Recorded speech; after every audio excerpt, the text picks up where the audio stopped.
Tiffany, Yes, Bernard? could you is my audio on? I guess it is. Yes, I can hear you. It's on. Your Okay, video's not on. okay, I couldn't hear you, but it I looks was like, muted. okay.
1. Good evening. I'm Bernard Green, Chair of the Brookline Select Board, and this is the meeting of the Select Board for October 8th, 2024.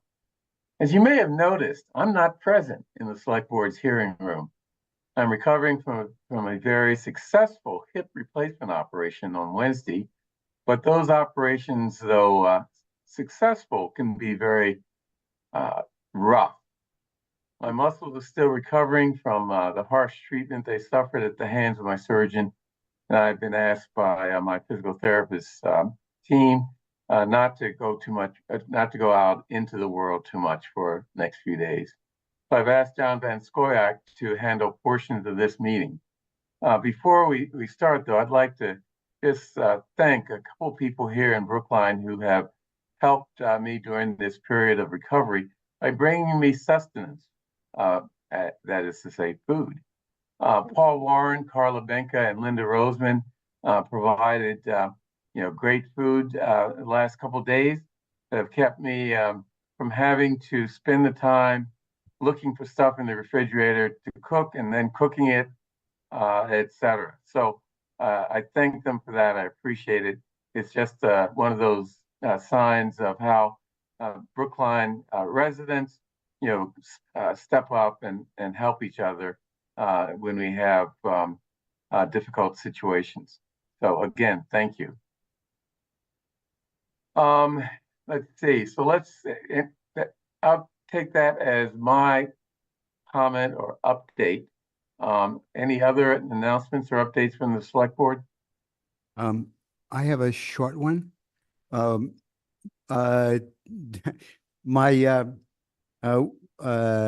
a personal one, like yours, Bernard. My wife was in a motor vehicle accident and broke some bones and has just been released from rehab to be at home.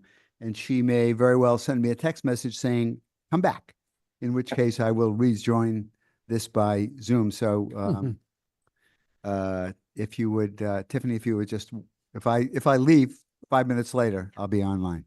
Yep. Great, of course. Thank you, Mike. Paul has his hand raised. Paul? Yep. Thank you, Bernard. And I'm glad you're on the road to recovery. I've been doing this now, I think this is probably the third week in a row where I'm reminding the public about tomorrow's public launch of the comprehensive plan kickoff and visioning workshop. The in-person visioning workshop starts tomorrow night, Wednesday, October 9th, from 7 to 9 p.m. at 22 Tappan Street, which is the new freshman building near the high school. Actually, it is the high school. And you're welcome to come. You can come and spend 10 minutes. You can spend 2 hours. There's going to be stations where you can go up and to speak with a representative of the team and share your thoughts on various aspects of the comprehensive plan, transportation, housing, commercial, etc. There'll also be a virtual version of the workshop if you can't do it in person tomorrow, and that will take place Thursday on October 10th from 12:10 to 12:50 p.m. And the registration for that is online. And then there's also a survey that's available today through October 20th that you can fill out and also share your vision and various aspects of the comprehensive plan for Brookline. And that's all done online. You can go to brooklinecompplan.com for more information. And I do hope to see you tomorrow night. I know I will be there and a number of members of the steering committee and the planning department. We look forward to seeing you. Thank you. Great, thank you. Bernard, if I may, John. I'm just going to jump in with an announcement or two. Is that all right? Yep. And I have to quickly say as an aside, if I had known that you were accepting food offerings, I can make a mac and cheese that, you'll be talking about it years from now. But Well, I will extend my recovery just for that. okay. But here's my announcements as quickly as I can. A reminder that there's a flu clinic tomorrow at the Baker School. I believe it's not too late to sign up, but you do have to register. So go to the public health webpage on our town website and do register if you want to go to the flu clinic. It's at 4:30 to 6:30 tomorrow at the Baker School. The one that I want to most highlight is that Indigenous Peoples' Day celebration is coming up on Monday, October 14th. And it's a terrific program. It's always a terrific program, but this year especially, three really good speakers who have various perspectives on the Indigenous people's experience in this country. Kaylee Bennett, for one, Dr. Asa Sebelius from Hayes School, and then Christian Wyman, who is a member of the Nipmuc tribe in Massachusetts and co-founder of the Eastern Woodlands Barn. I'm going to get this right. Bernash. I'm getting it wrong, but I hope I'll be forgiven. So Indigenous People Celebration, Monday, October 14th, 1 p.m. to 4 p.m. And then the other thing that I think is well worth mentioning is that there is going to be a site visit. We've been doing a lot of talking lately about the changes planned for the Washington Street corridor. And a good way to see them up close is to join this Washington Street corridor site walk, which will be at 4 o'clock on Thursday. And it starts at Beacon Street at Washington Street and then proceeds down through the corridor with opportunities to ask questions and learn a lot about the changes that are planned for the Washington Street corridor. So that's 4 p.m. starting on site at the corner of Washington Street and Beacon Street. Handing it back to you. Thank you. So let's have our public comment period. Tiffany, please read the rules. Yes, thank you for joining us for public comment. This is an opportunity for us to hear your perspective on the issues in Brookline that matter to you. Each person speaking tonight is limited to 3 minutes. You don't have to use the entire time, but you may if you like. Once 15 minutes has been met, there is an opportunity at the conclusion of the Select Board's business for additional comments. Members of the public sometimes raise questions during public comment. We may be able to provide a quick answer to a question, but are more likely to work with staff to get a more thorough answer and respond over email. We'll let you know when you have 30 seconds remaining and when your time is up. Please conclude your remarks at that time. If you have more to say, you are welcome to send an email to board members expressing your thoughts in greater detail. The first speaker we have who signed up in advance is Irving Kirky, who is with us online. Irving, I'm going to promote you now. I'll just quickly add while Irving is being promoted. We do have a number of warrant articles on the agenda. Those are public hearings. There are 3 warrant articles that are up for public hearings, 16, 18, and 20. There are specific public comment periods available when those warrant articles are being discussed. So if you have a comment on any of those, we just ask you to hold your comment until that time. Thank you. Irving, you should be able to start your video if you're comfortable and begin your 3 minutes.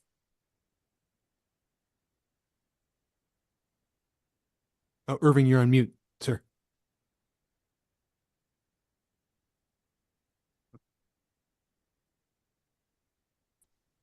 Okay, thank you. Okay, my name is Irving Kirky. My wife and I are senior citizens, and we've lived in Brookline for more than 30 years. And we've been car-free by choice for more than 40 years. During that time, we have relied primarily on our bicycles for transportation, and we still do. As you are well aware, the Washington Street is an important transportation corridor for many destinations in Brookline Village and beyond. It is a street that we both use our bicycles on several times a week. I think it's imperative that we improve the bicycle infrastructure for safety of all cyclists and pedestrians who are vulnerable road users, especially when as motor vehicle size, speed, and driver distraction increase danger.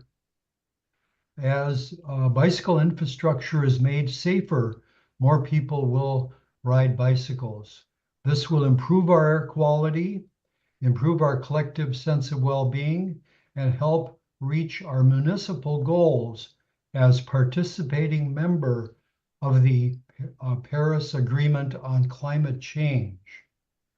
Let me add that the streets are public spaces and should be available to all road users, especially when space is needed to improve safety. Blocking safety improvements for all road users for those who use the space to store their private vehicles is not an appropriate trade-off. I support the installation of protected bike lanes on Washington Street and ask the Select Board to do the same.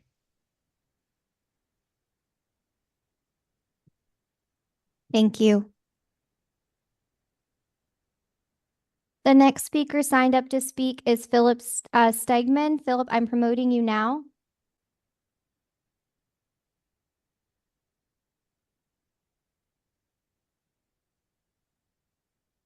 You're on mute. Wonderful. Thank you very much. My name is Philip Steigman. I'm a Brookline dad of a first grader at the Runkle School. I'm also a youth development professional in my day job. I'm doing a federal fellowship at the Department of Health and Human Services. And the thrust of my work is really promoting healthy development and well-being of school-age children. And I think the same thing is needed here in Brookline. Evidence-based practices for after-school and youth development programs, include healthy relationships with caring adults, safe environments that foster a sense of belonging, development of socio-emotional skills, habits, and mindsets, and authentic opportunities for leadership. These practices have repeatedly been demonstrated to improve physical, social, and emotional health outcomes and are protective factors against the mental health issues we're seeing in adolescents here in Brookline, including isolation and depression that have gotten worse since the pandemic. These practices also promote inclusion and can prevent discrimination and harassment. But schools can't carry the responsibility for healthy development alone. Any effort to invest as a community to support the well-being of children must include programs that serve children, social service providers, and town departments that influence public policy. These ingredients already exist in Brookline. We have an innovative school district, town recreation, parks, library departments, a robust community of after-school and enrichment programs, the Teen Center, BIG, service providers like the Brookline Center, and more. But without an Office of Youth Development, we lack a hub for all of those who focus on youth to communicate, coordinate, identify needs and opportunities, and work better together on behalf of youth. We especially owe this to children from families with low socioeconomic status, who have lower access to after-school and youth development programs, as determined by the Brookline Community Foundation, on a report they did about after-school programs in 2019. Brookline had established the Human Relations / Youth Resources Commission in 1970, but its specific focus on youth development was lost when it was replaced in 2014 by the Office and Commission on Diversity, Equity, Inclusion, and Community Relations. To fill that void, I'm proposing some kind of town-wide strategy and asking for your support. The early stages of this work would be focused on town-wide and coordination and would not require town spending. The charge, thank you. The charge would include sharing resources and staying up to date on each other's program activities, staying up to date with evidence-based practices in youth development, doing a needs assessment to see where the gaps are, and eventually making recommendations for the sustainability of the committee's work through the hiring of a town employee, establishment of a department or a sub-department, or continuation of the committee. Thank you so much for your time and consideration. Please contact me if you have any questions and let me know if you'd like to support this project. Thank you. There are no other speakers who signed up in advance, but if you're in the room and wish to speak, and if you're online, could you raise your hand using the raise the hand feature at this time?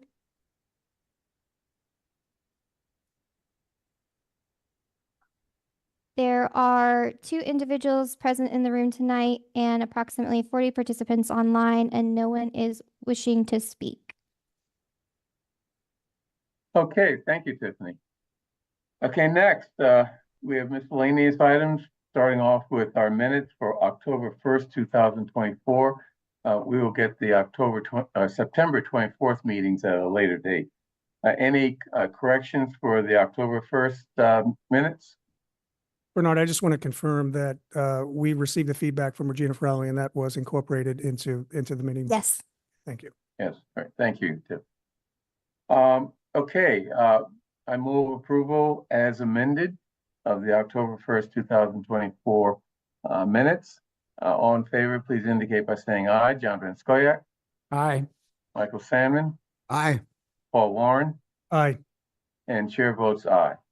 By the way, let me just let the board or the community know that David Perlman will be a little late, but he will be attending our meeting later on, either via Zoom or in person. So that explains the emptiness of his chair. Okay. Okay, next, I'd like to take items B or 3B through 3H in omnibus fashion, unless someone would like to take one of the items out of that list and discuss them separately. Any desire to do that? Okay, seeing none, I move approval of 3B through 3H. All in favor, please indicate by saying aye. John Van Scoyac, Aye. Michael Sandman, Aye. Paul Warren, Aye. and chair votes aye. Okay, let's move on to our calendar. We have boards and commissions interviews. Let's start off with the planning board, and we have an interviewee, one interviewee, Brian Ladd. Is he gonna And be on Brian is Zoom in the or- room with us. Okay, Mr. Ladd, go to the podium and please introduce yourself and tell us a little bit about why you want to be a member of the planning board and what you can bring to that body. I see Thank Mr. you. Perlman has arrived. Oh, Welcome, David. thank you. Thank you, Mr. Chairman. Thank you, members of the board. Do I need to have this? Adjust it up a little bit. Thank you very much. Yeah, Okay. sorry. Thank you. It's in there. Fine. So my name is Brian Ladd. I have been a historian, a teacher, college teacher is the way I've made my living most of my life. My area of expertise has been this history of how cities are put together. So I've done research and published on things like the history of urban planning, zoning, preservation, transportation.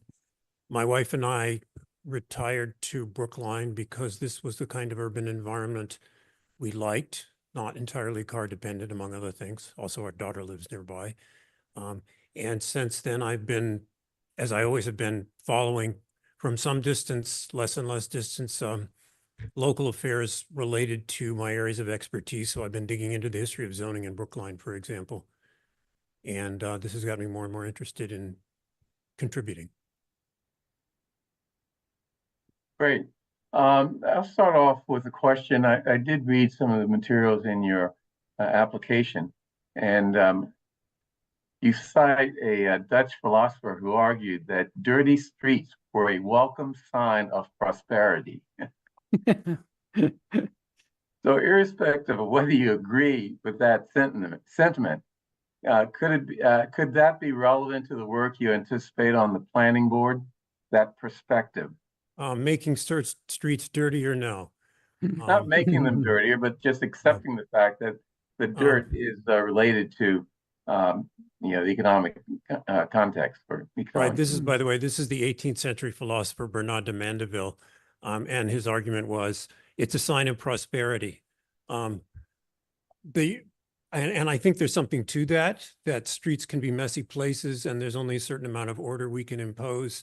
If we impose too much, we kill them. I think the contemporary example of that is actually streets that are designed entirely for rapidly moving motor traffic, which thus become, in a sense, clean and efficient and dead and dangerous. That's a good comment. Paul, do you have your hand up? Yep. Yeah. We should do this. Yeah. So you can see. Right. Thank you. I have to admit, I just got your application a few minutes ago. But I see that your resume was there too, which I did read. So your primary interest has been transportation, correct? Is that kind of where your interest had germinated from? My research in recent years has been about that, about cars in cities and cities without cars and things like that. But it's the way streets function, but transportation being the main thing that's involved there. Yeah. So how would you apply that, or would that fit in with, your role on the planning board? How would you, is that their role? Do they focus in that area? No, I see that as more broadly covering things that I've covered my entire career: planning, zoning, preservation. My interest in streets has been among other things, in the idea that if we don't have total dominance of the car, we can have other things going on. And so that has to do with the uses that front the street and the relationship between them and the street and the relationship between them and each other. And I should say, what got me interested in local affairs was actually, above all, the Harvard Street rezoning plan, because that really excited me as a way to take a street and focusing not on transportation so much as the access to the street and relevance to the street of buildings and housing, make a better community. I appreciate you bringing up the Harvard Street, because that was an important step in our planning process, where we could have some consensus around, what a specific area should look like based on our objectives. Can you talk a little bit about the comprehensive plan? Forthcoming, I'm the chair of the Comprehensive Plan Steering Committee, so this is near and dear to my heart. Can you speak a little bit about your understanding of the comprehensive plan, the planning board's role in the comprehensive plan, and how it all fits together? I confess I'm only at the beginning of that. I'm looking forward to learning a lot more tomorrow, planning to come in person if at all possible. The specific relationship between the planning board and the comprehensive plan, someone just told me that the planning board has an official role at the end in terms of that. And I would have to figure that out. I mean, I know that that's somewhere down the line. They actually have to approve it. Yeah. Okay. They submit it. Okay. So I mean, I would be following it with interest in any case. Again, I'm learning about this, although I was involved in the comprehensive planning process in the town I lived before, in a suburb of Albany, but that was a long time ago. Ideally, presumably, the comprehensive plan is on a higher level of setting basic goals, and the planning board, which is constantly involved with the nitty-gritty, is figuring out how you take those goals, whether it be different kinds of streets, housing, open space, and so forth, and figuring out how to fit those into broader visions, zoning articles, but also the day-to-day decision-making of how we approve, disapprove, alter proposals that come before us. Bernard? Yes, Mike Salmon's got his hand up. yeah, Mike, go ahead. Thank you. Clearly you understand that the planning board is not focused on urban design or even street design. It's focused on building design. And I can see certainly a linkage between what the interest that you expressed in sort of lively streets, I guess, is the best, the better way, perhaps, than messy. But I wonder if you can tell us a little bit about what you would bring to the question of building design, facades, facade materials. Those are the nitty-gritty kinds of things that the planning board deals with. Right. And I'm aware that the planning board is dominated by architects right now. And I bring a somewhat different perspective, even though as I attend those meetings, I'm always learning from their eyes, looking at projects.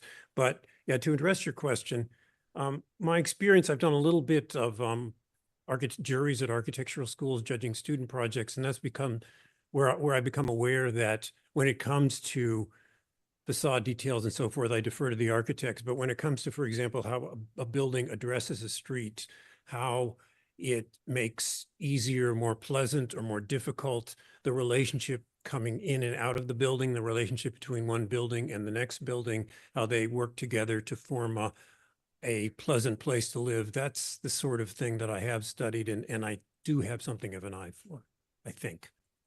Okay, thank you. David Great. has his hand up. Yeah. Hey, Tiffany, is there some way that you can allow me access to the full screen? I'm not sure what you mean by full screen. He wants to see hands raised or something. Yeah, I want to see everyone.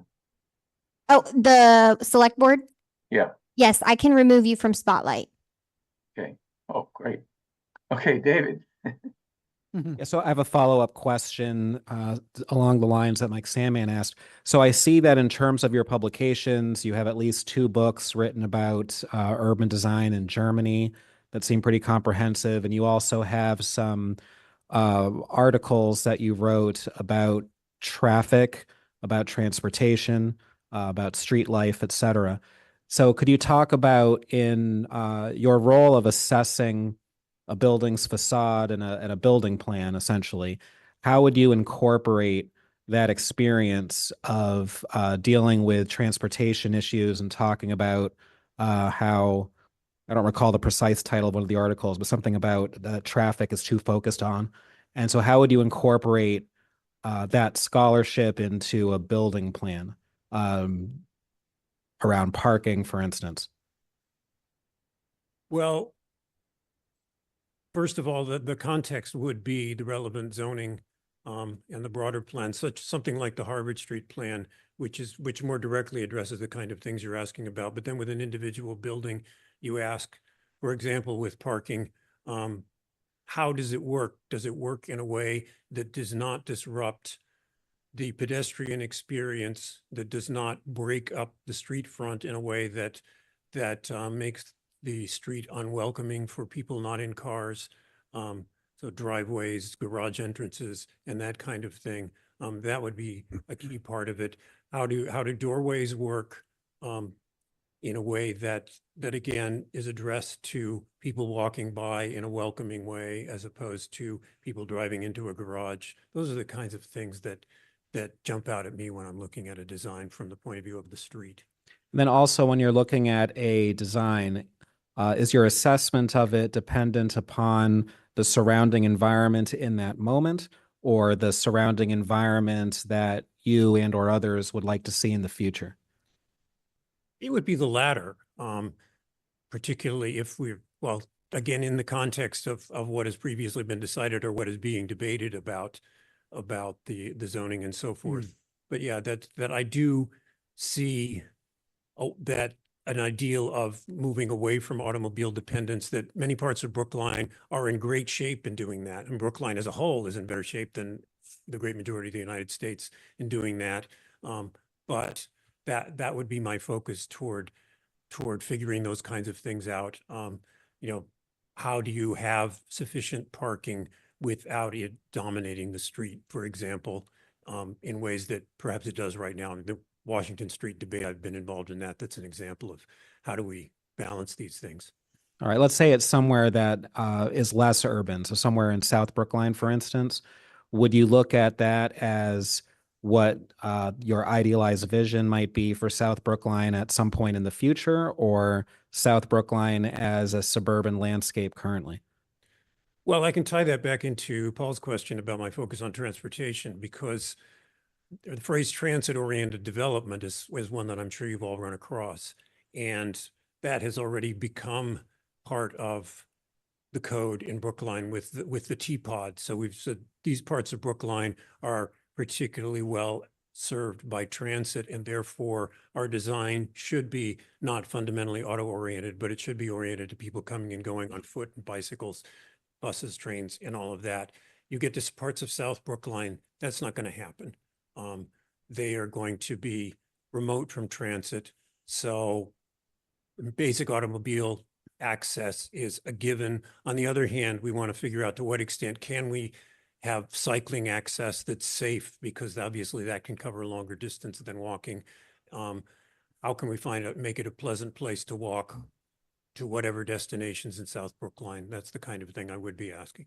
All right, and then one last question. Sorry for going on for a while. One last quick question. Just in terms of you've done a lot of scholarship on Germany and studied it a lot. Is there anything that you take from your scholarship in Germany that you'd like to apply to Brookline? Well, I am one of many people who has spent time in Europe and come back and said, gee, why can't we do this or that in terms of pedestrian environments and that kind of thing. And I've lived in that world and I very much liked it. I recognize that things are different. I think, you know, I've thought about this for many, many years, and I first lived in Germany 40 years ago. And I'm aware of the limitations of that, but I do think that in terms of putting the automobile in its place, the Europeans are ahead of us precisely because they were behind us, because they were so much slower to become wealthy enough to get lots of cars, that I think that's left them with certain advantages that Brookline also has as a pre-automobile town. But there are always things we can learn. All right, thank Thank you. you. Okay, thank you. Bernard, can I ask a follow-up? I think we may have a couple more questions. Yeah, from the we've board, Bernard. really gone over time. Well, this is a really, really, really important position. Okay. And Okay. quickly, John Ask hasn't your had a question, question but either. remember, at Paul, you 11 go o'clock- Oh, first. go ahead. John hasn't asked. Mine's kind of a short question. And Okay, it's a very remember, direct. if at 11 o'clock you're I complaining know, about how I long know. the meetings run. Yeah, we're very well aware of that, but we're going to do our best to move along. As I say, a very straightforward question. Do you have views? There are communities that are seriously pursuing elimination of single-family zoning. Do you have views on single-family zoning and its future in Brookline? I have an open mind about that. I mean, in general, in this country, we have too much land devoted to single-family zoning, but Brookline is in much better shape than most communities. So I don't think this is a place where it should be on the chopping block in the same way it should be in a lot of other cities. I think the ADU is a significant step right there. And where we go from there, I think is worthy of further discussion. Thanks for the answer. Okay, Paul, you had a quick question? I think it's quick. Brian, so last question. You're familiar with warrant article 11 on this town meeting warrant? It's an article brought forward by a member, either the planning board or a member of the planning board, that, as you know, with our Harvard Street MBTA Communities Act, we use form-based zoning. That form-based zoning is intended to, for by right development, to give the development community and the residents a predictable outcome, right? So it's it gives a range of outcomes for various materials and such. The planning board is asking that broad discretion be provided in Article 11 for the forms, specifically in a couple of different areas: massing, facade articulation, architectural element standards, which today are defined in the form-based zone. It's basically giving them broad design discretion. Could you just give me your view on form-based predictability? Should the planning board have this level of discretion, or should we be leaning more into form-based zoning for predictability? Yeah. Well, Please give an answer that's shorter than the question. Okay. I don't know how I'm going to vote as a town meeting member, but I like form-based zoning. I was excited to see it here. On the other hand, I do think what we have is very detailed, and the architects on the board have a point that there are some things that architects know that are changing that maybe we have to allow a little bit more flexibility. Where you draw the line, I'm not ready to say. Okay, thank you. Okay, thank you. Thank you all very much. Okay. Next, we have Carol Cara for the Park and Recreation Commission. Is Carol in the audience, Tiffany? Yes, I'm here. I'm here, Bernard. Okay, hi, Carol. Happy to hear you're recovering. Thank you. I didn't have all this food given to me last year when I had knee replacements. I'm pretty jealous. that you- So what do you want me to? Introduce yourself for the few people in this community who don't know you, and why you'd like to be on the Parks and Recreation Commission. Sure. I've lived here for 35 years in 3 different places in Brookline, and been exposed to 3 different park situations in Brookline. And I'm an avid follower of what's going on in the parks, even in the areas that I haven't lived. I think I've been involved in so many different organizations here in town, including having been a town meeting member for something like 15 years, having served on the advisory committee. I'm involved with the Friends of the Library. But my latest activity that takes up a good deal of my time is Brookline Community Aging Network. And parks and recreation play such an important role in the lives of people who are retired, thinking about retiring. And I think we have such a strong situation of parks in certain parts of Brookline. When I first moved here, I lived in Crown and Shield neighborhood. And there I could count 6 or 7 parks that were in about 5 blocks of, or 6 blocks from where I lived. I now live in Washington Square. Can't count that many parks or parklets. And I think that increasing the kind of small parks that are scattered around in North Brookline throughout most of Brookline would be a real plus, not just for seniors, but for everybody else. One of the parks that I'm most proud of is the one on John and Green Street. I can remember, if you all remember, Gene Stringham and I used to go over and sweep up the cigarette butts from the old wooden benches that used to be there. And then we worked with Aaron on designing that park. And in the thing that I hope the Park Commission will have some leeway with and stay on top of is in the development that, Chestnut Hill Realty is doing on Pleasant and Waldo. Part of the give back to the town is the promise that they will redevelop the park on John Street and extend it all the way to where the parking is. And that parking will then be underground in one of their buildings. The other thing they committed to was putting in an irrigation system for the gardens in front of the Coolidge Corner Library. So I hope if I was on the Park and Recreation Committee, that certainly would be something that I would be insisting that we continue on. I've talked to Andy, who used to work here and now works for Chestnut Hill. And every time I see him, I say, is the park and irrigation system still in the plan? So I would certainly work on that. I'm very interested in some of the decisions that the Park and Recreation Department votes on. And I remember the one about the artificial turf at in front of the high school. And another decision I think about is whether there will be an outdoor swimming pool in Brookline. I think these are big issues, and and I'm prepared to think about them and to vote on them and to take a stand. Let me see, what else can I tell you? I don't know. That's about it. Okay, thank you, Carol. I'll start off with one question. Give me some of your ideas, other ideas, with respect to how we can make parks more accessible, safe, and welcoming to seniors. I mean, to a large extent, they already are, but we still have a lot to do. Do you have any thoughts? Yes, I do. I think one of the magic words in the parks is suitable benches for people.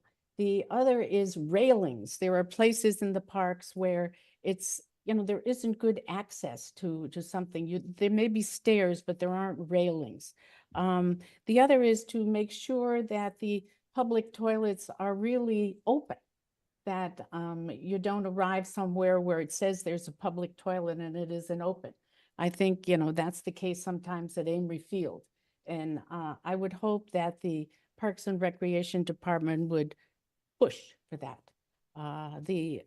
So those are some of the things that I would do about seniors. And I think of the sanctuaries, making sure that at Horst and at Lost Pond, that the paths are navigable, that they're not, just mud sometimes and rocky, because it's especially nice now that Skyline Park has a connection to the Lost Pond, that there's a path there, but it's pretty treacherous. And it would be good if those are some of the things that I would concentrate on. Great, thank you. David has his hand Who has up. their hands up? David? Yes. So a question I have for you, you referenced a lot in your opening about some North Brookline parks, and I appreciate you just mentioning some parks that are in South Brookline. Could you talk about sort of your overall vision for parks in the more remote parts of Brookline? I think the one of the things is to take advantage of pockets of area that are not being used for anything. Either that or some business has a side lot and they could use it for these small kind of parks. They're really, I don't know if you ever go by the John and Green Street Park. I mean, it is incredible the number of people who use that park. And it's all ages, And it's just this teeny little thing, but it's such an oasis. And just to get out, I mean, during the pandemic, those parks, and the one that was unbelievably used was Halls Pond. I mean, it's important for South Brookline to have that access. I think of it's Horace Park behind Baker School that, that needs to be developed in some kind of way that people really realize it's there and it's accessible. It's not just part of the schoolyard. It's beyond that. And I think of at Putterham Library, they've had that redesign, which is really nice. And they offer things out there. A couple of weeks ago, they had King Lear was performed out in that park at Putterham Library. So it's that kind of taking advantage of areas where you could have little spaces of green and usability. I don't know what's happened at Hancock Village.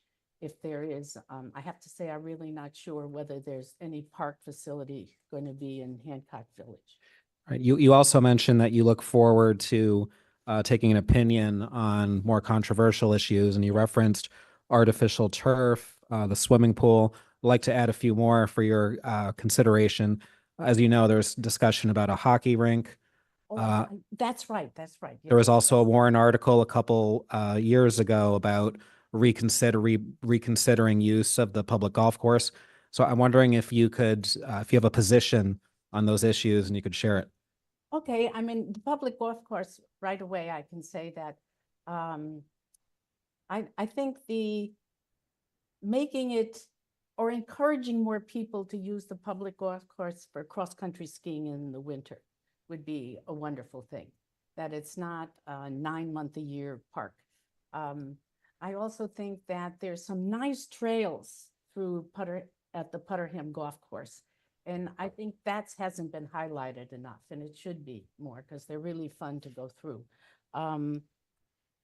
What else did you say, Dave? Yeah, hockey. Oh, hockey.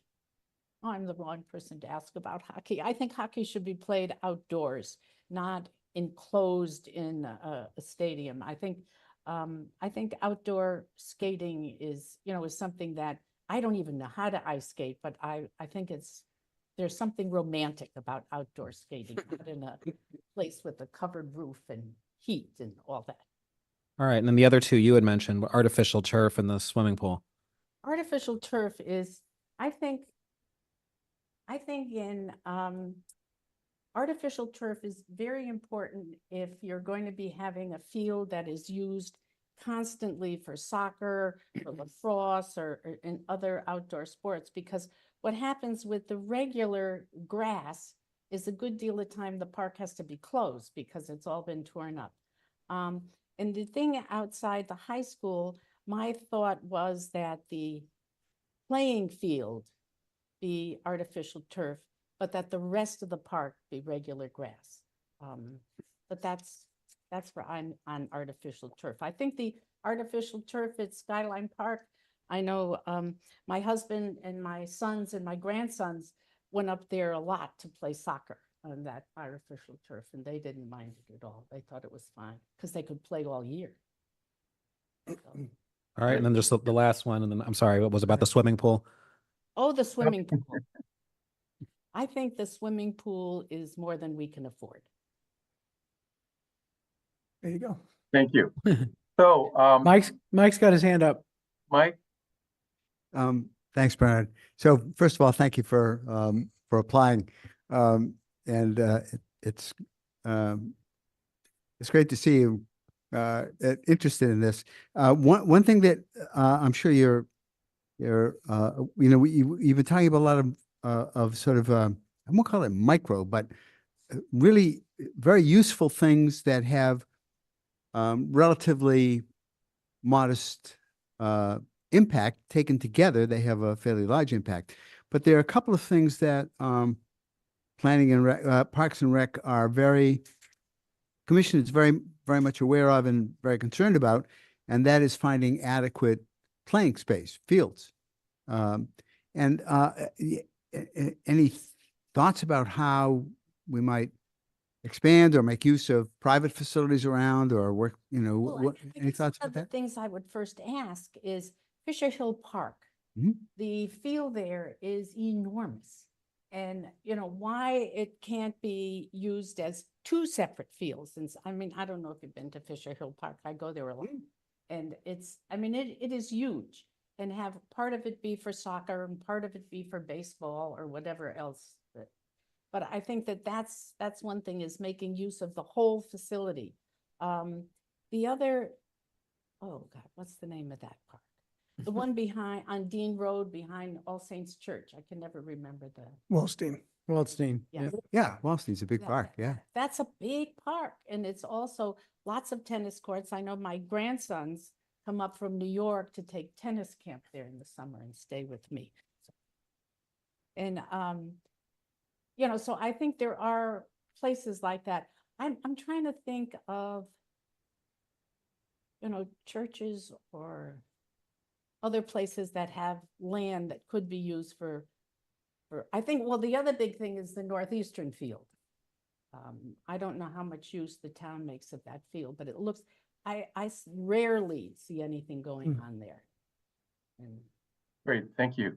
Any other questions? I got one. Paul has a. Yeah, and I'll make it very brief, Bernard. Like Mike, I'm grateful for your application. Thank you so much. And I appreciate you sharing your views on all the various types of issues that have come before Park and Rec in the past. The thing that I'm excited about, what I heard this evening, is a perspective on the small things that matter in a big way to the senior population. You talked about paths. There are paths that I can navigate at some of the parks that have roots and gravel that a senior can't as easily navigate as I can. I find this idea of more smaller parks, parklets, just access to a park, because seniors can't always go as far. They may not have a car. They may not have transportation to it, but being able to get to a smaller outdoor space. I think it's really important that we continue to add to our boards and commissions a perspective and a lens on the unique issues and needs of our senior population. And I'm very, very grateful for your application. Thanks.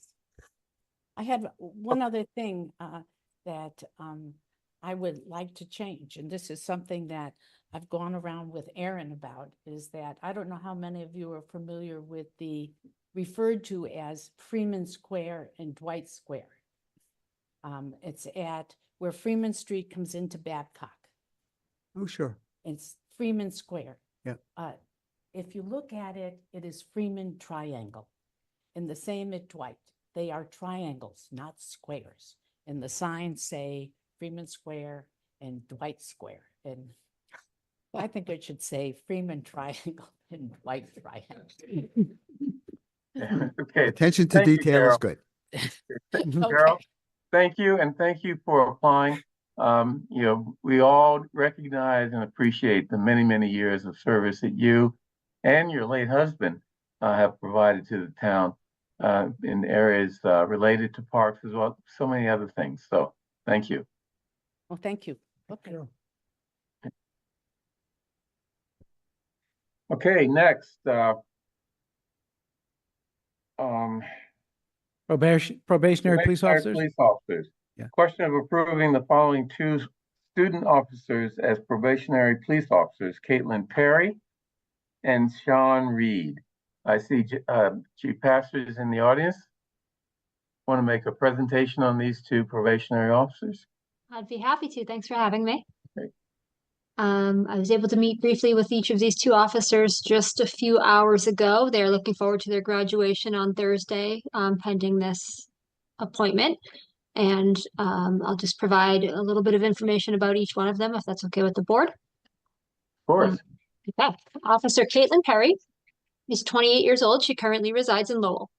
She graduated from Quincy High School and from Bridgewater State University with a bachelor's degree in criminal justice. Officer Perry served in the United States Marine Corps from 2017 to 2021 and was a Seaburn specialist. Second, Officer Sean Reed is 24 years old. He currently resides in Wakefield. Officer Reed graduated from Wakefield High School and is working towards obtaining his degree in criminal justice. He was previously employed at the Beth Israel Lahey Clinic as a security officer there. So with this step in place, they'll graduate on Thursday and they'll be ready to join our training division Monday morning for a few weeks of in-house training, followed by a 12-month probationary period. And they are the last two officers that we will hire off of the civil service list. Oh, they're historic officers. That's right. They snuck in right under the wire and we're very happy they did. Right. Okay, any questions from the select board?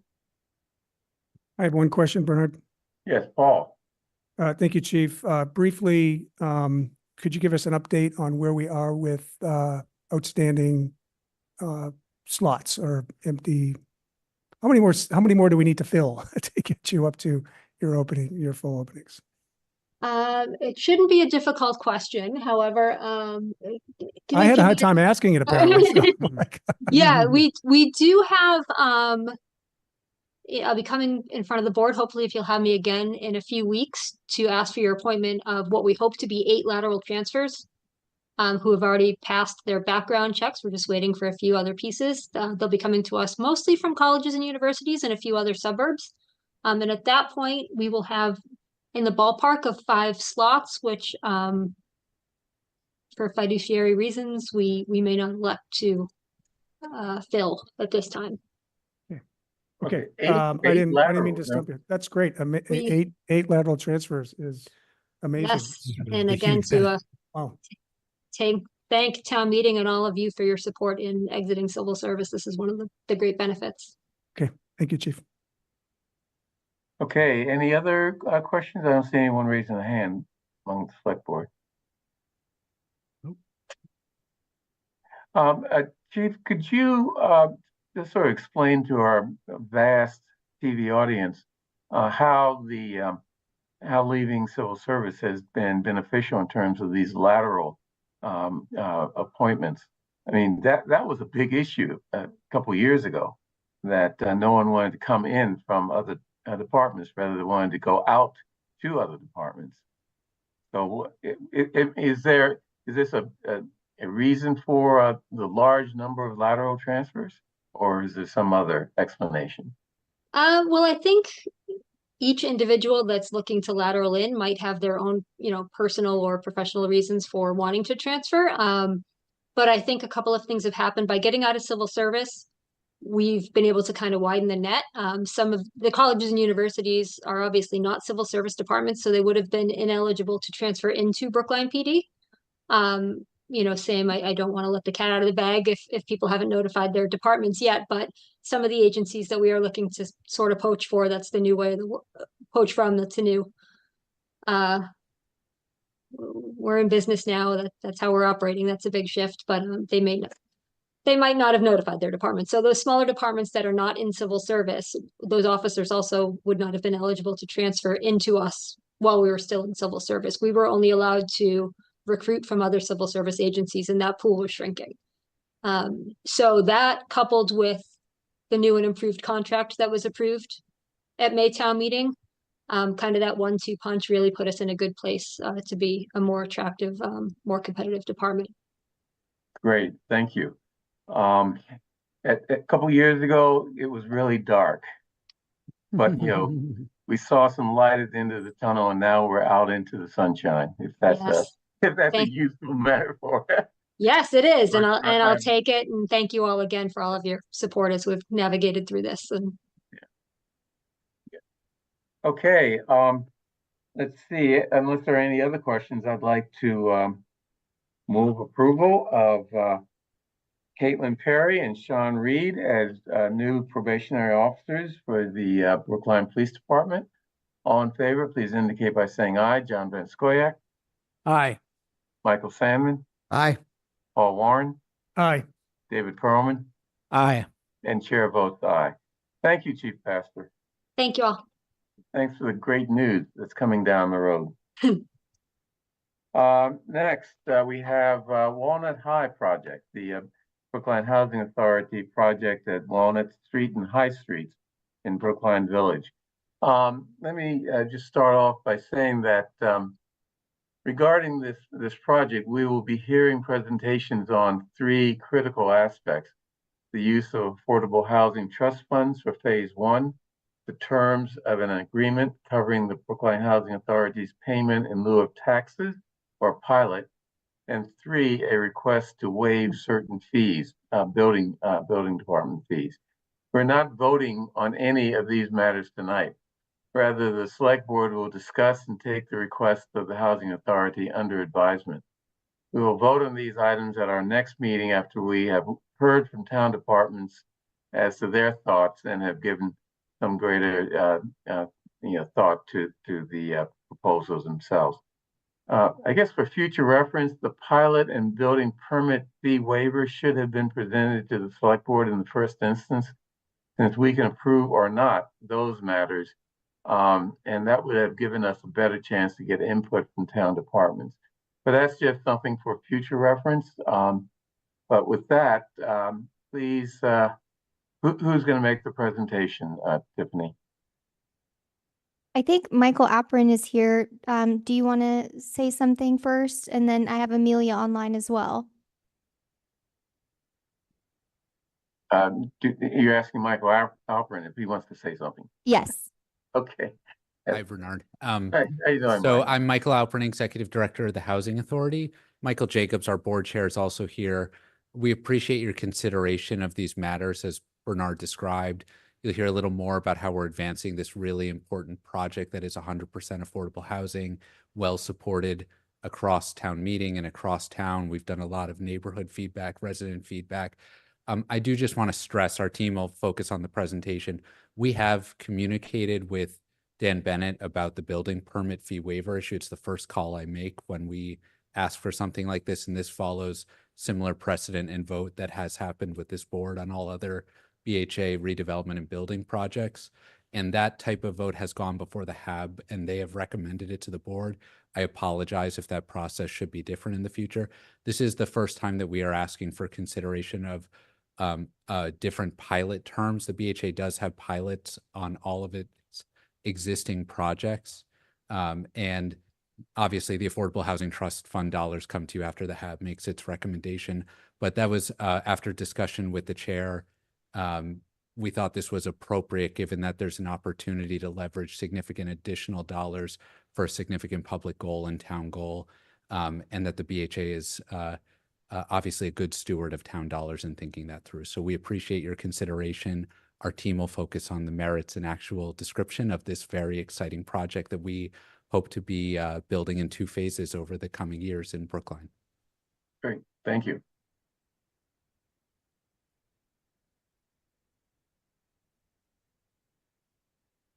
Okay, Amelia Youngstrom. Hello. Okay. Please introduce yourself and proceed. Great, thank you. Yes, my name is Amelia Youngstrom. I'm the BHA's project manager for the Walnut High redevelopment project. And I'm joined by Nick Behrens, who is leading the design process for this project. He's from the architecture firm UTL. So thank you for having us. We'll get started with our short presentation to give you a sense of the history of this project, our process thus far, our designs as they stand today, and our next steps. So Walnut High apartments are currently federal public housing that were constructed in 1962. In 2019, BHA conducted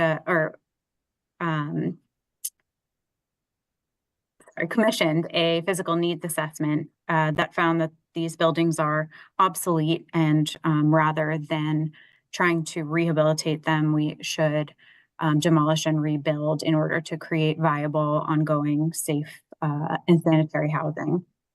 An update to that physical needs assessment is underway. As you know, in November of last year, 83% of town meeting voted in favor of the MBTA Communities Act rezoning warrant article, which included a zoning overlay for this area that will enable our ability to redevelop. In March of 2024, the Brookline Preservation Commission certified that the buildings are not historically or architecturally significant. And the Massachusetts Historical Commission agreed. And throughout the spring and summer, we have been consulting with town officials, with BHA residents, BHA staff, and neighbors and town meeting members in the area. And we've gotten a lot of great feedback that has informed the design, and also a lot of support and enthusiasm around the project. And earlier this month, we submitted the site plan review application to the Brookline Planning Board, and the board has already scheduled some tentative dates where they will be reviewing and discussing our application. And now I'll pass it over to Nick to talk more about the design. Great. Thank you, Amelia. I'm Nick Behrens. I'm an associate principal at UTL. We are a Boston-based architecture and planning firm, and really excited to be working with the House Authority on this project. I also had the pleasure of living on Walnut Street and attending the Lincoln School when I was a child, so this project is near and dear to my heart personally. So just to jump right into it, I think you are all familiar with the site. We're at the corner of Walnut Street here and High Street. This is the fire station down here at the bottom of the page. Juniper Street sort of turns the corner, and there's a cul-de-sac in the back of the site. There are currently 4 buildings on the site, 22 High Street probably being the largest and most prominent that you all have seen, as well as the 3 lower rise buildings that all have Walnut Street addresses. And the plan is, to redevelop the entire site in phases, and to replace all of the existing housing and add additional affordable housing to the site. As Amelia mentioned, as I know you're familiar, the site was rezoned under the MBTA Communities bylaw update. And I think that zoning update really set some very clear and manageable parameters for the redevelopment of the site that we are working well within. There are, fairly modest setbacks around the entire perimeter of the site that we're adhering to. There are requirements for FAR that we're well within, as well as lot coverage. And there was a provision from sort of an urban design perspective in the zoning bylaw to encourage and support development of a higher density towards Walnut Street at the northern edge of the site, and the sort of larger scale, busier Route 9 corridor. And our design and thinking about the site is really taking that into account and taking advantage of it. We spent quite a bit of time over the spring of this year after we were engaged by the Housing Authority, as Amelia and Michael said, meeting with residents, meeting with BHA staff, really trying to understand the existing conditions of the site, and spent a bunch of time working through different options as to how to approach this, fairly large and complicated redevelopment. We ultimately settled on a concept that you see here, where we tried to synthesize a lot of the concerns that we heard and opportunities on the site. And in brief, those ideas are really about, for one, giving this project and these residents a true sort of front door and address in the community. We heard a lot of feedback about sort of the disparate nature of the development as it exists today, and a lot of confusion about how people travel to and from their apartments, how they receive visitors and other sorts of services. And so we really wanted to consolidate the entrances to the building around a common sort of threshold and entry plaza with a Walnut Street address, and really speak clearly out to the neighborhood there. We also wanted to make sure that public programming, community rooms, and other sort of more public-facing program were oriented along Walnut Street and really gave both residents and neighbors a sense of the activity and the engagement with the community that was going on the site. But we also wanted to balance residential edges, and you'll see those here in the darker red as we relate this project back to our neighbors that exist on High Street, over here in Juniper Gardens, and locate doors on the street, really let people feel like this is a a residentially oriented development that is contextually speaking to the other smaller scale and larger scale, for that matter, buildings that are in the neighborhood. Open space was a really key concern of our planning for the site. There are, if you've been over to the site, you'll know there's a number of lovely mature trees and a very nice tree canopy. And we've been working very closely with our landscape architect Ground, as well as a third-party arborist to assess the health of all those existing trees and really plan the site plan and the buildings around maintaining and preserving as much of that open space or that tree canopy as possible. And then designing a central open space that's really oriented around both buildings that can act as a shared space and really sort of a nexus and a hub for the community. And lastly, we had some really clear and definitive feedback from early conversations with the housing authority and with the town about the traffic situation, which is always, a key concern with developments like this.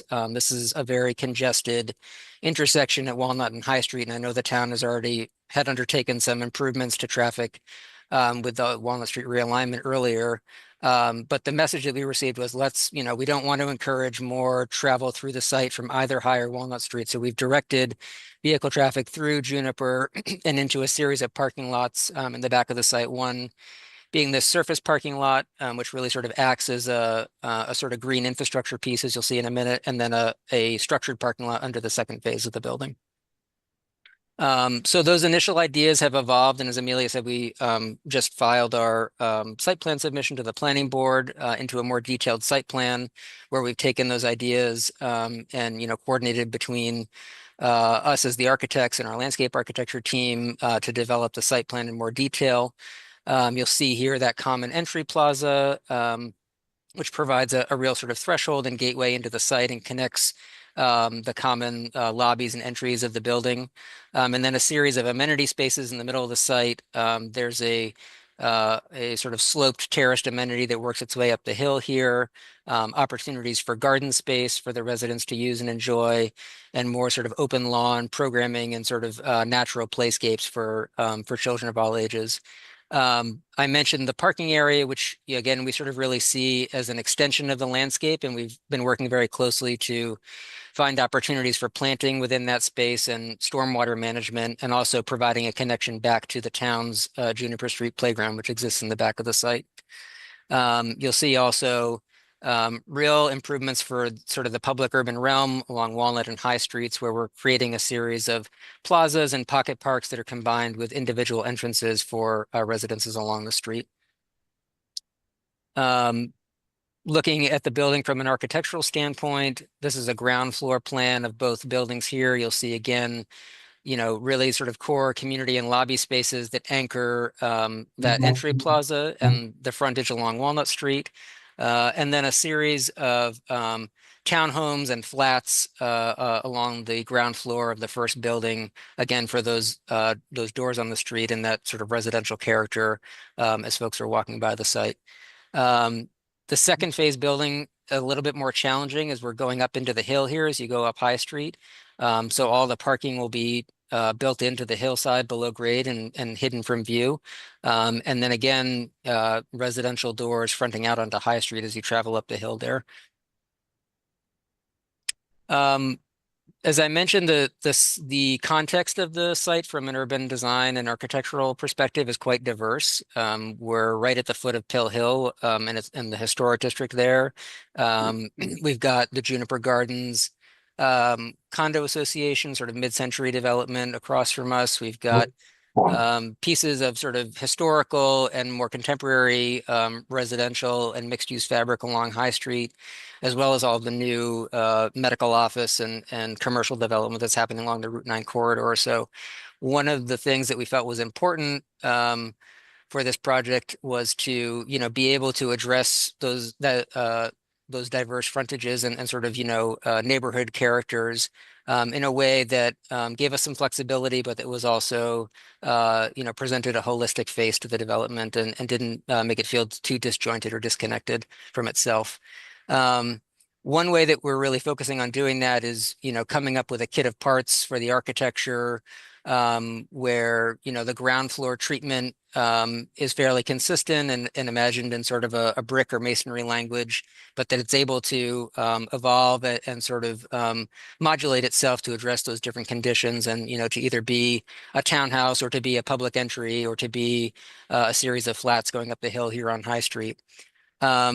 We also, in sort of a nod to the smaller scale development up the hill, felt like it was very important to step the height of the buildings as we get further into the site. And as I mentioned, that was a very clear requirement of the zoning overlay. And we think that it actually worked pretty well to try to diversify the mass of these larger buildings and make them feel like they relate more to our neighbors, which tend to be smaller in scale as we head towards the back of the site and larger in scale as we head towards the front of the site.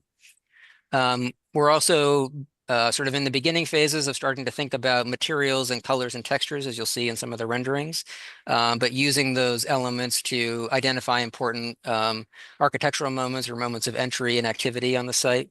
And then combining that with, smaller sort of secondary scale moves to introduce various datums, both horizontally and vertically, to divide these buildings up and make them feel sort of as appropriate in scale and contextual to the surrounding neighborhood as possible. So I'll walk briefly through a series of views that we've prepared showing our initial thinking about the architecture. So this view is from the Route 9 corridor looking to the north, or rather looking to the south. And you'll see here the Phase 1 building on the left, the Phase 2 building on the right. This is the firehouse here for reference. And the sort of firehouse parking lot and parklet here in the island between Walnut Street and Route 9. And you see that threshold that we're trying to create and sort of frame between the two buildings and the common point of entry into the site and the open space beyond pretty clearly here. Moving around the site, this is the intersection of Walnut Street here coming down to Juniper. And here you see that sort of masonry base that I described with the two-story townhomes that front out onto both Walnut Street and Juniper, which we think is a really elegant way of relating to our residential neighbors and creating almost a little bit of sort of a front porch moment here down at the street where folks are able to come out and interact with their neighbors and have sort of informal social interactions and gatherings. Flipping around to the other side of the site, this is up High Street, up on the hill, looking back towards Brookline Village. This is the fire station in the distance here. And here you'll see, as I just mentioned, this notion of, stepping the building down as we go up the hill, which we think is quite effective, as well as breaking up the height of the building, by creating a base condition and an upper story condition. We think really helps bring the building down to scale and creates quite a cohesive relationship with the smaller scale residential development that's happening across the street on High Street here. Stepping back onto Route 9, you'll see the building here framed by the fire station and this newer development on Boylston Street. And again, excuse me, that notion of, finding moments in the building to anchor important corners to really highlight what's happening there architecturally with a moment of color or sort of textural variation from the larger mass of the building. At the interior of the site, this is a view of our sort of planted surface parking lot that I described between us and Juniper Gardens. And we think this has really allowed for, quite a nice buffer to our neighbors. It's allowed us to step the building back, from this existing lower rise development and really sort of give a gracious aperture here and, mitigate any sort of overshadowing or impacts on the neighbors there. And lastly, a little vignette here of the front stoops along Walnut Street that I mentioned. So just a little idea about how some of these urban realm improvements get combined with residential entrances and sort of architectural texture along the street to improve the public realm. I'll just end on highlighting some of the sustainability strategies that we're planning to employ on the project. We know that that's a very high priority for the town and for the housing authority and for us as architects and designers. The project is anticipated to be Passive House certified, which is a very stringent performance standard for energy use in buildings. Which will include things like a very robust thermal envelope, air sealing. All systems in the building will be electric and very high efficiency. And then we're also planning on incorporating photovoltaics onto the roof for some on-site renewable energy generation, as well as incorporating electric vehicle-ready parking in the parking spaces that we have. I will turn it back over to Amelia to recap our next steps on the project. Thank you very much for your time. Thanks, Nick. So as you've heard from Nick, the proposed redevelopment project will increase the number of affordable units on the site from 100 to 181 over 2 phases of construction with a focus on family-sized units. It will greatly improve usable outdoor space and activate the public-facing street edges.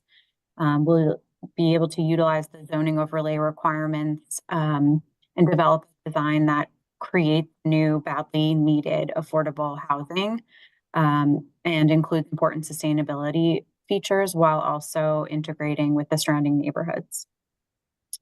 So in terms of next steps, BHA will submit the Section 18 demolition disposition application to HUD next month.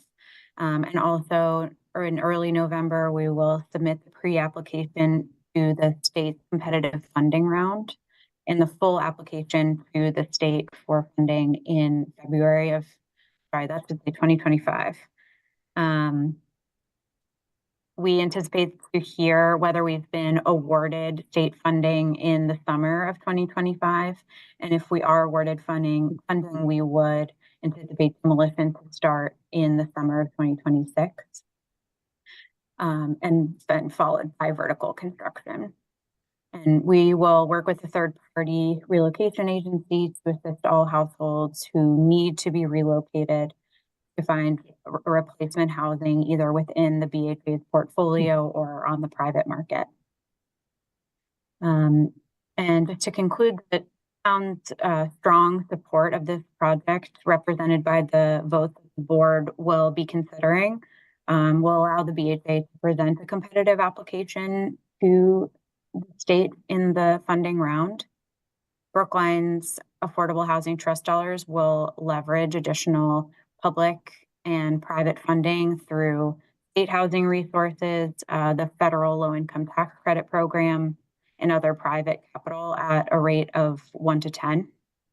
BHA is really excited about this opportunity to create new affordable units in Brookline, and we appreciate your support and thank you for having us. And we're happy to take any questions. Okay, thank you. Any questions from the select board? Mike's David. got his hand up. Oh, it's Mike. Well, Mike. first of all, thank you very much. That's really exciting to see this begin to move along. And I know it's something that was talked about for, well, at least going back to going back 10 years. So this is great. I do have one question for the architect.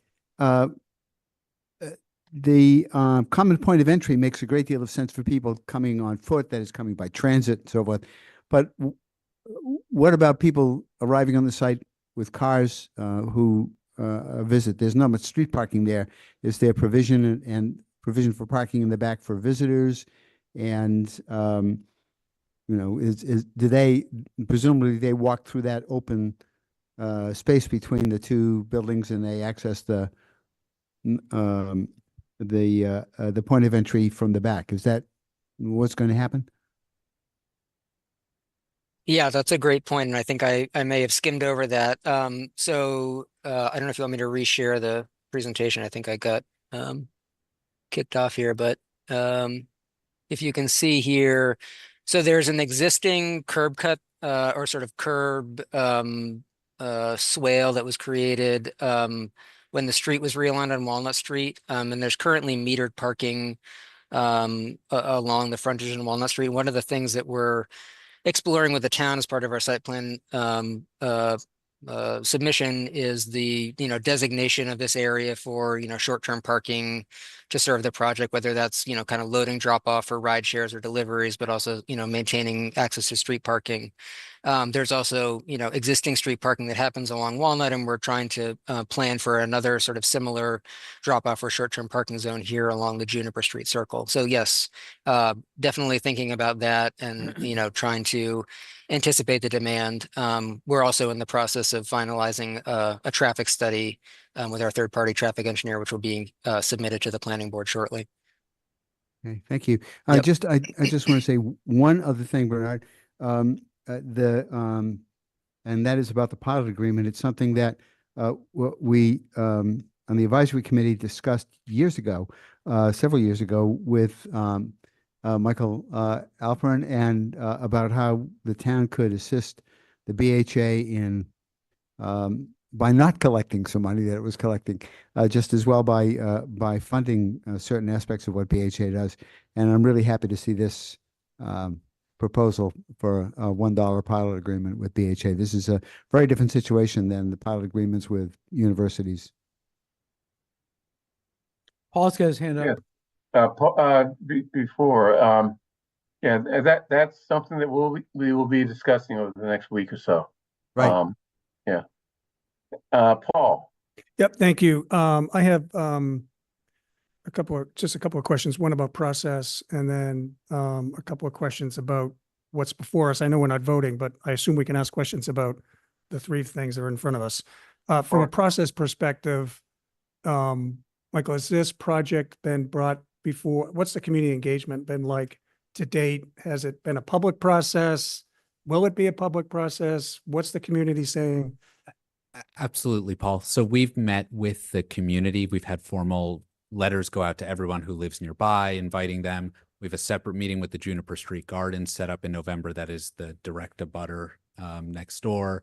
It's all been very, very favorable. I think the gardens next door are a little uncomfortable about traffic loading off Juniper Street, which has been very quiet, but candidly, the broader public interest is getting traffic off of High Street and Walnut Street as someone who drives that corridor regularly. And the process is a little different as specified in the MBTA Communities Act zoning. This will go before the planning board as opposed to the ZBA. So there's a series of 4 or 5 public hearings scheduled with the planning board. And for those who don't like the green facade, you can go to the planning board and comment on material selection or things like that. That will be So the next step is the planning board to approve the final site plan and the Gotcha. final program. Okay. Yes. That's really helpful. And then Bernard, is it okay to ask a question go ahead. about the memo? So I agree with Mike, the pilot and waiving the building fees is kind of a no-brainer. But I had a question about the money. Maybe this is a Roger thing. So there's two buckets of money that we allocated for this, right? There's money from the Housing Trust Fund and then the CPA. Is that correct? I'll let Roger answer. Okay. I'm happy to, but Roger. Roger Blood from the Housing Advisory Board. So the total town contribution is $7.5 million, which is about 10% of the total project cost. And as Michael mentioned, or as Amelia mentioned, about a 10-to-1 leveraging ratio on the town's contribution. This was structured some time back as a 50-50 contribution. It's all from the town, but from 2 different sources, half from the trust fund and half, the other $3.75 million from CPA funding. Technically, while those are 2 different sources subject to 2 different sets of books and accounts, which are going to be established, and 2 different sets of rules and authorities leading into this. The total funding is going to be integrated from the town side, coming through the trust and being dispersed from that nominal source for the whole 7.5 million. So when does the money from the CPA, I assume the CPA then gets you reimbursed by the CPA? Well, it's interesting way this has been worked out, but the trust is going to fund the entire 7.5 million, the half of it from its own source, and then basically we're going to be able to advance the whole 7.5 million, thanks in part to the 2 million that's coming in from the free cash. And being able to do that, it will deplete the trust fund almost entirely. And then the committed funds from the CPA, which were voted by town meeting, will be then backfilled or reimbursed to the trust fund to make it whole again, so to speak. Okay, so the trust, the CPA funds are going to be reimbursing the housing trust. As it's been worked out, that's the sequence and the requirement of the way these projects are funded through tax credits. It all has to be done in a way that it can be recognized as a loss by the tax credit investors. Okay. And in order to do that, it's got to all come through the trust fund Right. rather than as a grant from the CPA. Okay. I think I got it. Okay. Thanks. Yeah, John? Thank you. I have a very brief question and then a comment. I think I heard 180 units of housing. Is that right? Ultimately, 181. 181. Darn, I almost got it right. And how many parking spaces? It's a 74. 0.4 parking ratio on the total build 0.4. out of the site. Yes. Okay. So there's 1-to-1 replacement of residents who have parking currently. There's no additional parking added for some of the new households, recognizing that the site is very proximate to transit with the D line right across the street and a bus line that picks up right in front of the property. Interesting approach. Thank you very much. Tiffany is going to, I think, put a picture up. If it doesn't show, it's no fault of Tiffany's. I sent it to her at the last minute. I couldn't let this moment pass without recognizing that the distinguished director of the Brookline Housing Authority, who we have with us here tonight, is retiring from his 4-year position as the head of the Brookline Housing Authority. And what a 4 years it's been. And this picture is from this afternoon when he was given a send-off at the BHA, 90 Longwood Avenue. Tommy Vitolo, our state rep, had a proclamation adopted in the legislature on Michael's behalf, honoring Michael. Tommy read it. We all enjoyed cake. And the words that were said both about Michael and by Michael were symbolic of someone called Michael a unicorn, which in modern parlance is a compliment of the highest order. It means, essentially one of a kind. We won't see his like again in public housing circles.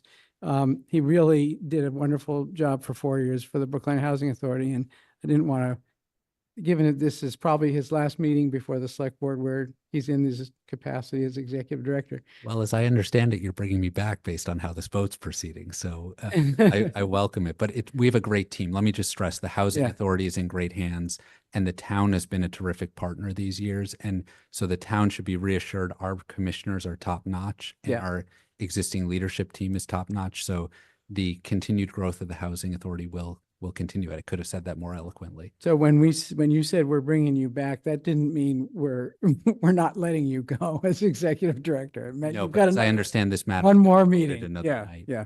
Well, we can't bear to say goodbye, but thank you for what you've done for the housing authority and for Brookline, Michael. And thank you, John, for bringing us that picture and the description of the going away event this afternoon. Thank you, I am, Bernard. of course, stuck in my apartment. David's got his hand up. Let's just say I also want to echo the gratitude being expressed to you by John, and I'm sure the whole board feels similarly. A couple questions that I have. You referenced how there is still an ongoing process to decide the facade.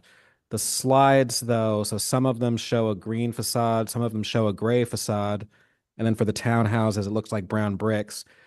So has a decision been made, but it's still subject to a community process?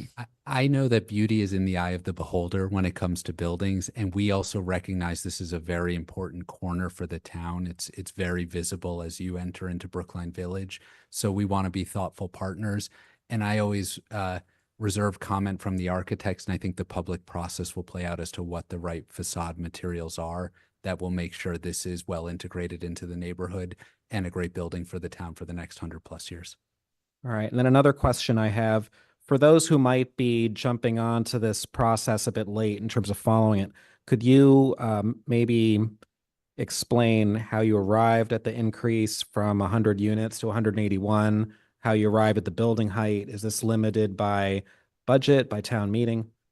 Absolutely. So a couple different factors. First of all, the zoning allows for a maximum build out that probably is on the order of 225 units. We wanted to be thoughtful and practical about the transportation issues we're discussing, what is an appropriate context, and also what is really well suited to deliver top-notch affordable housing for our residents. So we believe this is the right blend and mix. Town meeting and the town in general has been communicating with us about increasing density where the BHA can strategically do that. And we believe we can at this site, given Shadows, for example, will be on Route 9, not another neighbor. And so this is a very thoughtful proposal about how to add more affordable housing to the housing stock. We, of course, as the BHA, explored all avenues to add more housing above this within the zoning. But we thought this is the right mix. And then from a financing perspective, this proposal allows us to build what's known as 5/2 or 5/1 construction, which keeps us in below the high-rise code, and also is wood framed so that there's a different material cost versus steel construction. All federal projects are now subject to this BABA law, BABA, Buy American, Build American. So there's different cost structures and different building types. And finally, from the state's financing perspective, the state likes to finance projects on the order of 75 to 100 buildings because there's maximum amount of state tax credits and state affordable housing resources that the state will provide to a project. So that's why we've broken this up into 2 phases. It also helps with relocation of the existing residents. We should mention to the board, all residents will have a right to return to the building who do live there today, but also will be working with a professional relocation company to ensure they have suitable replacement housing during the redevelopment. So all of those factors, the financing, the building typology, and overall what we think is the right size to manage, to own, and for the community, while also adding more affordable housing, is how we landed at this mix and proposal. All right, thank you for that very thorough explanation, because I think some people might have been wondering, well, if you can have up to 225 units, why aren't we doing that? Or should there be even more that we add at that site, since it's in a very urban part of Brookline? Thank you for that. Thank you. Any other questions from the board? May I add one last comment? Sure. Bernard, I just ask, for the board's knowledge, we really appreciate your consideration of this matter before the end of October, and ideally with enough days for the town to document commitment letters related to the Affordable Housing Trust monies. I want to emphasize the state runs an affordable housing competition once per year. The pre-application is due at the end of the month. And so if we miss those deadlines, we will have to wait a year to become in next year's competitive application financing cycle. So we're here at this juncture, an important moment, and we appreciate your expeditious consideration and ongoing partnership. Yes, I think we appreciate that too. My understanding is that we can take this up at the next meeting. Terrific. Which would be the 15th, I guess. Yeah. Right. So Chaz, are there additional outstanding questions, or is this just a vote of the board? What's Or it's not agended as a vote. Yeah, so it's not listed as on the agenda as a vote, because historically we do these things where you get the presentation and then you have the conversation. The other thing is, historically, the issue of pilot renegotiation is something the board has traditionally handled in an executive session. So we want to be sure that you're fully briefed, you have all the materials you need, and you can make that determination on the 15th when you're comfortable with with having Treasury, planning, and buildings all present to have that discussion. Okay, thank you, Michael, and Amelia and Nick for a Thank you so very much. helpful presentation that I hope is both interesting and helpful to the select board as well as the community in our vast TV audience. Okay. Thank you very much. Our pleasure. Thank you. Next, we have the language access policy, the presentation, discussion, and a possible vote on the town language access policy. So who do we have? Is that Ahmed who's speaking? Yes. Yep. It'll Okay. be me. Good evening. So introduce yourself, since you're a recent hire here in Brookline. Not everyone knows you, and then begin your presentation. Absolutely. Thank you, Mr. Chairman, members of the board. Also, Mr. Green, I'm wishing you the speediest recovery. Thank you. No problem. And I do have slides, but Caitlin, Lloyd, do you guys have the slides open, or was I supposed to share my screen?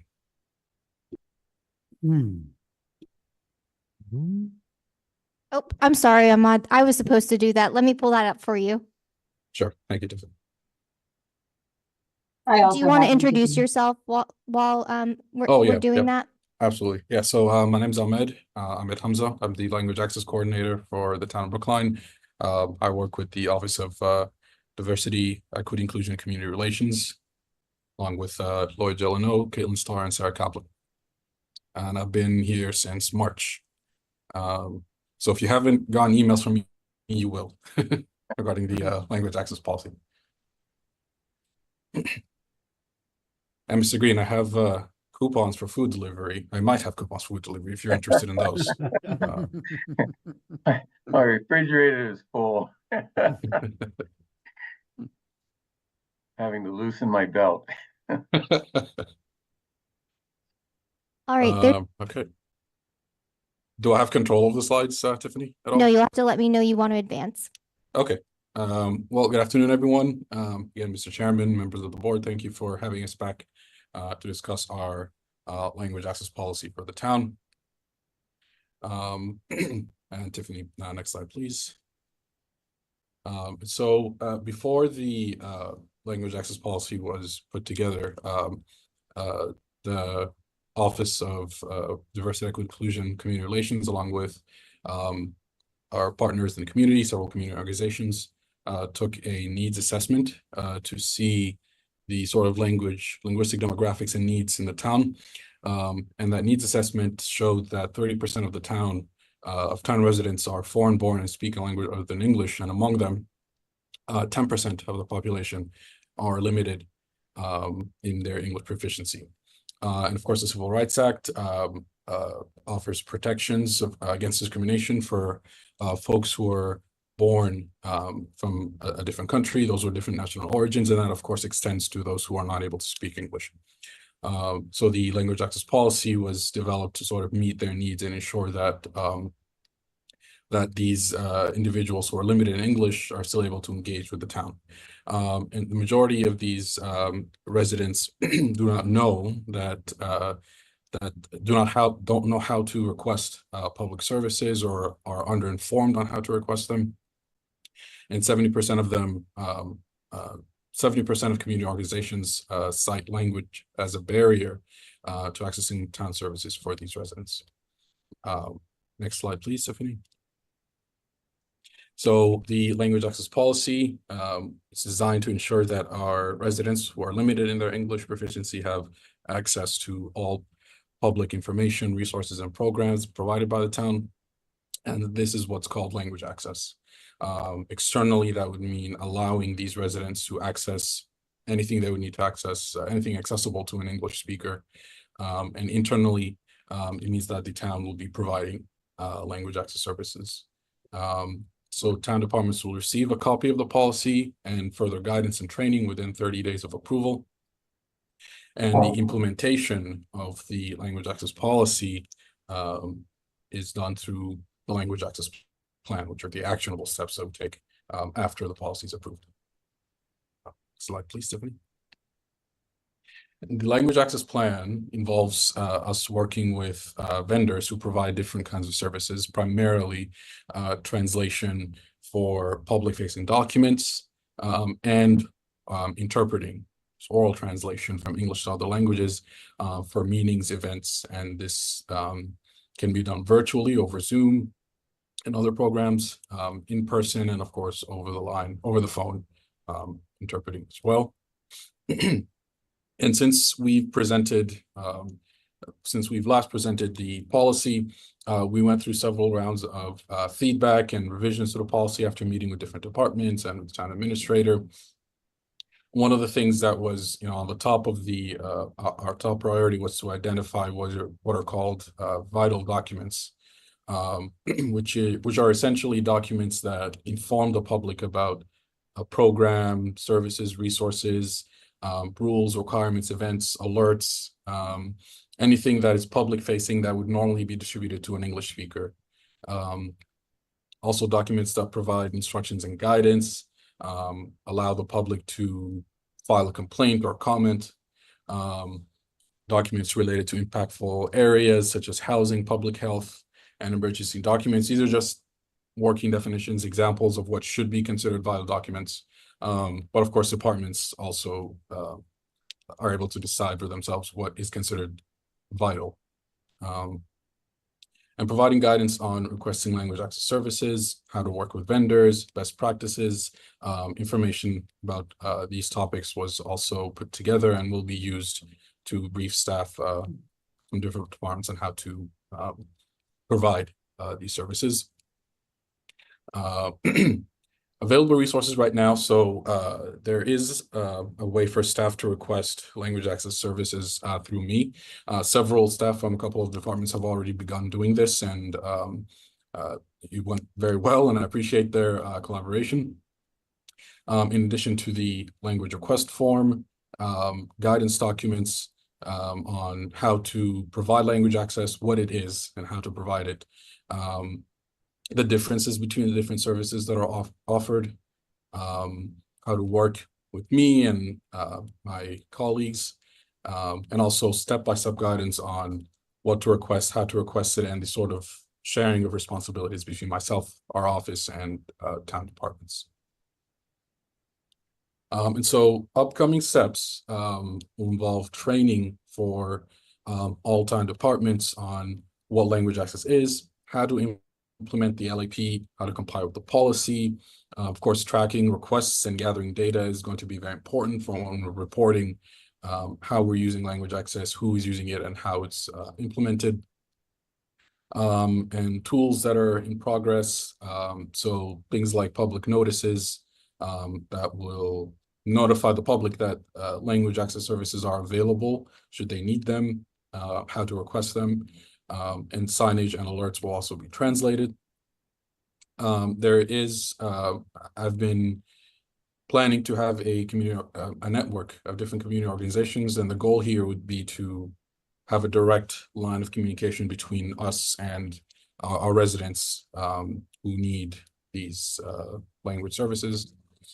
And of course, collaborating with town departments, really strategizing to, as we're implementing language access, to minimize costs, which in several examples of things that have been done in the past include condensing documents or offering translations by request as opposed to automatically providing translations whenever we need them. That's sort of what we have. We just really wanted to update you all on the changes that we've made to the policy since we last met. I think that's it for now, but I'm happy, my colleagues and I are happy to take any comments and questions now. Okay, anyone on the select board have questions or comments? Paul. Thank you. I guess I'm going to first make a broad comment, and then I do have some specific questions. And I'm not sure what our intent is, what a vote means, to vote on the policy, if that's what your intent is. I can say I'm not prepared to vote tonight. The policy it would be very difficult for me to vote on something without understanding cost implications and budget. This thing is simply stated huge and impactful. The covered entities, all of the number of interactions, the vital documents is extensive. The covered entities, which include town boards and commissions. It's very difficult for me to get my head around how extensive this is. And the policy, because the policy is so extensive, to approve it without first understanding how its rollout would affect what the financial cost is. I don't know how we can do those two things separately. So that's my broad comment, and the reason why I'm not prepared and here's my question. With respect to covered entities, which means boards and commissions, many boards and commissions do planning. I think planning is one of the vital documents. The policy says that there would have to be a dedicated person, if it only mentions departments for a department, but a covered entity would also include a board and commission. How would we do that in a volunteer organization where boards and commissions are often run by volunteers with shoestrings and bootstraps to keep things going? So we're still, I mean, on our end, from the policy, from that perspective, boards and commissions that are staffed by or fall under a particular department would likely be that department would take on that role and responsibility of coordinating language access there, where there was no immediate departmental oversight, and that would rest centrally with ODEICR. So that's where that responsibility would lie, and then in terms of your question of budgeting, yes, this is a significant investment. We invested in this in part in the override. Ahmed's position stems from the override that was passed in 23, and the resources that are, put into the budget there form the basis of what we are going to be able to do in terms of implementing this on a timeline. I think it's really important to stress that this is not something where we are not capable of flipping a switch and turning on, immediate full range access to every vital document in all the required languages overnight. This is in reality going to be a multi-year process, and it is going to be subject to the limitations of our budget. So if that's an area where you need additional information on what that kind of timeline looks like, we can get you that information. Yeah, if we can't specify which departments, which boards and commissions, how many vital documents would need to be translated and what that cost is, then you could back into it and say, we've got X thousands of dollars per year, and maybe it increases at some rate that we can invest in that, and that's the constraint. I'm just not comfortable approving a policy like this without understanding what the constraint is. And that really is the rollout portion of that is what we are working on internally. But, given where the document is, we think it's important to share it with you and the community. But yes, if you want to see that in conjunction with this, we're happy to do that. That's what I would like to see. Let me add, I had similar concerns, but I think that if you read through the policy, we're not talking about United Nations simultaneous translation service. But rather, identifying key documents, leaflets that are passed out or posted in various locations to just give people a sense of, what's going on in town and things like that. And then, further filtered by, the language access request form. So we're not going to just go out and translate, as I understand it, every document we have related to a particular committee, but rather, as people request, indicate a need for them. Well, the definition of vital documents is, very, very, very extensive. So my concern is I guess the point is we're not rolling out a huge big thing right now. I agree, and I we may not ever get there. We may never get there, but I guess to say again, this is part of this is when we adopt a policy, the public, we're setting an expectation with the public. And that's my concern. There are people that helped initiate bringing this effort through town meeting that advocated for it. And adopting this policy without a very clear constraint on finances or staffing, whatever we need to articulate a constraint so that we're not accused of not implementing the policy as approved. That's my concern. Okay, David has his any hand other up. hands? Okay, David? So a couple questions I have somewhat related to Paul's. First, is there a way to actually estimate what the financial implications would be, since we don't really know the full gamut of utilization for language services? So really what we can do in this instance is we have a sense of where the budget is. We have a sense of where the dollars are. And then the question is, how far do those dollars stretch, right? So we need to look based on the additional funds from the override, based on the budget for this project, and based on departmental budgets. That's the process that we're going through internally now in meeting with departments and understanding what their needs are in FY26 is what is the capacity for translation services? How are we going to begin to implement this? What does this look like practically on a year to year basis? How much of this is startup cost? How much of this is one-time cost? And how much of it is an ongoing expense?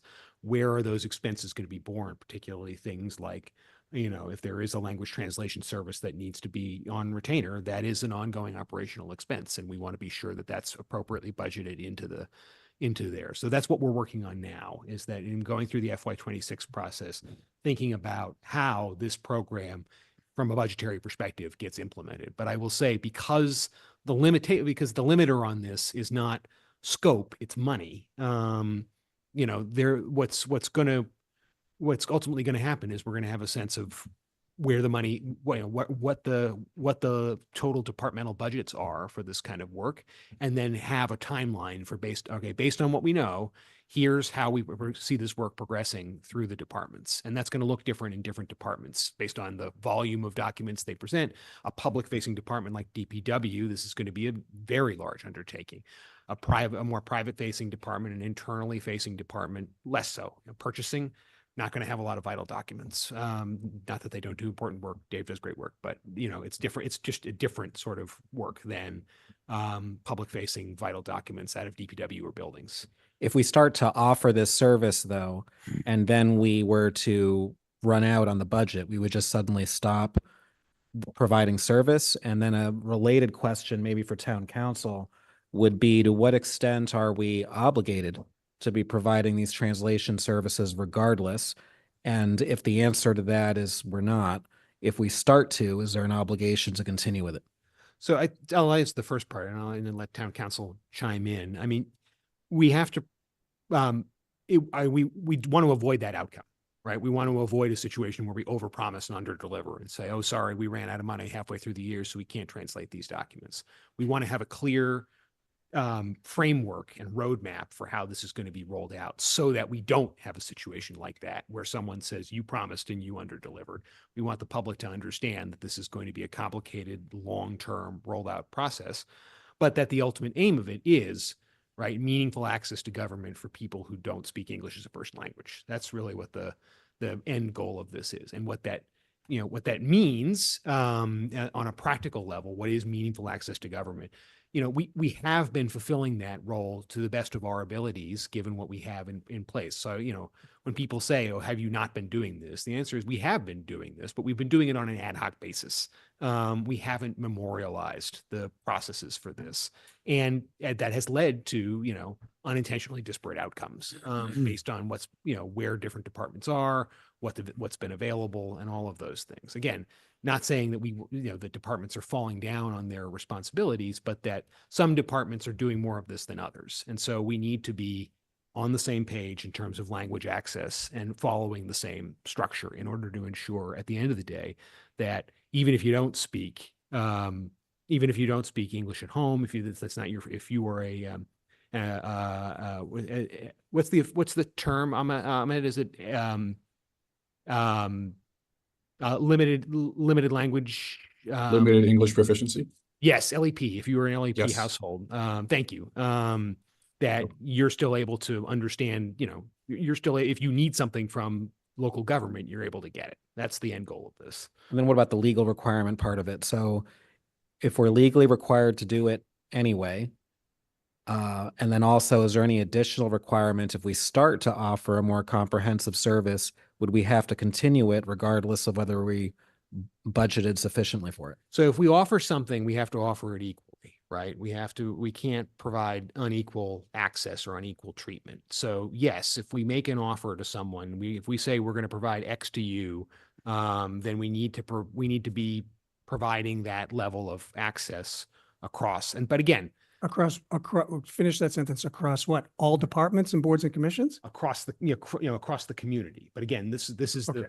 this is the thing, right? Is that you think about, larger municipalities that then deal with the question of what translation services are available. What are the major languages spoken in the community? It's not every language. It's not every circumstance.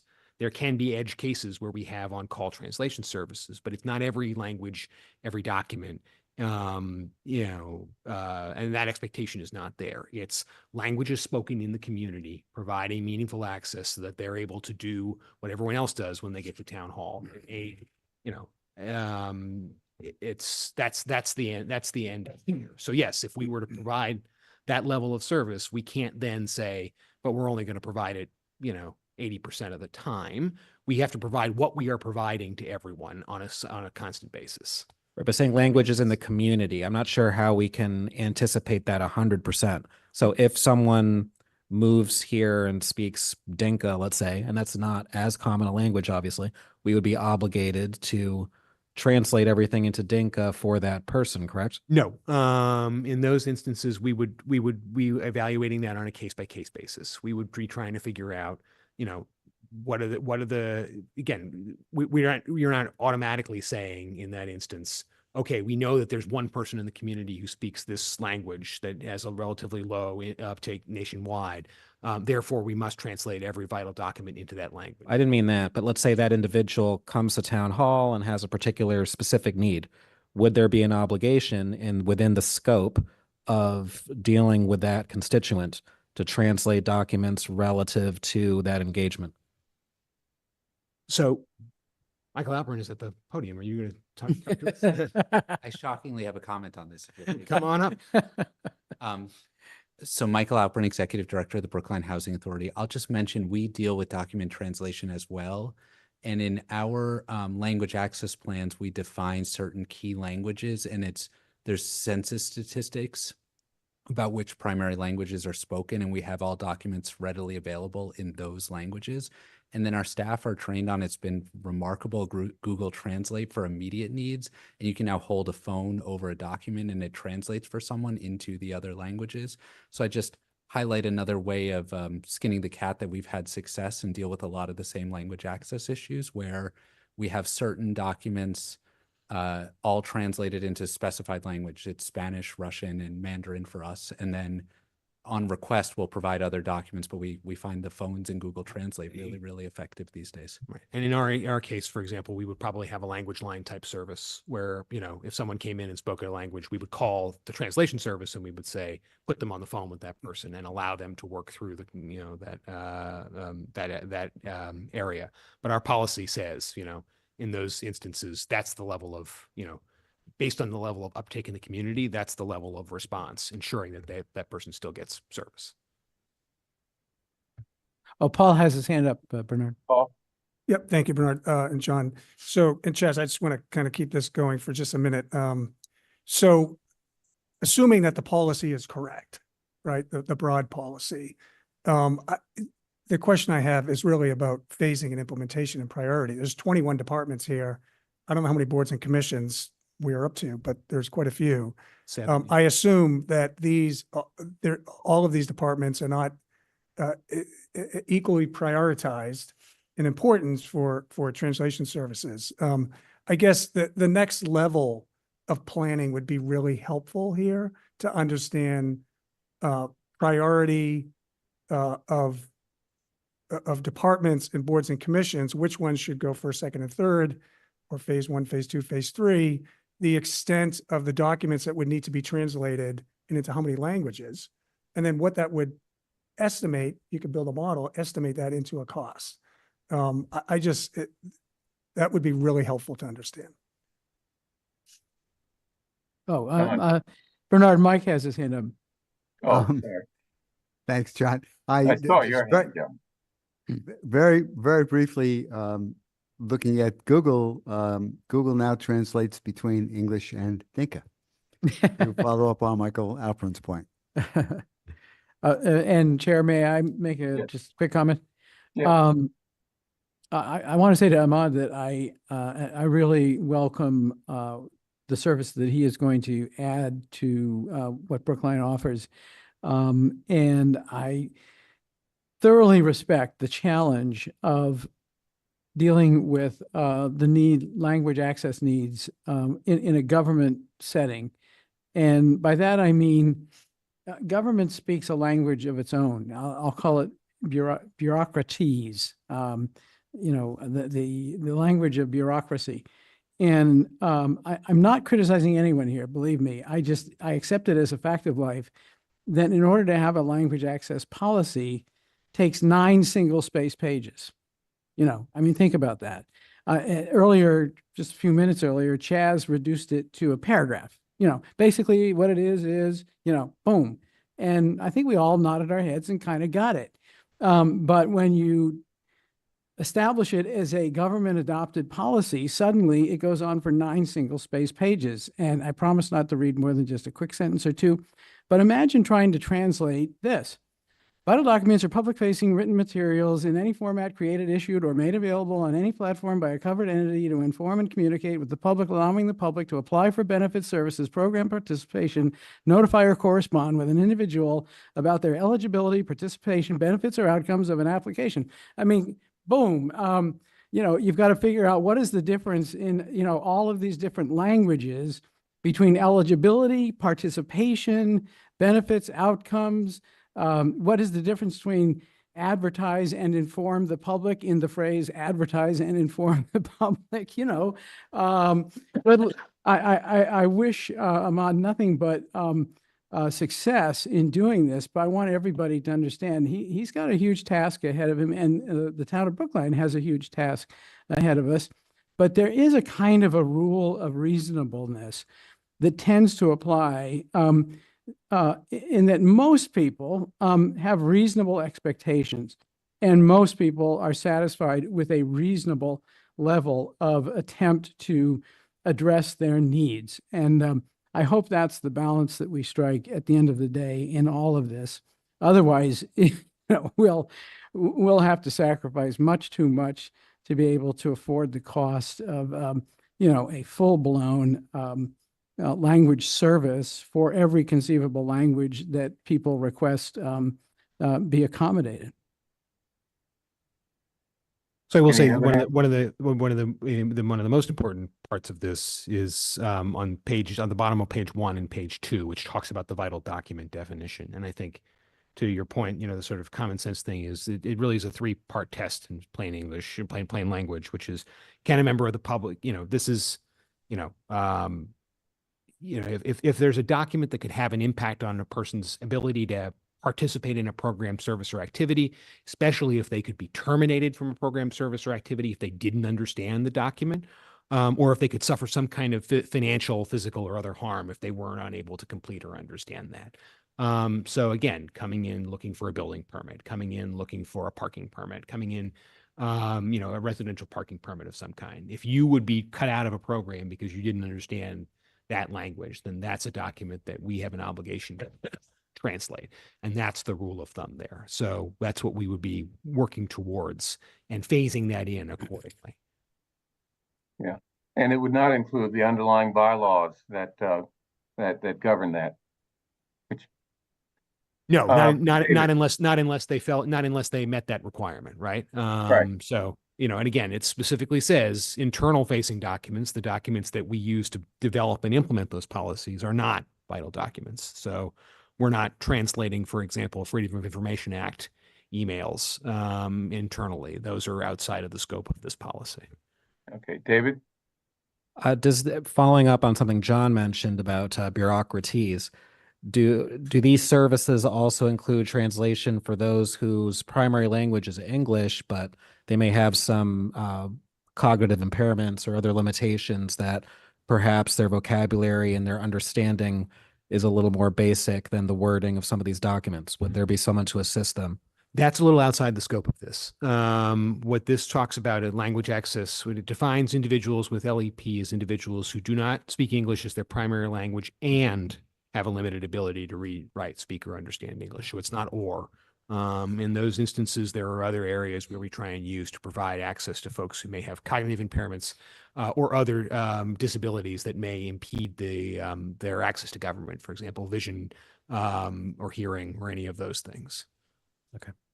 Okay, any other? I see Sarah Kaplan has her hand up. Sarah? I have to promote Sarah. Okay, Sarah, I've please. just promoted you.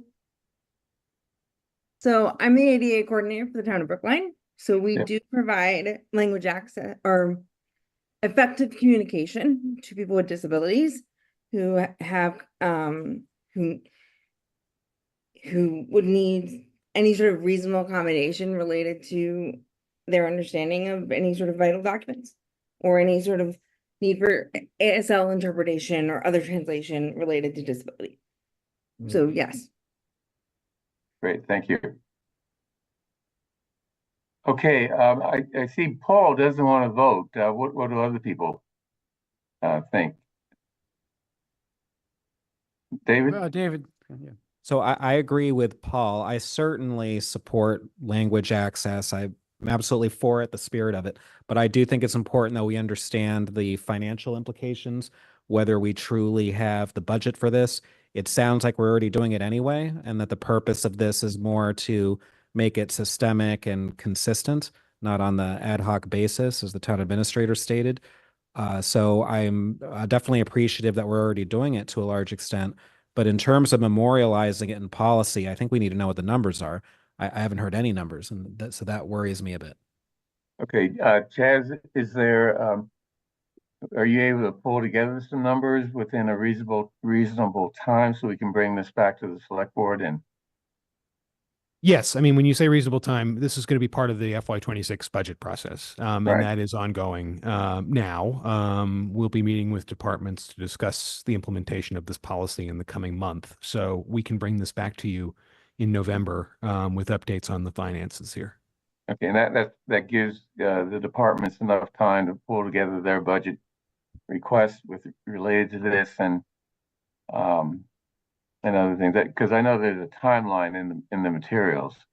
Right. You know, things that are done 30, 60 days and et cetera. So, okay, if you can get that for us to consider, we can put this off for another meeting for a vote. Chair, may I just ask a question for clarification about, of all of this? Yep. It's my understanding, and all I'm asking is that Ahmad or someone correct me if I'm wrong. Yeah, we need to know what this is going to cost, but we also just need to do what local government needs to do. This is protected under civil rights law.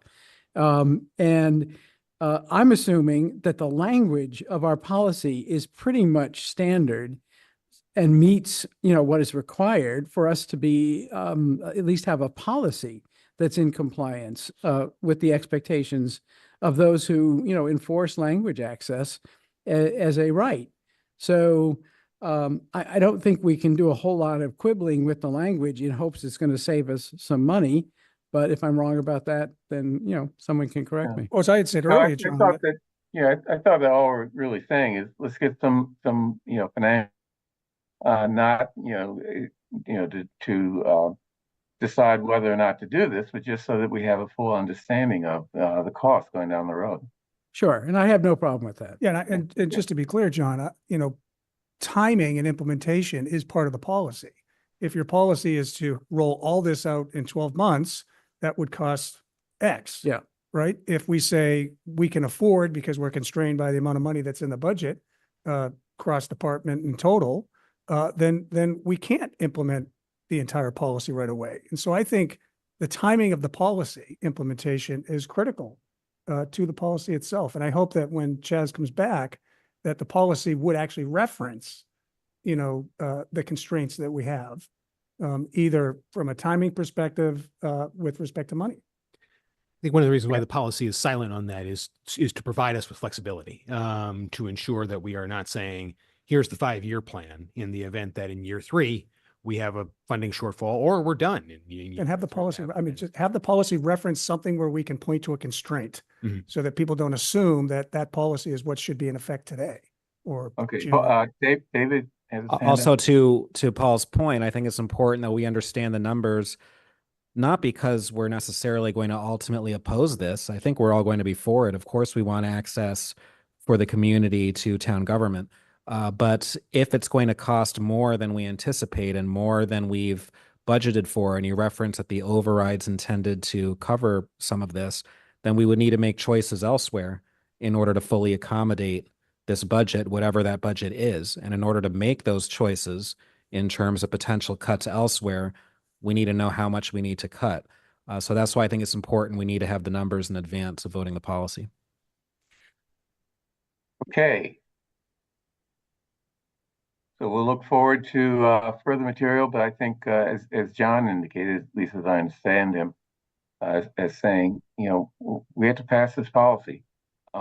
Whether we can do a Cadillac-sized policy or Ford-sized policy depends on our finances, but we have to move forward on this. Okay, thank you. Thank you, Ahmed, Ahmed. Thank you, Lloyd, the and Caitlin, ODEs, and team. Sarah. Pardon? Thank you, everyone, for having us back. And yeah, we'll definitely get back to you with more information on budget and finances. Okay. Thank you. Okay, next, sanitation contract update and vote on recommended services. I don't think this is going to be a vote. I think you mainly want the select board to tell you whether they have any, big objections or, are generally supportive of the approach you're taking. So we're not going to vote on this. Okay, so who's going to present? Is that going to be Commissioner Shute is at the podium. Good evening. Oh, good evening. We're going to change topics here a little bit. My name's Erin Chute. I'm the Commissioner of Public Works. And this evening, I'd also like to recognize Kevin Johnson. He's my Deputy Commissioner of Operations and Director of Highway Sanitation and Fleet Services, who's joining me here today for this presentation and discussion. So this evening, I'm going to update the board with an overview of where we are in the negotiation process for a new solid waste collection, processing, and disposal contract, and to request direction from the board on next steps regarding the scope of services to include in the new contract, with a recommendation from DPW to expand the contractual services function. Next slide, please. So the town currently has 2 contracts. With Casella Waste Management, the contracts expire June 30th, 2025. There's a curbside collection and processing of single stream recycling contract. Casella collects all of our recycling curbside, transports it to their facility to sort and process, and then sells as a commodity anything that can be recycled. And there's a solid waste transportation and disposal contract. This is for the hauling and disposal of solid waste from the transfer station to disposal sites that are selected by the contractor. Casella disposes of all of our waste at waste-to-energy facilities in the region. And under this contract, DPW is responsible for the weekly curbside collection of trash using DPW staff, supplies, and fleet. So what we're operating under right now, this was a 5-year contract that was renewed for another 5 years. As Newton was also in a position where their contract was nearing term, we decided to combine our resources and develop a collaborative bid to seek the most competitive menu of pricing and services for our respective jurisdictions. The process involved purchasing officers from both jurisdictions, 3 DPW staff from both Newton and Brookline, and legal review from both communities. The collaborative bid process presented a unique opportunity to evaluate the current and potential service and pricing models for sanitation collection and disposal in Brookline. So we're currently in a position, and I want to share this now, where we are negotiating with the two most advantageous bidders. I don't have numbers to share as we're still in negotiations, but the pricing is close and we are making very good progress. We will have a 5-year contract to bring to the board that will be effective July 1, 2025. And we would hopefully look to renew that for another 5-year term. So we're very much thinking kind of long-term, just like this most recent contract. So our goal, as I say here, is to provide efficient, predictable, and sustainable waste and recycling management, collection, processing, and disposal services. This is a critical public service that ensures the safe and efficient removal of solid waste, protecting the community from health hazards and environmental contamination. And in our reviewing our current model of sanitation and recycling collection and the options for services as part of our collaborative bid, we recommend contracting out all or some of the remaining solid waste collection services in order to meet this goal. Next slide, please. So the town services over 13,000 households with in-house and contracted services. The town collects, as I said, household trash, bulky waste, and yard waste curbside with town employees and equipment. And the contractor collects and processes all recyclables following our same schedule of the week and same route, and also hauls and disposes of the aggregated trash.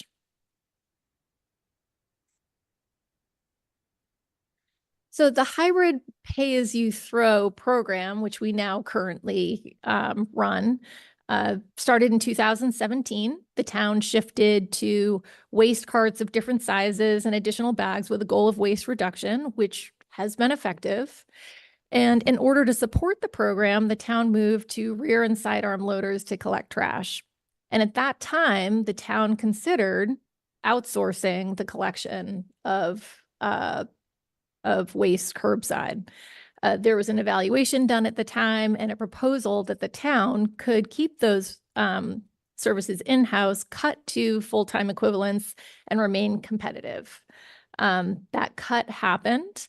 But what we have found is that the town cannot service the collection routes with reduced staffing, and we are therefore struggling every day to fill the seats to drive and collect trash. Next slide, please. So I want to express and share with you some of the challenges with in-house sanitation collection. A big one is liability risks. Sanitation is one of the most dangerous occupations in the United States. There are significant legal and financial liabilities associated with this function and a great deal of lost time due to work-related injuries. In the past 4 years, there have been, in our department, 23 workers' compensation claims associated with this function of waste collection, with 12 leading to lost time for a total of 1,159 days. We also have difficulty filling these positions. We have advertised vacant positions for years without being able to fill the positions. And this impacts our operations, and thereby it leads to, it has a negative impact on other divisions. We must run this operation. This is a critical function for the town. And in order to pick up trash every day, we are pulling employees from other divisions within highway to collect trash. And so this has had a really negative impact on morale for employees who are shifting over to sanitation, which is not the trade or service that they were originally hired for, and therefore has led to difficulty in retaining employees, where we had 5 resigned, either from the town or transferred to other divisions within the past year. And finally, we have an aging fleet. It needs to be replaced. There are increased maintenance demands leading to increased time, costs, and efficiencies. We had over 124 repair tickets this past year, leading to service delays.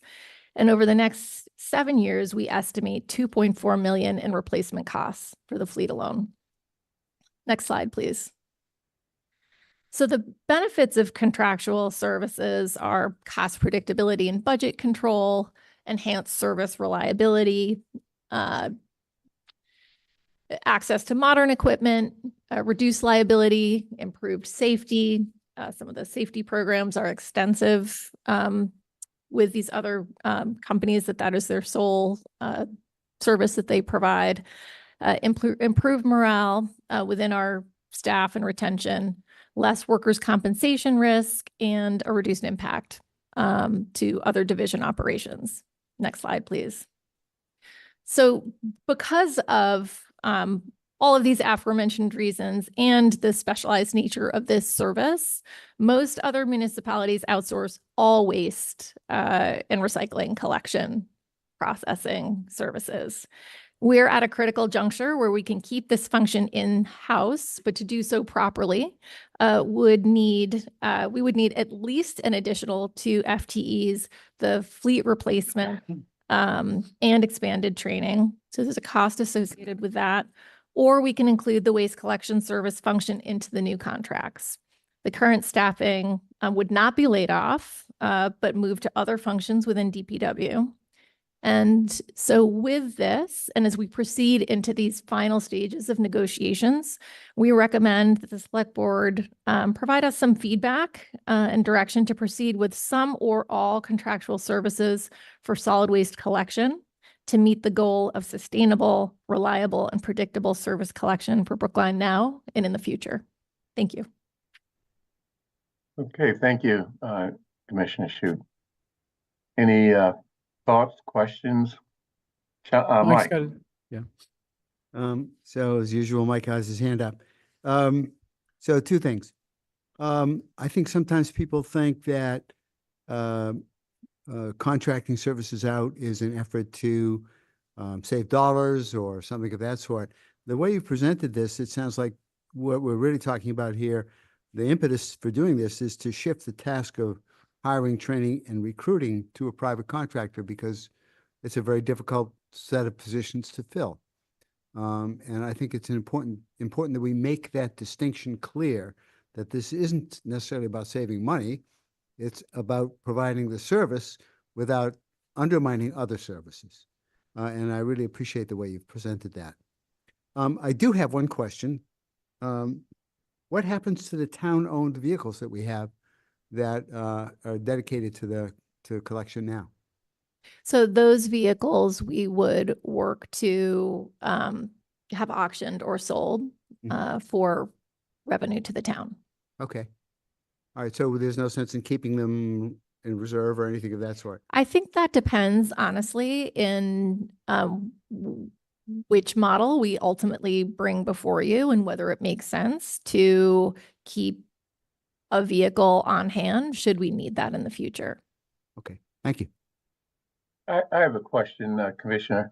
One of the other concerns that people have with respect to outsourcing is the idea that we're shifting employment from relatively high-paid employment with the municipality with benefits to low-paid employment without benefits. And as I understand, that's not the case in this situation. Am I correct there? And could you confirm for the audience? That is correct. We are currently not competitive actually with the market of sanitation collection in the private sector. So we're increasing the numbers of middle-class workers in our town or in our community. David. So I have a couple questions. You referenced the beginning of your remarks that you're currently negotiating with the 2 most advantageous bidders. Do you mean most advantageous financially or in what sense?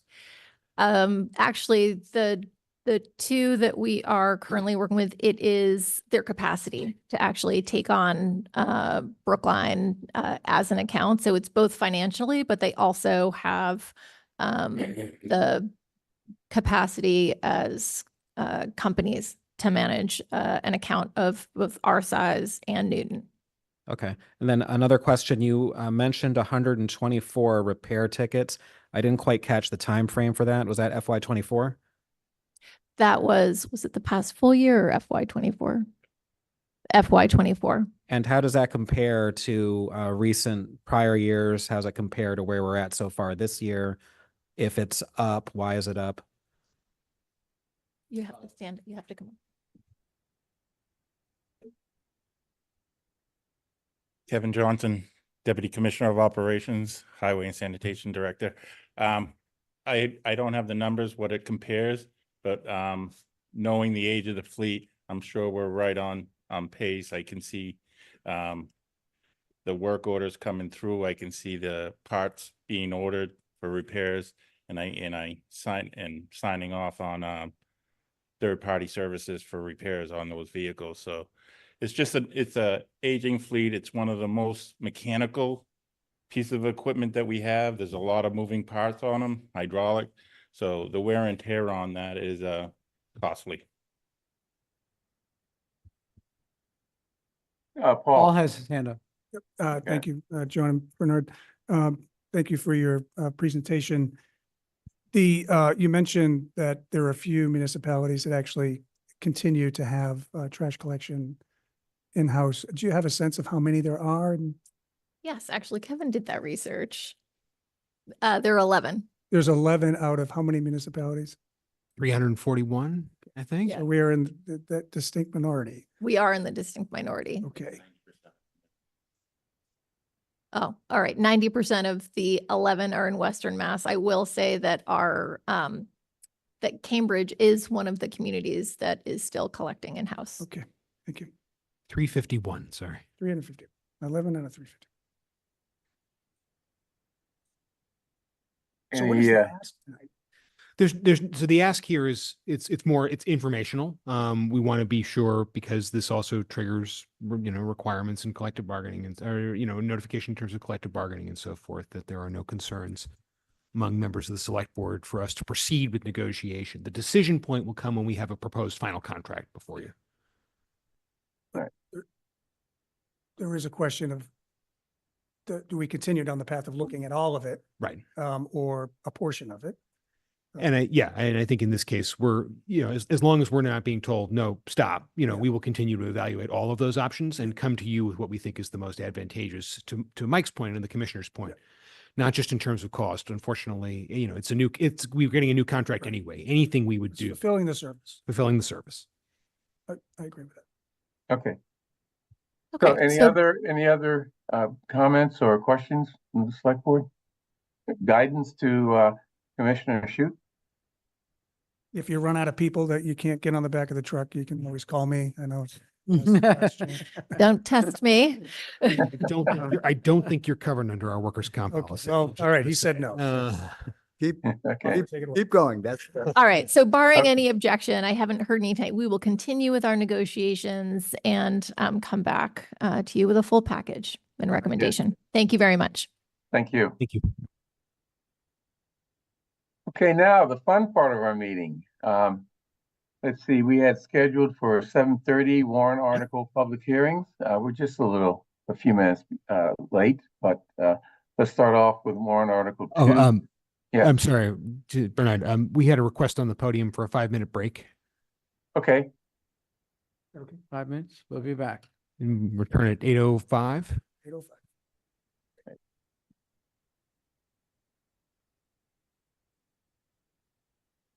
Hmm.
City.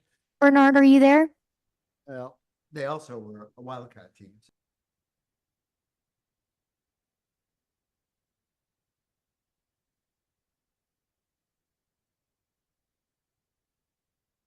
Tied that series up. So that's 1-1. Back? Okay, he's back. Oh, really? We're doing 2 minutes on, okay.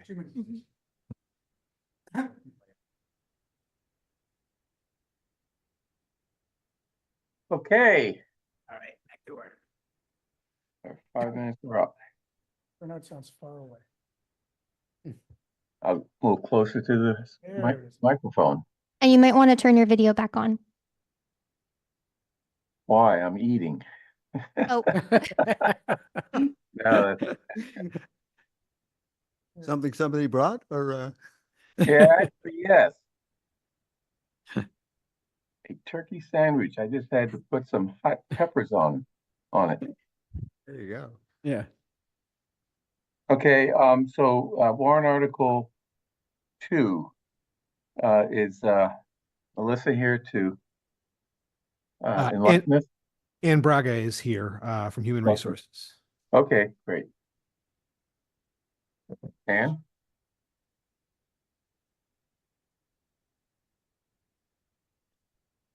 Good evening, everyone. My name is Ann Braga. I'm the HR director for the town of Brookline. Just providing you an update with the status on collective bargaining. At this point in time, we do not have any signed agreements for you, but we are working actively with both AFSCME and FIRE, and we'll be starting negotiations with Teamsters and the other subdivisions of AFSCME shortly. So I don't have anything for particular review tonight. Okay, so what should we do? No action, or you may have something later on that we're gonna have to act on, right? Bernard, my hope is that we will. Bernard, what we've traditionally done is, if you wanted to vote no action right now, you need to still hold your public hearing. But obviously without any contracts to consider, there's really not much to discuss. If there were contracts, we would have the board reconsider and probably schedule another public hearing to discuss those. So, Okay, you know, cool. Yeah. So I would just, you know, at this point, you know, Open probably a public just, hearing and see if anyone wants to say anything, and then we can reconsider later on. correct. Or vote no action and then reconsider. Okay, this is a public hearing. Tiffany, is there anyone in the audience that would like to speak or on Zoom? There is no one who signed up in advance. Is there anyone in the room who would like to speak on warrant article 2? Is there anyone online who would like to speak on warrant article 2? If so, please raise your hand using the raise the hand feature at this time.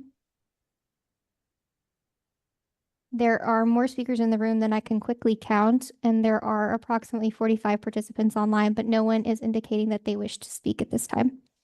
Okay, thank you. I'll close the hearing. Any comments from the select board? Hearing none. I move no action on warrant article 2. Approval of collective bargaining agreements, of which we have none at this time. All in favor, please indicate by saying aye. John Van Scoyac. Aye. Michael Sandman. Aye. Paul Warren. Aye. David Perlman. Aye. And chair votes aye. Next, warrant article 16 to amend section 8.41 of the town's general bylaws to expand the requirements of the tree preservation bylaw. Do we have the petitioner here for this? The petitioner's in the room, and I'm going to pull up a deck for the petitioner. Yes, please. Okay.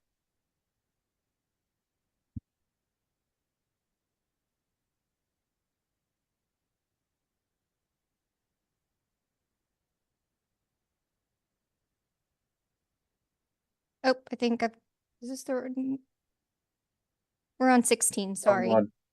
That's my apologies, 1 second.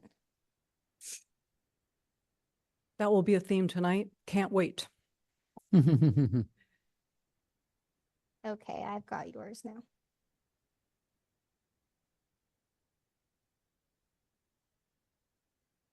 Okay, please introduce yourself and then go with your presentation. Thank you. Elisa Plazanja, Precinct 8. I am a co-coordinator of Mothers Out Front, Brookline's tree team, and I am a board member of Climate Action Brookline, but I'm here this evening in my individual capacity. I'd like to first thank you for taking the time to consider our warrant article.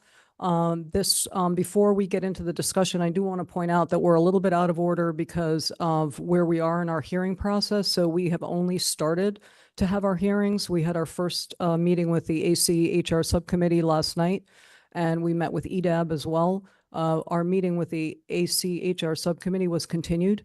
We will be continuing that discussion this Thursday, and we have other meetings this week. So as you well know, warrant articles evolve over the review process. So we are just beginning that journey and already have amendments that we are considering. So just kind of put that in context.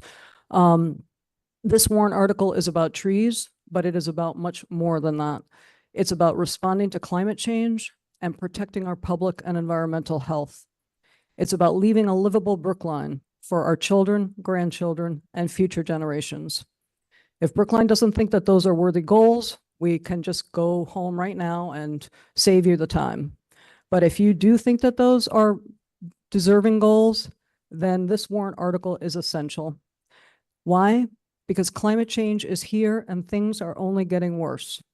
And this makes it imperative that the town take every action possible to keep Brookline livable. Yes, we're reducing emissions and we're switching to green energy and electrification, and we have some sustainable building standards, but we also need to focus on preventing actions that are undermining our progress towards achieving our climate goals. And that's where tree preservation comes in. Trees aren't just some pretty thing to look at. They're powerful carbon capture machines. They produce the oxygen we breathe. They provide cooling. They mitigate the heat island effect. They help manage stormwater runoff, and they deliver countless other benefits to our community. These are all well documented by the town itself in the Urban Forest Climate Resiliency Master Plan and the Climate Action Plan. So why isn't our current tree preservation bylaw good enough? Well, it's extremely narrow, and it applies only under limited circumstances, only to residential property, only during significant construction activity, and even then, it only protects trees that are within a 20-foot border of the lot line. So as a result, we are continuing to lose healthy trees with no consequences except the damage that loss causes to our environment and our climate. Our warrant article is based on a very simple premise. If Brookline is serious about fighting climate change, we need every tree we have. So this warrant article is really about encouraging the preservation and protection of every healthy, mature tree in town, because every tree really does matter. And it's about holding people more accountable for the harm that they cause to our environment when they do decide to remove a healthy, mature tree by requiring more meaningful mitigation for their actions. It's that simple. Protect every tree and hold people accountable when they don't. Because the only thing that can truly replace the loss of a mature tree is time. And that's the one thing we do not have in the fight against climate change. Before I turn it over to Olivia, I'd like to address one of the elephants in the room, which is this too much? We understand that we've heard some concerns. As I mentioned, we're just starting our journey. We've heard concerns about affordability, both for property owners and the town. And we understand that providing flexibility and relief for residents with constrained finances is important, and we're working on proposed amendments to address those concerns.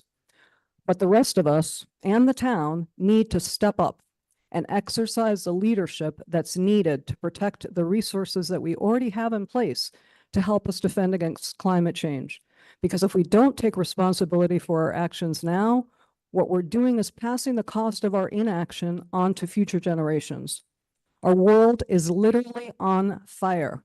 We just had the hottest summer on record globally, and this morning I watched a meteorologist break down in tears on national TV as he contemplated the ferocious destruction that climate change is about to unleash on millions in the form of Milton. So we can be responsible citizens and do what is needed of us now, or we can leave a hellscape for our children and grandchildren. That is the choice before us. I'll now turn it over to Olivia to talk a little bit about our article. Thanks, Elisa. My name is Olivia Fisher-Fox. I'm a resident of P4, co-coordinator of the Brookline Mothers Out Front Tree Team, and a board member for Brookline Green Space Alliance. I will be talking about the, but I'm speaking for myself. We have slides here, Tiffany. Can I bring up the next slide, please? Yep. Okay, so I'll be talking about the climate benefits of significant trees and the proposed changes in our amendment. But first, I want to define our measurement terms. So trees are measured by their DBH, or diameter at breast height. This is the measurement taken at the trunk, 4.5 feet above the ground. The drip line is measured at the outer edges of the canopy, and the critical root zone is defined by the roots that extend underground, as pictured here. The larger the tree, the greater the climate benefits. Next slide, please. So, large trees are climate rock stars. Each group of trees pictured here stores the same amount of carbon. For instance, one mature oak tree with a 54-inch DBH stores 8 tons of carbon. In order to pull the equivalent amount of carbon out of the atmosphere from smaller trees, you would need 35 trees at 12 inches DBH, or 151 trees at 6 inches DBH, or 465 trees at 4 inches DBH. Note that the group of smallest trees on the right are the size commonly used for replanting. Next slide, please. In our current bylaw, if you cut down one of our 54-inch DBH rock stars, you have a choice of replacing it with 27 inches of DBH. That's almost 7 replacement trees boxed out here in red, or paying $27,000 into the tree fund. As you can see, replanting comes nowhere near to replacing the carbon benefits of the tree the town just lost. And I say town, because the urban canopy provides carbon sink to all of us, whether it is on private, public, or commercial land. Next slide, please. The proposed mitigation would require a replacement for a 54-inch DBH tree at 108 inches of DBH, or 27 4-inch DBH trees boxed out in red, with a choice of instead paying $54,000 into the tree fund. The tree fund, by the way, is the town's fund to plant and maintain trees in other parts of town that are lost on private property. One of the great things about increasing mitigation is that it will bring in more revenue to the town. So you can see, even in this amendment, we are nowhere close to replacing the equivalent carbon benefits of the trees we lose. We are asking only that you consider taking a step forward toward that goal. Next slide, please. So exactly how many trees are coming down in Brookline since the last 6-year measurement was taken in 2020? We don't exactly know. But if you travel down Route 9, Tappan, or Harvard streets, you see trees coming down in many places. We propose that all trees on all property require a permit so that we can better measure the loss of trees on an annual basis while simultaneously assuring mitigation. Our current bylaw requires a permit only during large construction projects on residential property and for trees that are within 20 feet of the lot line. The proposed permit would be triggered by the intent to remove a 6-inch DBH tree or greater for all property on the entire lot, even for invasive species, because they too store carbon and cool our town, though mitigation would be determined by a reviewing agent. The permit process would also require that you let your neighbors know as a way of enforcing mitigation for this complaint-driven bylaw. The data gained through this process will help the town better regulate in the future. And of course, we will retain the exemptions for severely damaged, hazardous, diseased, and insect-infested trees. In short, this bylaw removes a complex set of triggers and simply says you need a permit to cut down a tree in Brookline. Next slide, please. Lastly, Warrant Article 16 requires that any tree an owner wants to retain within 30 feet of construction deserves a fence that better protects the tree's critical root zone. We are living in a challenging time where trees might be our best ally in the face of climate change. Let's maximize their benefits. Thank you. Now I'm going to turn it over to Catherine Donaher. Thank you. Whoops. Oh, whoops.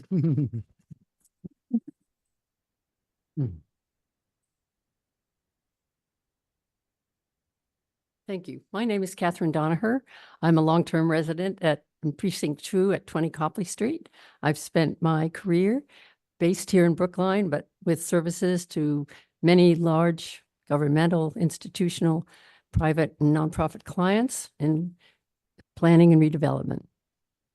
In closing our presentation, I want to urge you tonight to seize a major opportunity facing you. That is for you to deliver to us, your constituents, the protection we all need for you, from the ravages of climate change. Greenhouse gases are our biggest danger. Protecting our tree canopy is the only tool available to us here in Brookline to keep us safe and to deal with this critical issue. Simply put, people who cut down trees impose a cost on all of us. With tree loss, everyone loses and everyone pays. We elect you, and by so doing, you're entrusted to work on our behalf to secure our future.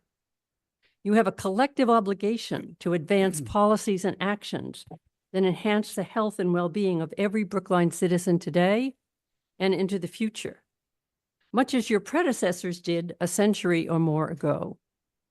Their legacy is the magnificent canopy that takes care of us today, and that canopy is under siege as we speak.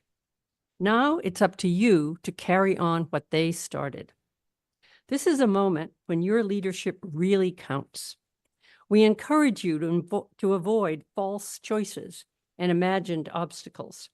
Public policy is not, and never has been, a zero-sum game. For example, it's not okay to create new heat islands in order to build new housing. We can achieve environmental justice and build housing and support every person's health and well-being and protect our tree canopy. Together, we can do this, and we must. And to put this initiative in context, I simply want to let you know that as we've been doing our research and working on this project, we've discovered that there are many, many other communities in the metropolitan area that are well on their way to doing this as well. There are initiatives in almost every state in the country. So this is an issue whose time has come, and so the moment is now. Thank you very much. Okay, any comments from the select board? I'll start John. if that's okay. Yep. So I just want to thank the petitioners for both the article that they have presented us with and for the eloquence with which they presented it. And I'll mention that I consider that I'm extremely fortunate to have in the yard of our house in Chestnut Hill several canopy trees. And they have been there as long as I have, and they keep getting bigger. And in a couple instances, we had an arborist say, this one has to come down or that one has to come down, but we still have several canopy trees that it would be unthinkable to me to, for any reason, remove them. However, there is a change that's on the horizon, and we've all heard of it. It's the accessory dwelling unit ADU legislation passed by the state, which essentially envisions a significant amount of progress being made in adding housing units in Massachusetts, which just about everybody agrees we need to add housing units in Massachusetts via encouragement of development of additional dwelling units on land where there is already a dwelling unit.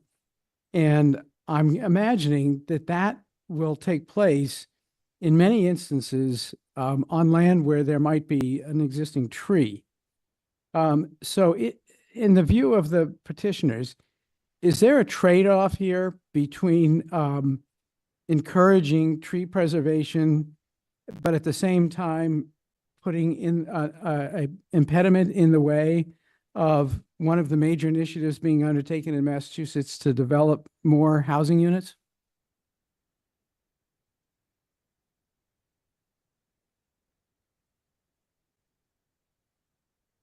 As we know, there are many, many worthy public policies, and ADUs have had their time, and they're coming into being, it's more and more able to do that, and they've been allowed now in most communities. I think it's a false premise to always pit one worthy, totally valued public policy against another. We have to learn to do both. And we have to figure that out. That's part of the job of working on solving the many, many problems that our society encounters. All right, thanks. Paul. Yep, would you come back up? We're gonna ask some questions. Yeah. So first, thank you for bringing it. I'm a big fan of trees, and I appreciate certainly why you're bringing it forward. And I agree with it. I have some questions about the specific policy aspects of your article. And I'm going to come at this from my personal experience. So I own a home in the St. Mary's Business District. I don't have my house takes up basically the lot. There's a little bit of yard, not much. I'm within, 30 feet. My entire lot is within 30 feet of a tree that would qualify. And so I'm thinking about the things that we've done to the property and the things that we still need to do. So for example, we moved a beautiful mountain laurel from one side of the yard to the other. That's a shrub. It's a shrub, but I had to excavate. We dug down more than 12 inches. We dug 4 feet. You know what? Just in the interest of time, we are going to be removing the excavation aspect of the bylaw. So you're removing section 2.5? Yes, well, and elsewhere, where And where it references elsewhere. it? We understand the intent there is the greatest risk that one can pose to trees is excavation and the damage that it can cause to the critical root structure. But we understand that it's very difficult to craft a policy that includes excavation without unintentionally infringing on other harmless activities. And so we think that in the best interest of advancing the broader goal that we're going to be removing excavation. Okay, I appreciate that because it would also it would trigger by planting a tree, you'd have to dig down, which would be ironic. Then the other question I had is about fencing. And I understand the fencing is intended to protect the roots. I have a neighbor. I mean, there's trees all along the border of my property, on my property, and on the neighbor's property. How do you handle fencing that needs to span the property line across two properties? How do you do that? So I would point out that fencing is in the existing bylaw. So that requirement to fence off the tree save area. So this is not a change that we are proposing, although we are proposing to expand the tree save area. One of the, we also understand, and I live in North Brookline, so I appreciate the constraints of smaller lots. And this was something that Tom Brady and DPW had commented on. He said in some cases that's just not feasible. So we are going to be, assuming that the moderator allows it, modifying that to, we're setting sort of the standard tree save area, but flexibility for the area to be smaller if the site conditions warrant it. Right. But the idea is to keep construction equipment off of the critical root zone because that could damage it. In your case, so your specific question about a tree that sort of straddles a lot line, I'm assuming that the construction activity wouldn't be encroaching on your neighbor's yard, right? So it wouldn't necessarily be trampling the critical root zone on your neighbor's side. It could be either side. If they're doing construction, the bylaw would require. Right.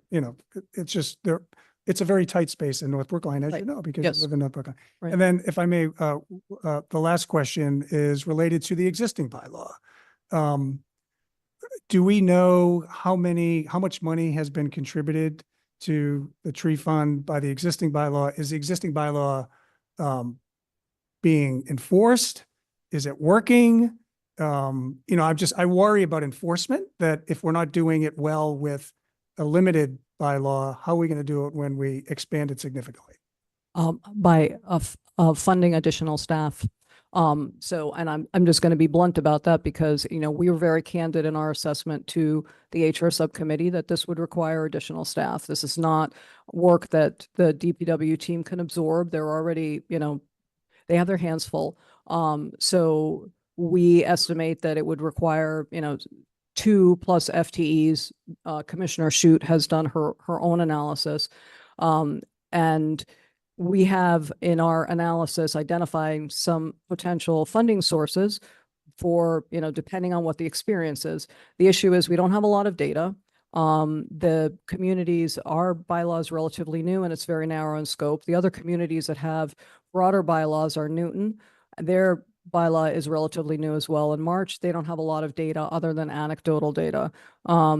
Cambridge has had their tree preservation ordinance in place for a much longer time, and they have a lot of data. So we ran projections based on Cambridge's experience with activity levels and of the tree removals, what percentage resulted in payments into the tree fund.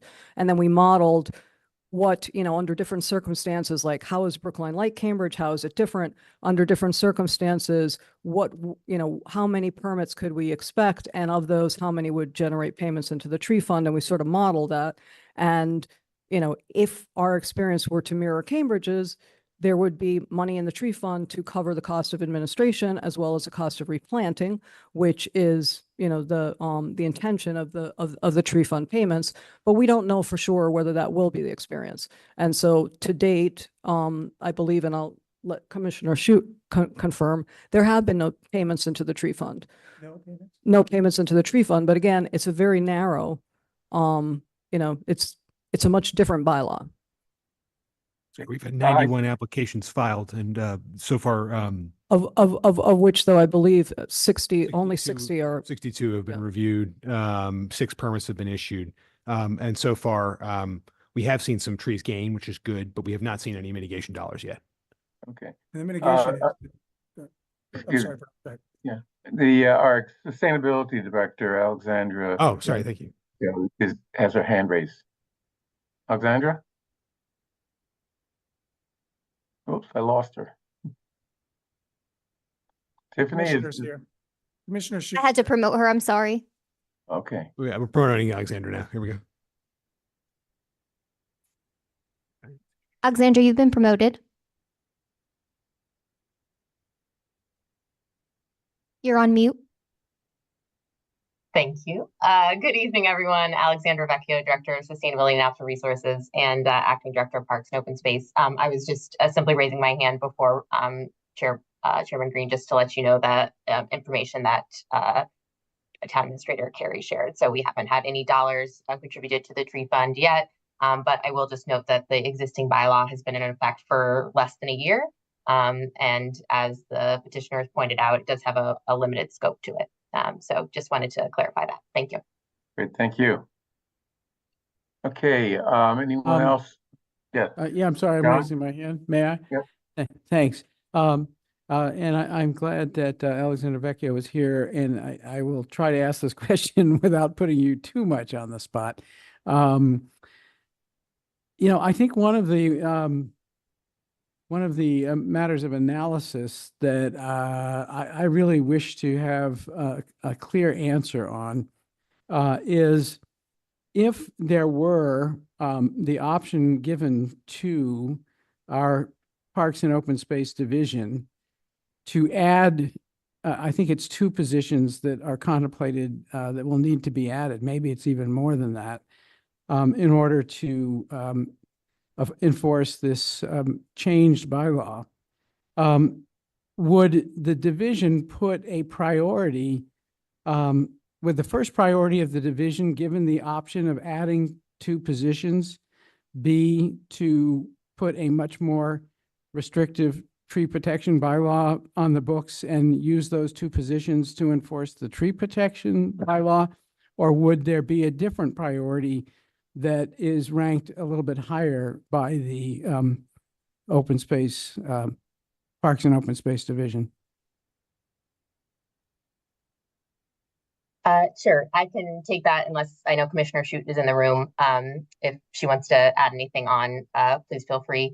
So I would say that our first priority is managing our town assets. So managing our public shade trees, our trees in our parks, playgrounds, school grounds, town grounds. And so we are in the process of, we now have a full-time urban forestry manager, where previously that was a part-time position for the town. We are in the process of hiring an additional tree crew so that we will have 2 in-house tree crews to maintain that asset. So that is our first and highest priority.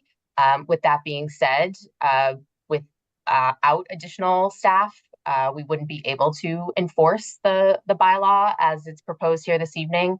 If we were to able to first fill those town positions to take care of our town assets, then yes, I think with the additional staff, we would be able to enforce the bylaw as recommended here. With all due respect, I'm not sure I got the answer as to, but would that be your Parks and Open Space Division choice of what to do with the additional staff and the additional money?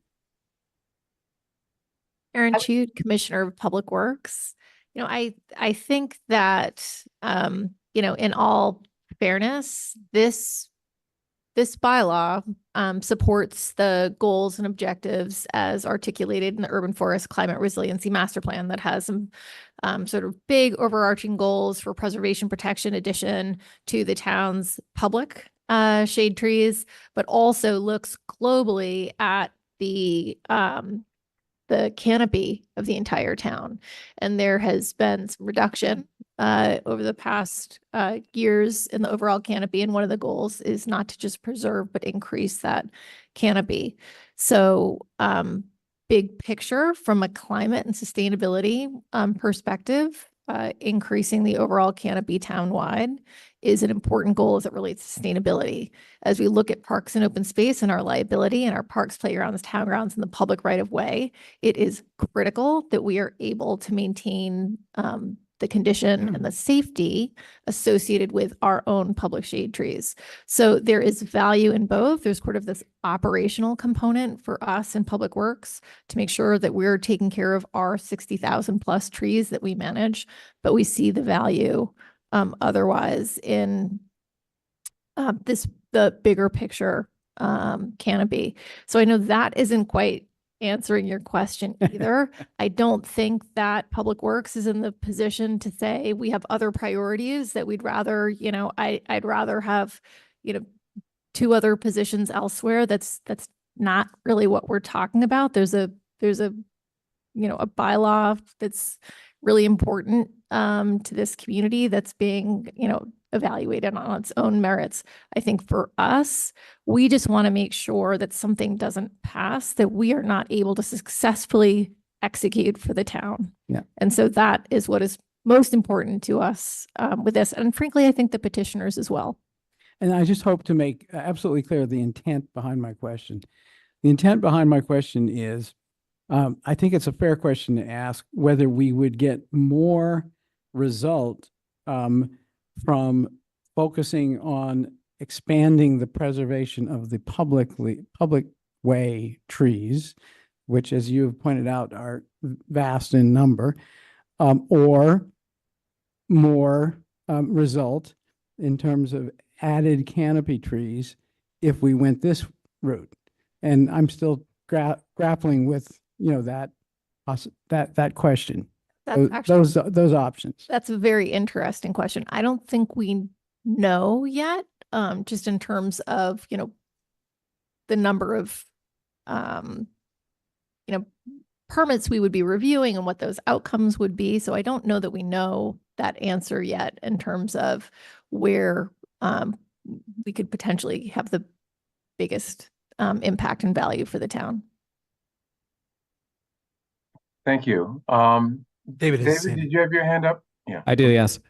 A couple questions for the petitioners. So you referenced that the Cambridge tree preservation ordinance was one of your models for the proposed Brookline bylaw. How much does Cambridge pay into their tree preservation fund per mature tree? They have a really like complex formula. So if you think our warrant article is complex, you should read Cambridge. They have a very complex formula that varies based on the you could have the same tree removed, but based on who is removing it, there's different payment formulas. So it's an impossible question to answer. I will say that what we did to analyze the revenue stream, we didn't just assume that the money would be the same because the mitigation formula is not the same. What we did is we looked at the actual activity that was involved in the removals, what's the size of those trees that were removed and not mitigated with replanting, but rather payments to the tree fund. And we applied our proposed enhanced mitigation formula to those trees to project a revenue stream. And it was probably, I'm just going by memory, so don't hold me, accountable here, but it was maybe like 2/3 of what Cambridge actually generated on average. All right, so for a diameter breast height in Cambridge, it's comparable to the one that you're looking at as the threshold for $54,000 in Brookline. You're saying that the $54,000 is roughly 2/3 of what would be charged in Cambridge? No, I didn't look at it in that way. I looked at it in the aggregate. So Cambridge is what the reason that we believe that our formula is important, and we actually lifted our formula from Newton, was that it acknowledges the exponentially greater value of really large mature trees. So when I said that the total projected revenue stream from the tree fund, assuming we would have the same experience as Cambridge, based on the size of the trees that were removed, but using our payment structure, the total revenue stream would be about 2/3 of what Cambridge generated. All right. Did you also look at this on a per property basis? We did not. The reason I ask is, as stated earlier, there's some competing public interests at play here. And I'm just wondering whether your proposed bylaw would be going a lot further than Cambridge's in terms of cost to the property owner. So it really depends on how big the tree is, because our first tier, which is based on the Cambridge data, 2/3 of trees removed would fall into our first mitigation tier, and that first mitigation tier remains unchanged from the existing bylaw. That's at $500 an inch. The maximum, so then we step up, we go from 500 to 750 to 1,000 to 1,500. If you look at the second tier, that's another 25% of those trees. So the vast majority, 91% of the trees fell into the first two tiers with either the $500 price tag or the $750 price tag. As I said, Cambridge's formula is complicated. It starts at like $850 for an individual, but there can be adjustments, and then it's $1,250 under certain circumstances. And so, on average, though, if you're looking at those two tiers, it would appear to me that our payment structure is lower for the vast majority of trees than Cambridge. But I'm going by off the cuff here in that statement. All right, thank you. And then finally, as you know, there's an existing tree bylaw in Brookline that's fairly recent. In any way, is your proposal intentionally meant to expand the scope of that, or do you feel it's totally independent? No, this is so if it is completely expanding the scope of the existing bylaw, because the existing bylaw is, it's only triggered in a very limited set of circumstances related to construction. And then it only applies to that 20-foot border around the lot line. So what we have experienced, and maybe I could invite one of our other co-petitioners who was going to be commenting as a member of the public to give some examples, is that we continue to see trees coming down left and right. And so what we're hoping to do is, through this, is discourage that practice. And, when that does happen, to require mitigation to make the community whole for our, environment. Thank you.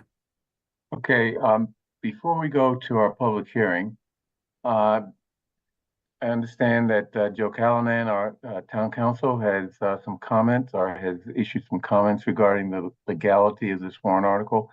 Can we hear from him or someone in legal counsel's coming up. office? Okay, good. Yeah.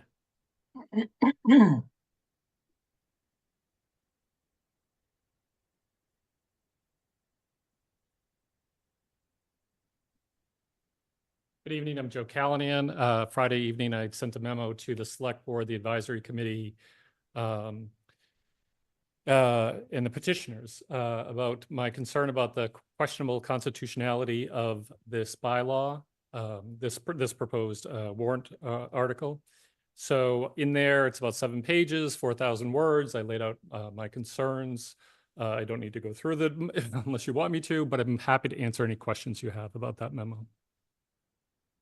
One question I have is whether the petitioners have reviewed the memo and come up with any ways to address the concerns of town council. So yes, we have. We disagree with the concerns. So yes, we have reviewed it, and yes, we disagree with it. So I don't want to say much further here, but I will say that we are.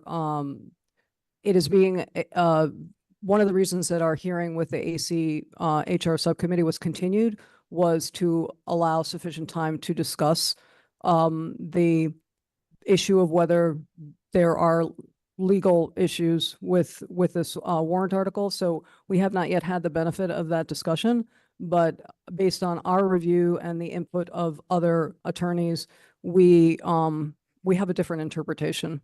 And I understand that, the law is not always cut and dried, so can be differences of opinion. In this case, we just happen to see things differently. So I do have a question, Bernard, for Joe. If Paul. that's okay. So, and I know it was 7 pages and 4,000 words, but I'm going to ask you to just succinctly, for the public, succinctly state what is the issue, the legal issue. It said something about taking. If you could just explain it very briefly. Sure. My concern is that we're dealing with a trio of cases from the Supreme Court, Nolan, Dolan, and Kurtz. They deal with the concept of what is a regulatory taking, and among the regulatory takings, specifically what is an exaction or an unconstitutional condition. And that is when you, the government, require a private landowner to pay or give property in order for that private landowner to use their property. Here, the property is their trees. That's personal property. It's not real property, but it's their property. So this warrant article would say to take down a tree, you have to pay us money or you have to do something else, replace the trees. And if you're going to do that as government, you have to have an essential nexus in regulating public health and climate action. Those are all essential nexuses for government purposes. But the problem I have is with rough proportionality. So we require, in your David's example of the 54-inch tree, is probably about a $50,000 cost to the individual landowner. So you have to then say that benefit or avoided benefit, that tree was providing $54,000 worth of benefit to the public that you are now taking away. And what I need, if I was to go into court and defend this warrant article, if it became a bylaw, is evidence that that's roughly proportional. If you think of baseball and the second base rule, it doesn't have to be exact. I'm not asking for $54,000 in one, but it's roughly proportional. How do you prove proportionality? So it's basically, in this case, it would be a cost-benefit analysis. So the petitioners do cite a Berkeley example that shows the benefit of tree removal. For example, 6 types of trees in Berkeley had a particular benefit per year, but it was wildly divergent. One type of tree was 3,000, another type of tree was 17,000. So we can't say by species there's a relationship because it's all over the map. And also it's an annual benefit. So there is a relationship to if a tree is going to die in 5 years, 50 years, or 100 years, but we're only charging a fee in one point in time. So we know there's other factors than just the DBH. And we're not basing what we're requiring the landowner on that factor, species, age. We're requiring it just on the size. And it could be roughly proportional, but when you have two independent factors that you're not basing it on, it's very unlikely. If you I can get Okay, into that. okay, so that's the same. And then my follow-on question to that is, does that mean our current bylaw has the same challenge? Probably, but I haven't done that analysis. I was doing this in the last couple of days of last week because I thought this Warrant article. So is there a correction to this article that would resolve your concern? So I'm not saying you can't regulate trees. Yeah, I know. I fully support. What is your suggestion to is there a fix in the language to correct the defect that you think exists? So it would take time, but from what I'm hearing, like, the criticism of Cambridge's, bylaw being complex. Yes, this would be complex. You'd have to factor in species. You'd have to factor in age. You'd have to factor in things that show what the benefit that the public is getting from that tree that's being taken away. You can directly and roughly proportionally charge the landowner. We don't have that. So for example, in our urban resiliency plan of 21, we talk about a couple of years ago, we estimated the value of the 200,000 trees in Brookline to be about $2 million a year. Well, that shows me that the value is only $10 per year. So we need something like that. So if you're only going to charge $10 for the age of the tree, now you're getting roughly proportional. But we don't have the evidence to say that these requirements in this amendment are roughly proportional to the benefit that the society is losing that we're putting on the private landowner to pay. Okay, thank you, Joe. Thank you, Joe. David.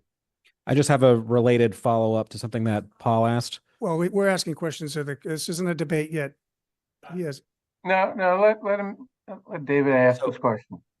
Yeah. So we have a tree preservation bylaw in Cambridge.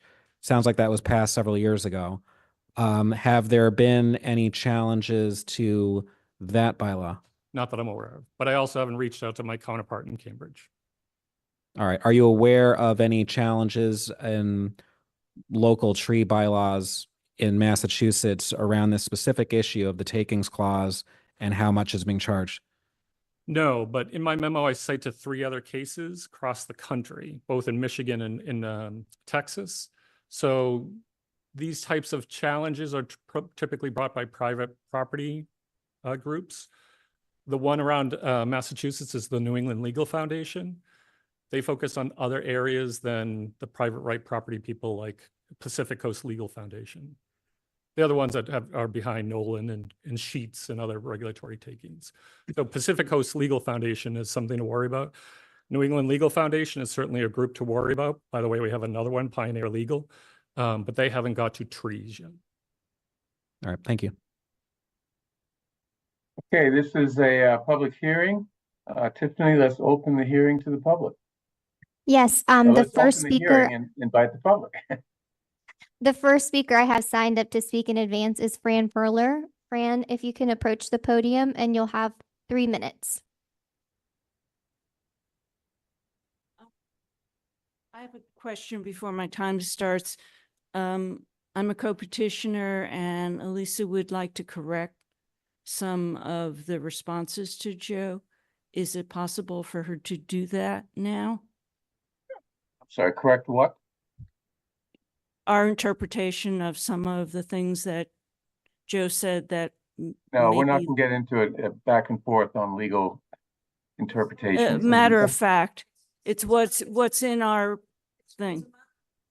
To the complexity of Cambridge's bylaw. Cambridge's bylaw does every single bylaw that we looked at measures, assigns the mitigation payment based on the size of the tree, based on the inch. The complexity in Cambridge's formula is driven by who took the tree down, not the tree that was taken down. And I have seen no bylaw that differentiates by species. And I would point out that our current bylaw has a flat per inch fee And as I mentioned, we're not changing that number for the first tier. So that's just for the record. Okay. Fran, go ahead. Thanks. I think I have 2 slides. Of course, some pictures. My role.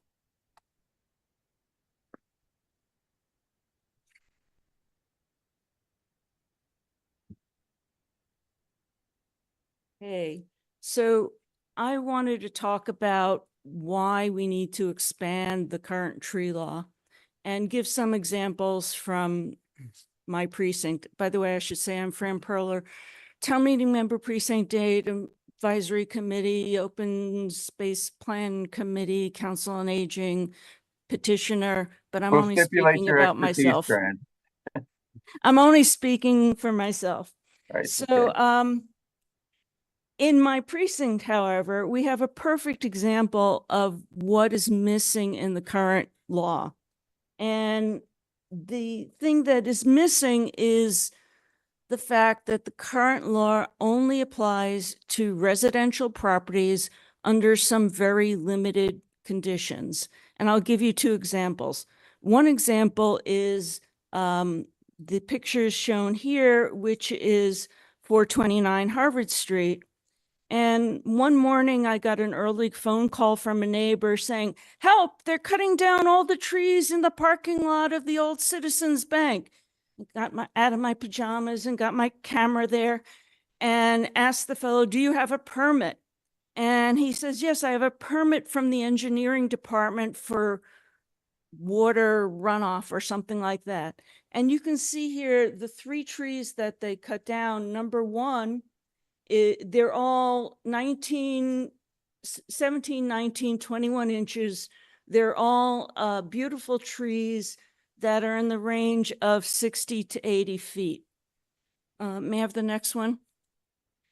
There's nothing in our current permit that will help protect these trees because this is a commercial lot.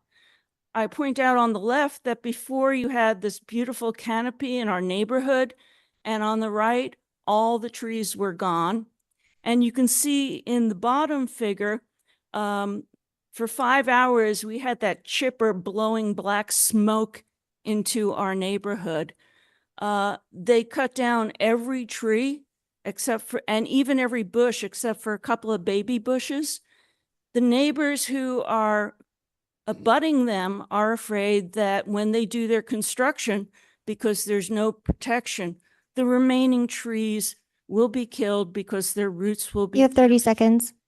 The second example is a neighbor has a total gutting of a house.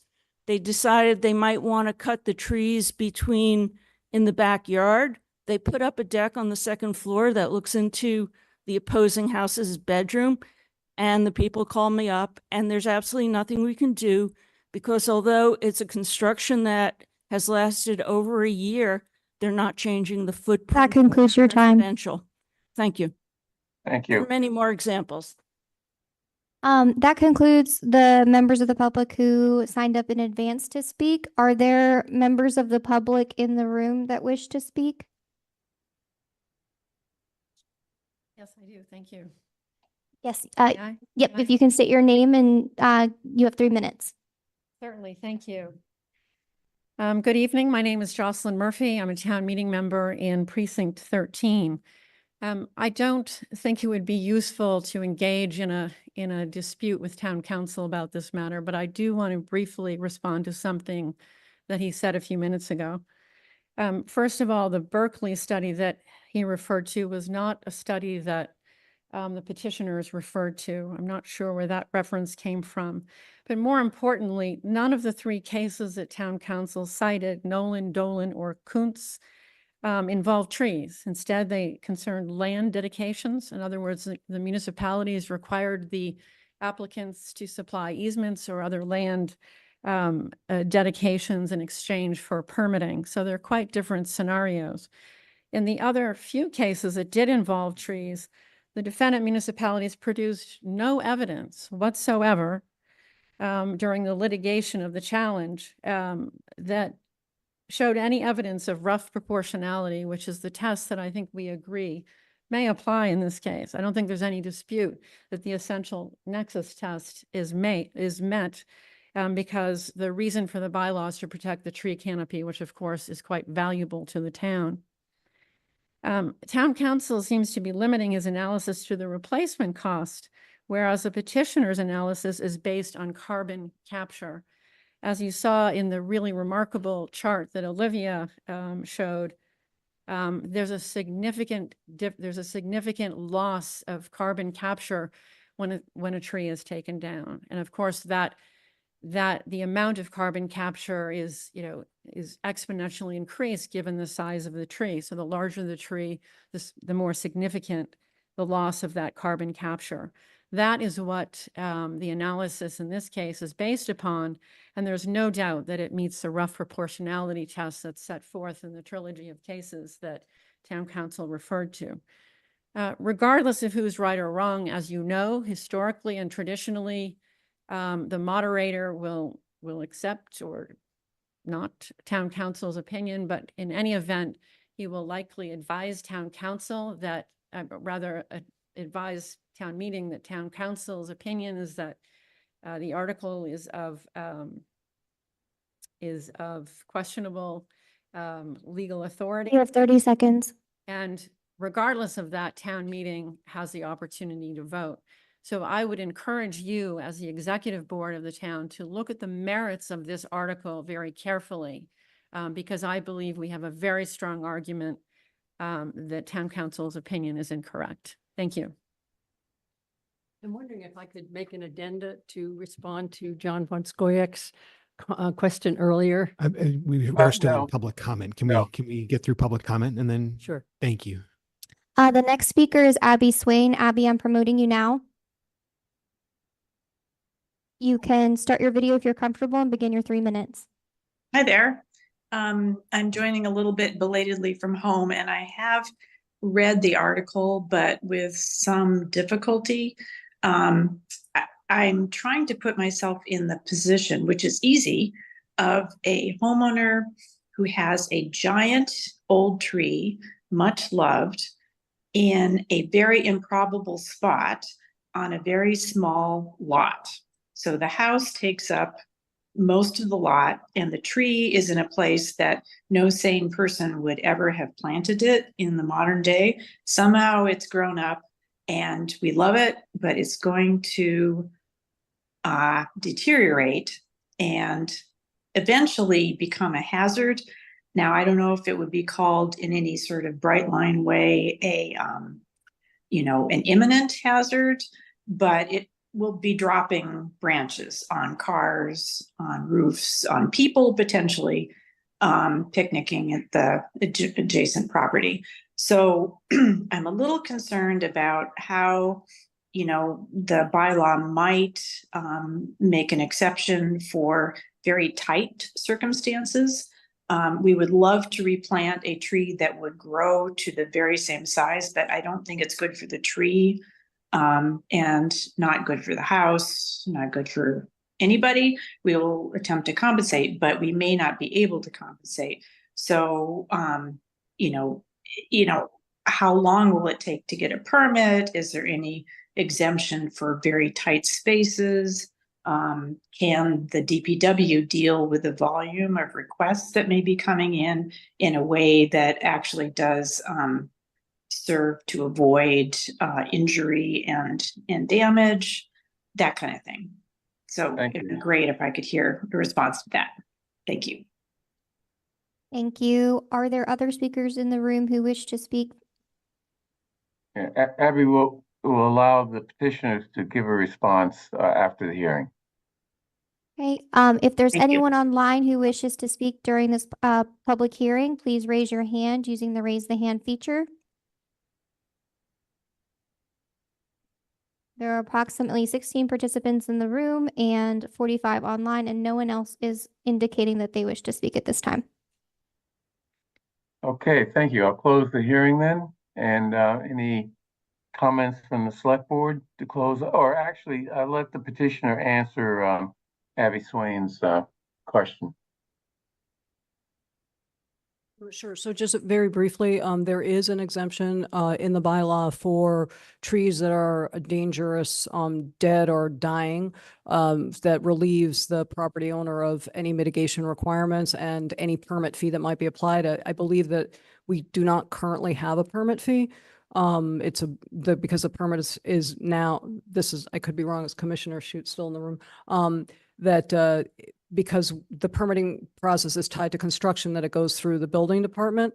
So I don't think that there's a separate fee related to the tree bylaw. I could be wrong, but in any event, if there were a fee, the property owner would be relieved of that. And I appreciate the feedback. We are making some modifications to accommodate these kind of idiosyncrasies that come up in Brookline. So that's certainly something that we will consider as we look at the amendments that we will be proposing. Okay. Can I add a comment to that? Also, yes, part of the warrant article says you don't have to put it on your property. You just have to replace the tree. So like if your neighbor wants a tree, or if the town forest needs some trees, that's something to explore in conditions where you don't have room on your property to put 27 little trees. Okay, thank you. Okay, I see Paul. I noticed Paul's hand first, and then John. Yeah, just briefly, I want to follow up on the public comment. I have a similar question, and perhaps there is since you're working to refine the article, which I greatly appreciate, by the way. I think you're doing the right thing, going through the process and taking feedback. I'll give you our specific example. We bought a very old house, teeny lot. Someone let, a seedling grow over time. It certainly wasn't planted in the location it was, and it was, inches away from our foundation and doing tremendous damage when we bought the house. It was an engineering issue. How do we deal with that? I do think that there's certainly, you'd hate to lose the tree, but it's going to cost $50,000-$100,000 in damage to your house to go out to rebuild the foundation or, whatever. Do you have something for? So Tom's not on the line, is he? Is Tom Brady on the line? Tom Brady is on the line. Can you ask him to clarify? Because I believe that should fall under the category of hazardous, but if it doesn't, we can expand that definition to include, a tree whose root structure is encroaching on a foundation. You don't need to answer it right now, but I think that that's important because, a lot of the older properties in North Brookline have these clean outs for the waste pipe that actually go down deep, the roots infiltrate them. And, the only solution is either chop the root, which causes a problem. So I've been there. Okay. Oh, yeah. Should I go? Yes, thanks. Is Fran still here? I hope. Yeah, good. Good for you, Fran. Fran and I are sort of as one when it comes to our concern about the trees on that bank parking lot. And in fact, when that proposed development came before this board a while back, one of the principal points I made was that the developers had unfortunately presented a plan which had no greenery in it and threatened trees. That being said, given what you identified as being the reason that there was no protection for those trees, why don't we just cure that by extending the existing bylaw to also apply to commercial properties? That is an option. But we thought that we needed to correct other aspects because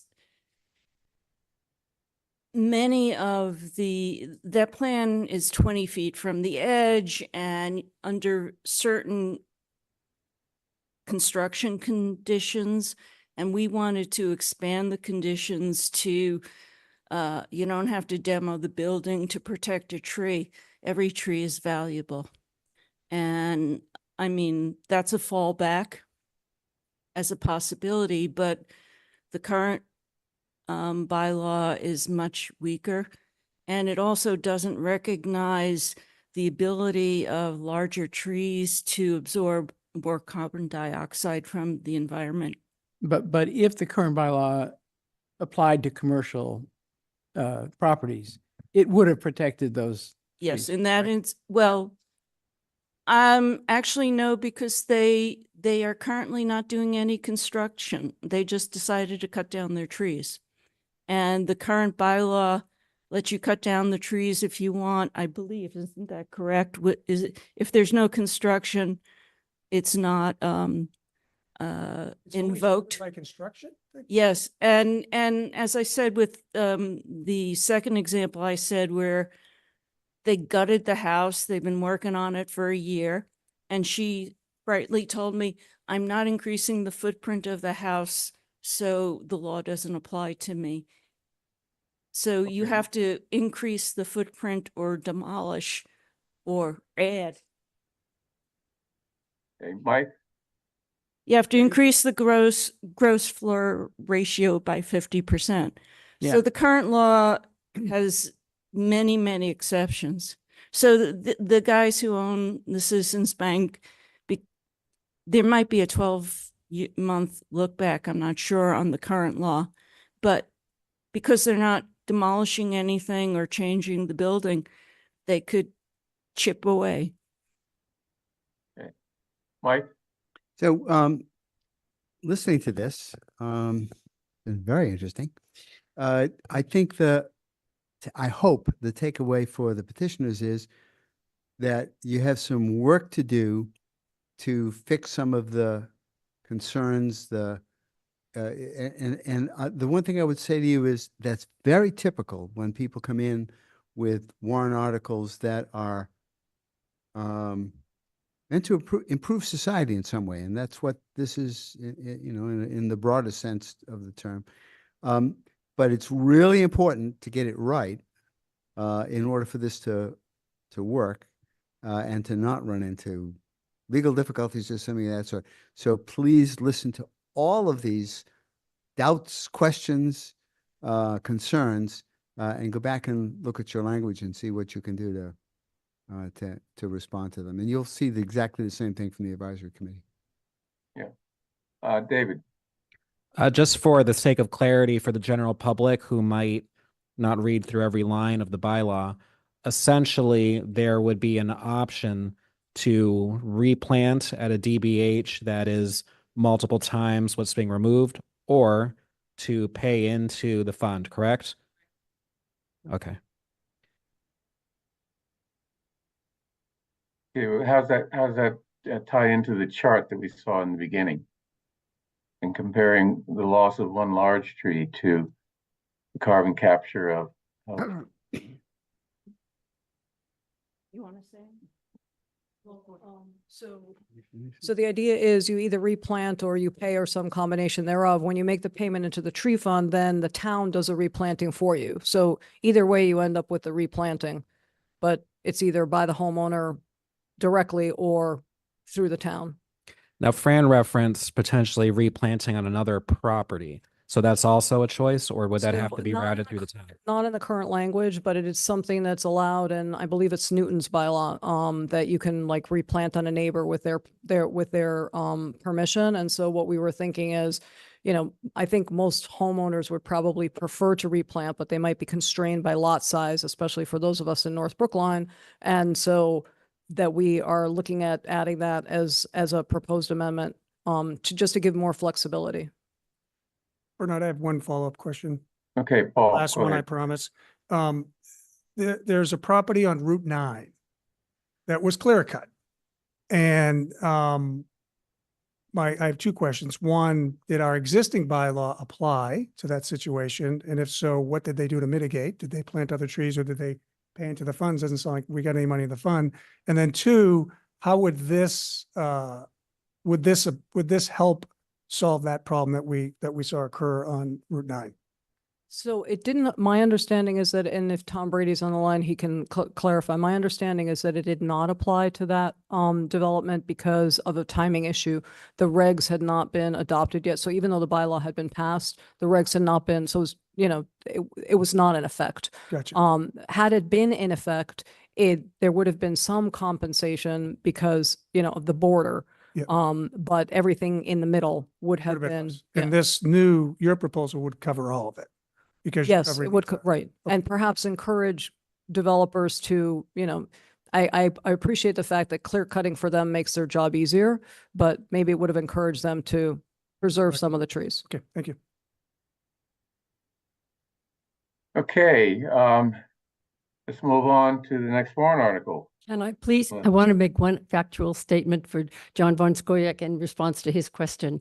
The Urban Forest Resiliency Master Plan identified that 50% of the canopy loss in the period of time that they studied came from single family, 2-family, and 3-family homes. So we can't, the town, even with its robust public tree planting, cannot overcome that loss. For every tree they plant, an owner can be removing one. So we can't get ahead of the game until and unless we get to dealing with the loss on private residential properties. Thank you. Okay, thank you. Okay, let's move on to the next warrant article 18, petition for a special act to allow the restriction of rodenticides. I see this Jocelyn Murphy, who I believe is in the audience. She's here. Thank you, Chair Green. May I proceed? Yes, please. And I will be Introduce joined yourself by, first. pardon me? Introduce yourself in case no one knows you. Yes, Just go on Jocelyn to- Murphy, Town Meeting Member in Precinct 16, joined by co-petitioners Fran Perler and Kathy Jansen today.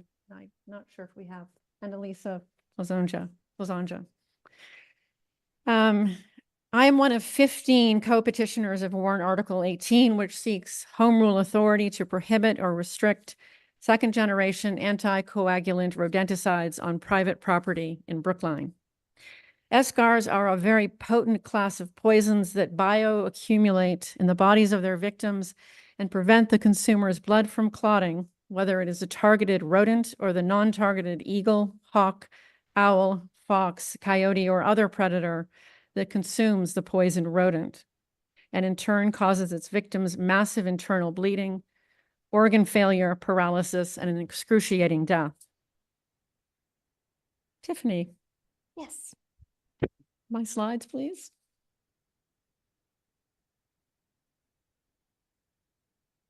Next slide, please.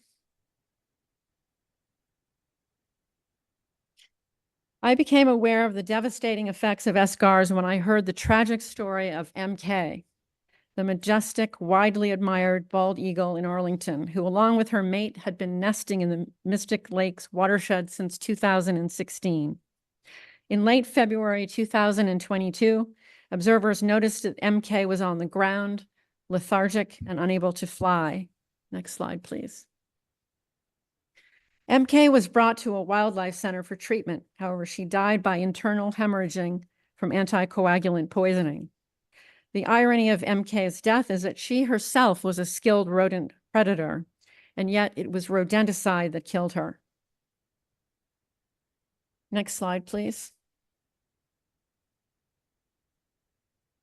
Untold numbers of raptors and other wildlife are killed or sickened by escars every year. In a study of 94 birds of prey admitted to the Tufts Wildlife Clinic between 2012 and 2016, including red-tailed hawks, barred owls, screech owls, and great horned owls, 96% tested positive for escars. In a follow-up study, 100% of the 43 red-tailed hawks admitted to the clinic between 2017 and 2019 tested positive for anticoagulant rodenticides, and 91% of these birds tested positive for 2 or more types of escar. These are hawks that were Brookline hawks, and I pulled these photographs off of Brookline. And I should say that these are hawks that were identified in last year. Next slide, please. This is a hawk that a town meeting member discovered in his yard. He sent this picture to me just the other day and said the hawk was lethargic on the ground for a couple of days. You can see her sunken eyes and how sick she looks. He said she died shortly thereafter. The New England Wildlife Center alone reports treating an average of 50 cases of suspected poisonings of wildlife each year.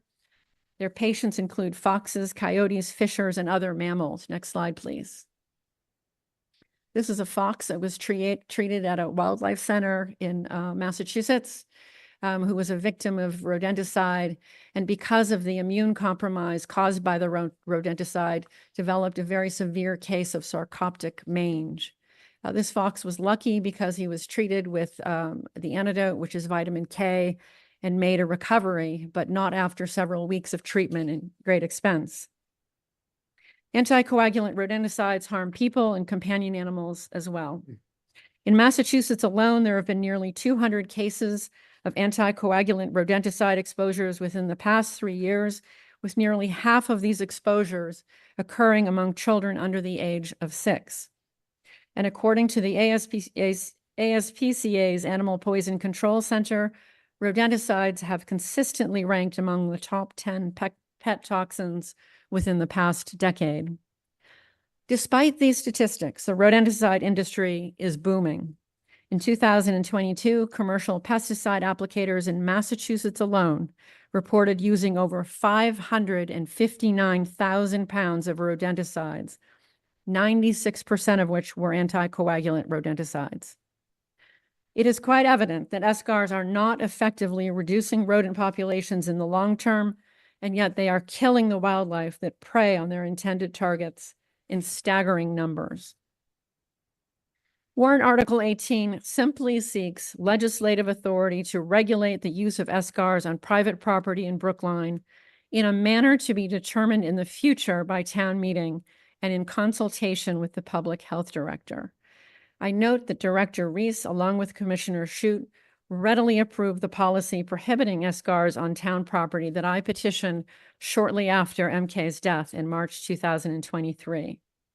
Finally, I'm pleased to report that the petitioners have received enthusiastic commitments from Senator Cream and Representative McGregor to sponsor this legislation, along with Representative Vitolo, once it is approved by town meeting. Last slide, please. We respectfully ask you to recommend favorable action on Warrant Article 18 so that Brookline may join Newton, Arlington, and Newbury in this vitally important initiative. Thank you. Tiffany, So, I got one question. Is there any effort to get state legislation on this? Because eagles and other such animals don't pay attention to municipal lines. Bill, thank you, Chair Green. Yes, certainly there are many advocates who are hoping that it will advance. Senator Hawkins filed a bill a number of years ago that has been refiled and refiled, but it simply calls for the collection of data and for electronic records to be kept of the use of rodenticide. I will say that as I said, 3 other communities, Newton, Arlington, and Newbury, have filed their own home rule legislation. And I understand from a communication with Audubon's legislative liaison, the more petitions like this that are filed, the more likely it is that statewide legislation will be passed, which of course is the goal. I will note that during the deliberations in the last legislative session, there was a very robust discussion about the Animal Traveling Act legislation that you may recall a high school student had sought home rule authority for a couple of town meetings ago. That passed, and the legislator said during that deliberation it was because so many communities had filed home rule legislation that it advanced. Thank you. Thank you. David. I have a related question. So beyond the 3 communities you identified who have home rule petition requests, are there other communities who have gone about the resolution route, expressing their interest in prohibiting eschars?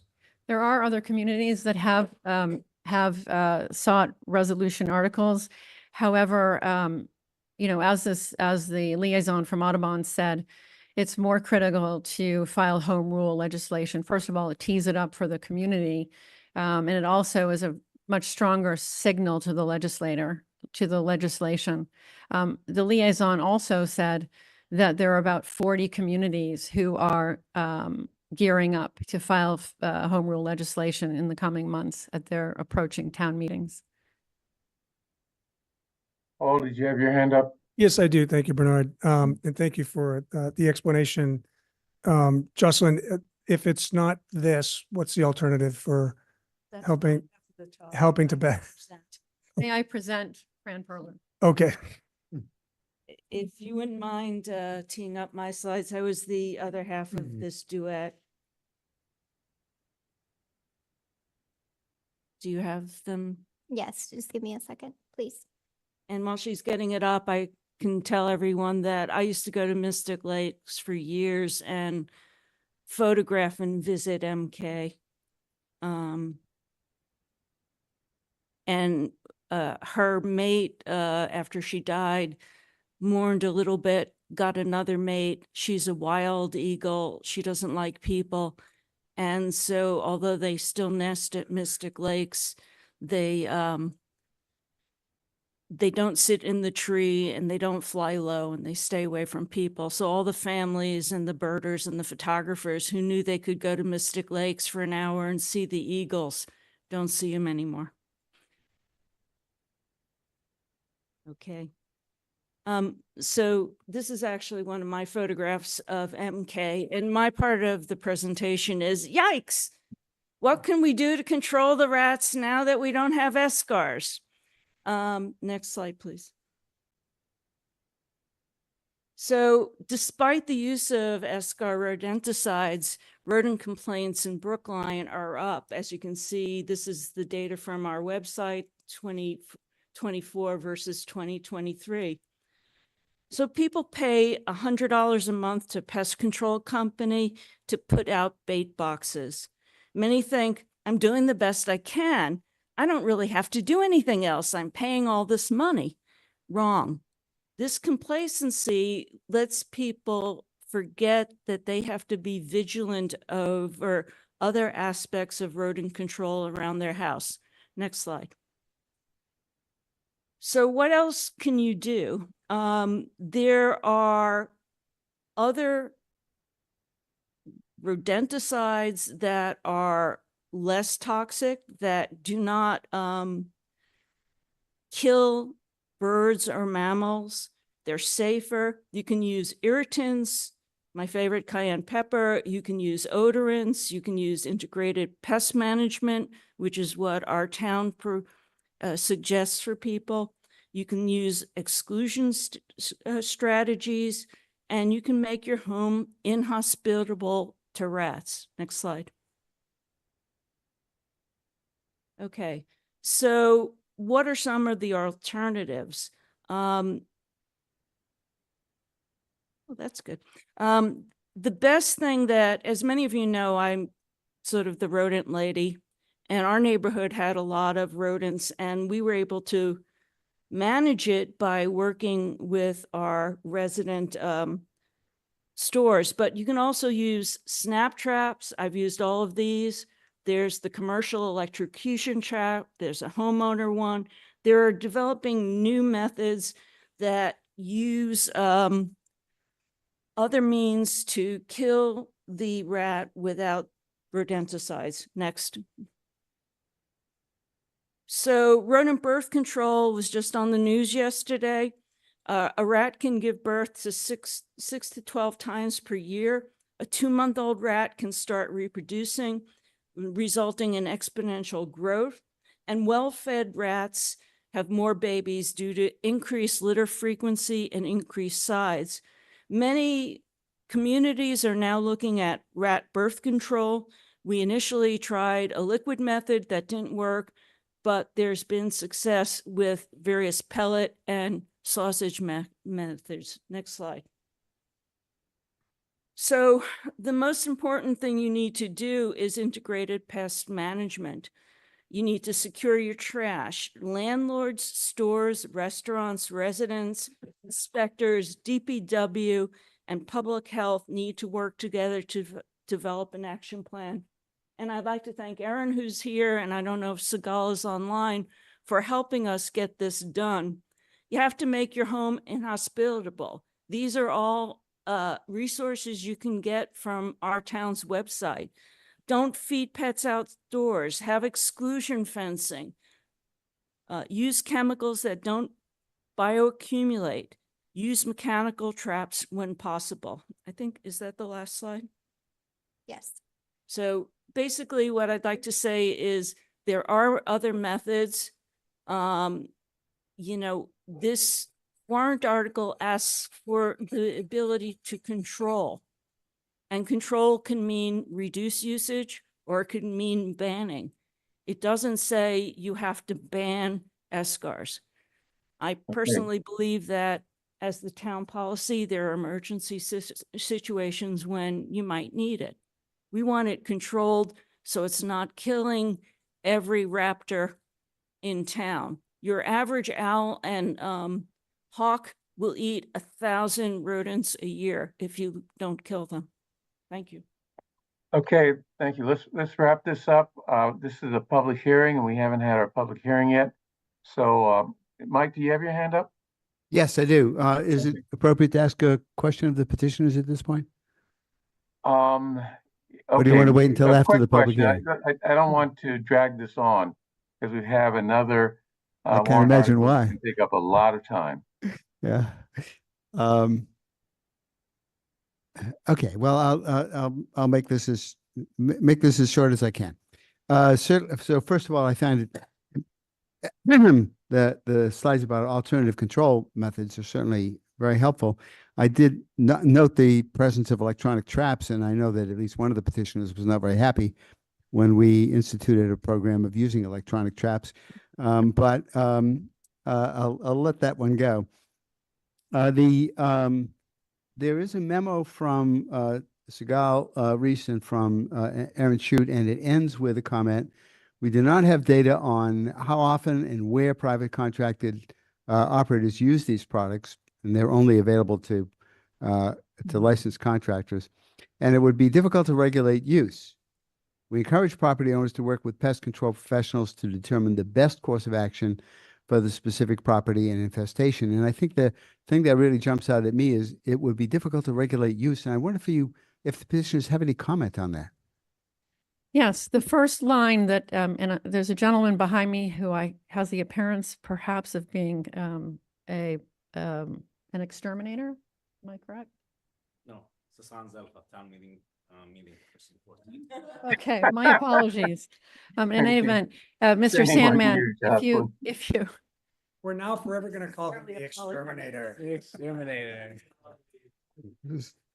You're He in trouble, has a Sasan. folder that very much looks like. Laptop. Okay. I'll just Good while quickly you're ahead. say what I have to say and move on. We really needed that tonight. Thank you, Jeff. We need a little levity for her. So the, you know, when you walk around, particularly say Coolidge Corner or Brookline Village, you will see black boxes. And those are bait stations. Oh, I know. I've seen them many Typically. times. Yeah. And so the first line of approach by exterminators is to, or, you know, whatever they call themselves, is to place those boxes. Because it's the easiest thing to do. They just put them down, as Fran said, they put them down, they, you know, come back weeks later, they refill them and so forth. I'm not sure if that answered your question. No, well, the question is, how do you control?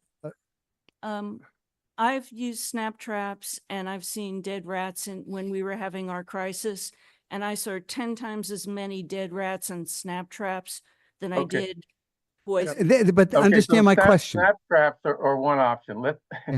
Yeah, my question is, the line is, it would be difficult to regulate use. And it's an interesting question. And I'm very sympathetic to this, but nonetheless, I do wonder whether, you know, what is the potential for regulating use? Well, I suppose that it would be, well, first of all, the folks who are licensed to use, first of all, the EPA banned the retail purchase and use of SCARs a number of years ago. Yeah. So it can only be used by licensed pesticides. And I said that, yeah. Right. So, you know, first of all, they can't place it, right? And then, of course, it would be, you know, driven by complaint. Okay. I'm just, that's fine. That requires a certain amount of staffing and so forth. I think we need to be conscious of that, but okay. No, this is a prohibition. This is seeking a prohibition against the private use. I understand, but on private property, you still have to be somebody, you still have to make a complaint, and somebody has to go and look at that complaint and say, well, okay, that's in violation of the bylaw. Okay, that is true, but hopefully people would obey the law. Okay, let's move on to the public hearing. The first speaker who signed up is Kathy Jansen.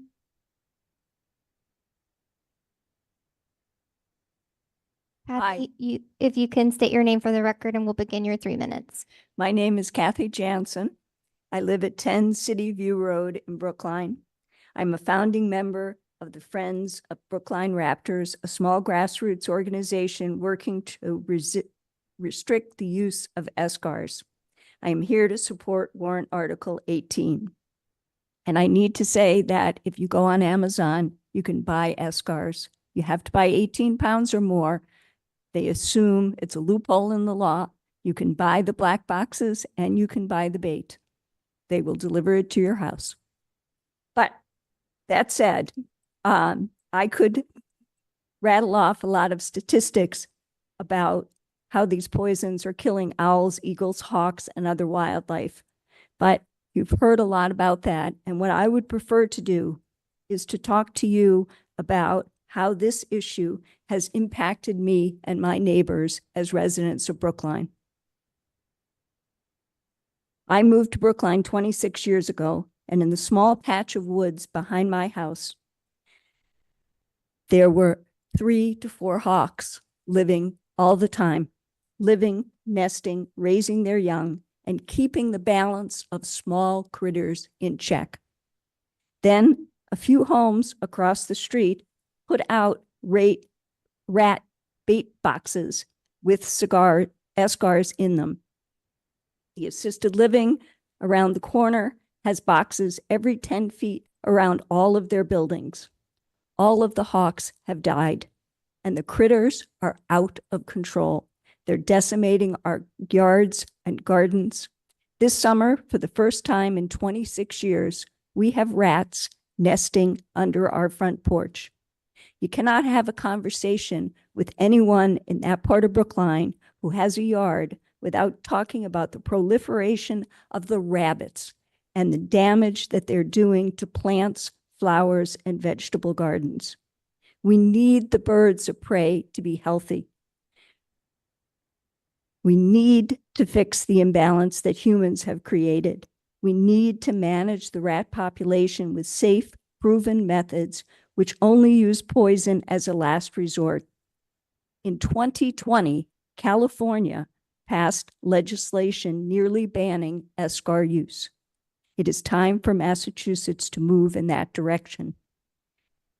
The first small step we can take is passing Warrant Article 18, which will allow Brookline to restrict the use of eSCARs, not only on public property, as we already do now and have done successfully, but also on private property, which is what the Home Rule petition will give Brookline the authority to do. I ask for your support of this warrant article. Thank you. I just want to jump in briefly here. Thank you. But just to make sure that people are aware of the rules, if you are a co-petitioner on a warrant article, you must speak with the petitioners. You can't sign up for public comment as well. That extends people's time. So it's our error. It's our fault. So no problem there. You didn't know. It's on our end. But I just want people to understand that petitioners speak as one body. They don't sign up for public comment after. Thank you, Jess. The next speaker is Laura Kiesel, who's online. Laura, I'm promoting you now. You can start your video and begin your 3 minutes. Hi, my name is Laura Kiesel. I actually reside in Arlington. That was my photo of MK that was on Jocelyn's PowerPoint presentation as the opener. I founded Save Arlington Wildlife in 2022, and MK the eagle, she nested in our borders, but she wasn't even the first eagle that died in our borders. She actually was the second one in 2 years. The first one was one of her first offspring that hatched in 2021. These eagles were the first eagles to nest in our border in over 60 years since DDT wiped the species out of the state and most of the nation. So it was really struck a chord in our town that here we have this species that is still on the endangered species list in our state. And they're just starting to establish in our borders. And now they're dying off from another pesticide, this time the rodenticides. So I do want to clarify a few things. One is there are actually now 6 communities that have submitted home rule petitions to the state to ask for the permission to ban on private property. This is both in the interest of trying to regulate this as a community, but to one of the select board's comments that wildlife don't adhere to municipal borders. We are hoping for more momentum because there is a very strong precedent in our state of the state independently revising their policies when they get enough of these home rule petitions in. Actually, it is somewhat more effective than actually going the more traditional legislative route. So we do hope to have the state start to be able to regulate these a lot more strictly, but we would need more communities to submit these home rule petitions to that end. Save Arlington Wildlife is also part of a legal petition to the state to ask them to discontinue the registration of use of these poisons on private property as well as on public properties. And we are being represented by Harvard Law Clinic, the animal law and policy part of the clinic. I wanted to just point out a few things that I thought might be interesting to know, which is that currently pest control professionals are not legally obligated to tell the truth about the impacts of their products. So a lot of people on private property may not even realize that they have these poisons, which is why I think there does need to be more regulation. They may not even know what they have are anticoagulant rodenticides.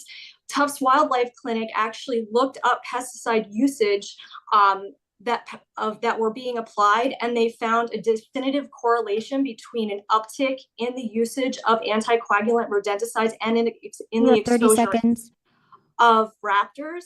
So I am glad to answer any questions if people are interested. I am academically trained and degreed as a wildlife biologist, and I've been investigating these poisons for years as a journalist. So thank you very much for taking my comments tonight.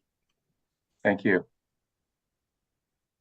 That concludes folks who oh, sorry, there is someone in the room who'd like to speak. My name is Hassan Zalkha, town meeting precinct 14.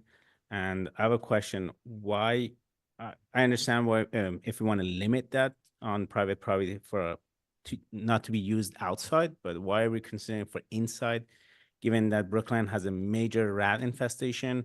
As of right now, we haven't been able to control the rat population with alternative method, and would petitioner consider limiting it to outside and not inside the house, given that, I mean, in my neighborhood, we have a major problem. I've been complaining about it for the past 4 years. DPW keeps sending people around our neighborhood. All the trash are properly stored, but there's a major rat infestation. We have a park, people come in, they use it, they put their food, and we're suffering in our, especially in the area that we're closer to the restaurants, buildings are multifamilies that are close to each other. To me, implementing something without having a solution to address the problem is a problem. Thank you. Thank you. Jocelyn Murphy, Precinct 16, just to quickly answer Mr. Zelka's question. As you know, this petition would set up a bylaw in the future, assuming that it passes by town meeting and gets legislative approval. The approval is for Brookline to enact a bylaw that would address where and how SCARs should be either restricted or prohibited. Thank you. I'd also like to add, Jocelyn, that rats eat the poison inside the house and then they go outside and get eaten by a hawk. So if they don't stay inside the house. Yeah. Okay. Are there other speakers in the room who wish to comment on Warrant Article 18? Are there speakers online who wish to comment on Warrant Article 18? If so, please raise your hand using the raise the hand feature at this time. There are approximately 16 participants in the room and 41 online, and no one else is indicating that they wish to speak at this time. Okay, therefore I'll close the hearing. And unless anyone on the select board has something they'd like to add, I'd like to move on to the next warrant article.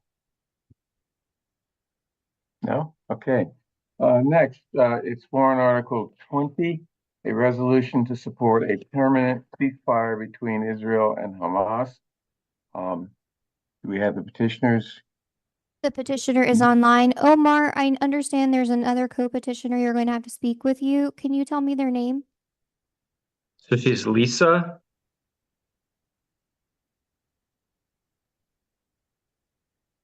Is Elisa online? Lisa, Lisa. Lisa should be Lisa. online. Yes. Lisa, there we go. keep on. Lisa's raising their hand. Yeah. Okay. All right. Thank you. Okay, All right. please introduce yourself, Omar. Yeah. First of all, and then make your presentation. Thank you, Chairman, and members of the Select Board. My name is Omar Mabruk. I'm a town meeting member in Precinct 5, and I'm the lead petitioner on Warrant Article 20 this time around. Before I begin, I would like to just hold a brief 15-second moment of silence for all the people who have lost their lives on October 7th and since October 7th. You have quiet in the hall, please.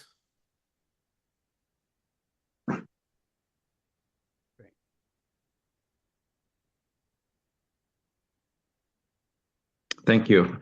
So tonight we're not here to stir controversy or cause commotion. We're not here to strategize with or have circular discussions with Select Board. We're here to remind you that our country is participating in a war that has killed more than 41,000 people in only 12 months. I urge you to look at the images showing the scale of destruction in Gaza. Think of all of the families destroyed, of the millions of people walking between so-called safe corridors only to be killed by American bombs. I mean, just think about them. The devastation is expanding, and so in Lebanon, more than 2,000 people have been killed recently. And the Middle East stands on the brink of a larger regional conflict.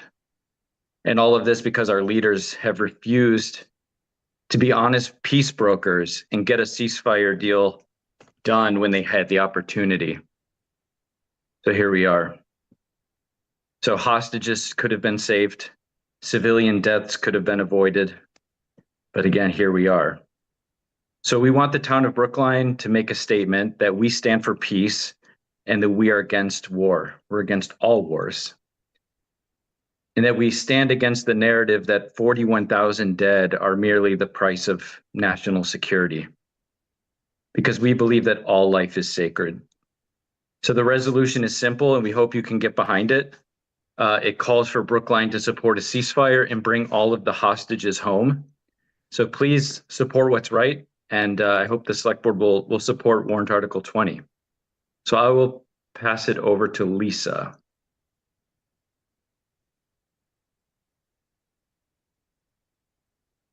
Thank you, Omar, and thank you to the Select Board. My name is Lisa Geisbond. I'm a Jewish resident in Precinct 10 who supported the first ceasefire warrant article, and I am now a co-petitioner for the second one.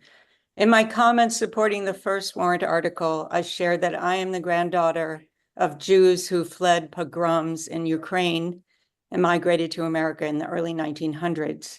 I said that my understanding of the lessons of history is that we have a moral responsibility to bear witness, to not be blind and silent in the face of starvation and slaughter. To me, never again means never again for anyone, including, but not only for people of my own faith. I feel that the weight of that responsibility has grown heavier in the past 6 months. It's hard to find words to express my grief at the death and destruction of the past year and in the time since we last attempted to have a community conversation about a ceasefire. I hope we can summon the courage and compassion as a community to at least debate the warrant article instead of shutting it down in the vain hope that by not talking about it, we could somehow avoid the conflict, pain, and sorrow that we all feel. In the spring, I said pretending there is no division by avoiding the discussion does not bring peace or understanding. It's clear to me that by avoiding the discussion, we have not avoided conflict and hate. Since March, we've seen a shooting of a Jewish ceasefire advocate by Scott Hayes, who came to Brookline in the spring to protest our Warrant article and drowned out our calls for a ceasefire in order to stop the mounting death toll and bring the hostages home. And in recent weeks, we've seen one of our own Brookline educators, a Muslim woman, doxxed, threatened, and falsely accused of anti-Semitism for a presentation she did on visualizing data. So no, we did not and cannot avoid conflict and hate by remaining silent. As for the substance of Warrant Article 20, I believe if there had been a ceasefire by now, more hostages would have come home alive, and thousands of Gazans would not have been killed by the bombs provided by US funding. If, as Judaism and other faiths teach us, every life is a universe, I call for a ceasefire so that no more universes are extinguished, and for a political solution and a future of peaceful coexistence, security, and freedom for all who live in the region. And I'll close by quoting from a statement marking the one-year anniversary of October 7th by Jess Bricker of Standing Together, an Israel-based group of Jews and Palestinians working for a political solution. She said that, quote, "For this to happen, it must start with us. It starts with our ability to look each other in the eye and feel one another's pain as human beings, our ability to see that the interests of Israelis and Palestinians are shared, our ability to believe with our whole hearts that every single human being on this land and every piece of land is deserving of freedom and safety, that every single human life is worth the same." Thank you. Thank you. Do you have another speaker for the petitioner? Or am I hearing something wrong? Nope, just us two, Bernard. Okay, great. I guess the way I'd like to handle this is, give the select board an opportunity to make any comments or statements that they would like briefly, and then open up to the hearing. And I'm going to put some strict limits on the hearing because this can go on for a long time, which I don't want. So, any thoughts from the select board? Just briefly. Oh, John, I'm sorry. Yeah. I think we probably all have the same view here that last time around, it really came down to where one stands on whether to table this when it comes to town meeting as a preemptive move that would close off debate or any discussion of the article and end the whole consideration of the matter with that one motion. And I did not vote to table it, and I haven't changed my mind about that. I just want to, be sure that I'm upfront with people. I think Brookline needs to have and should have this discussion. We'll see how the table motion goes when it comes back this time around. Thank you, John. Anyone else? Well, I'll say something. David. David had his hand up. Yep. Yes, just a question for the petitioners. So last time around, when preparing your resolution for town meeting in May, there was a lot of mention that the word ceasefire was particularly problematic, given that Hamas is a terrorist organization. And so having the word ceasefire implies that it's somehow wrong to go after terrorists in some manner.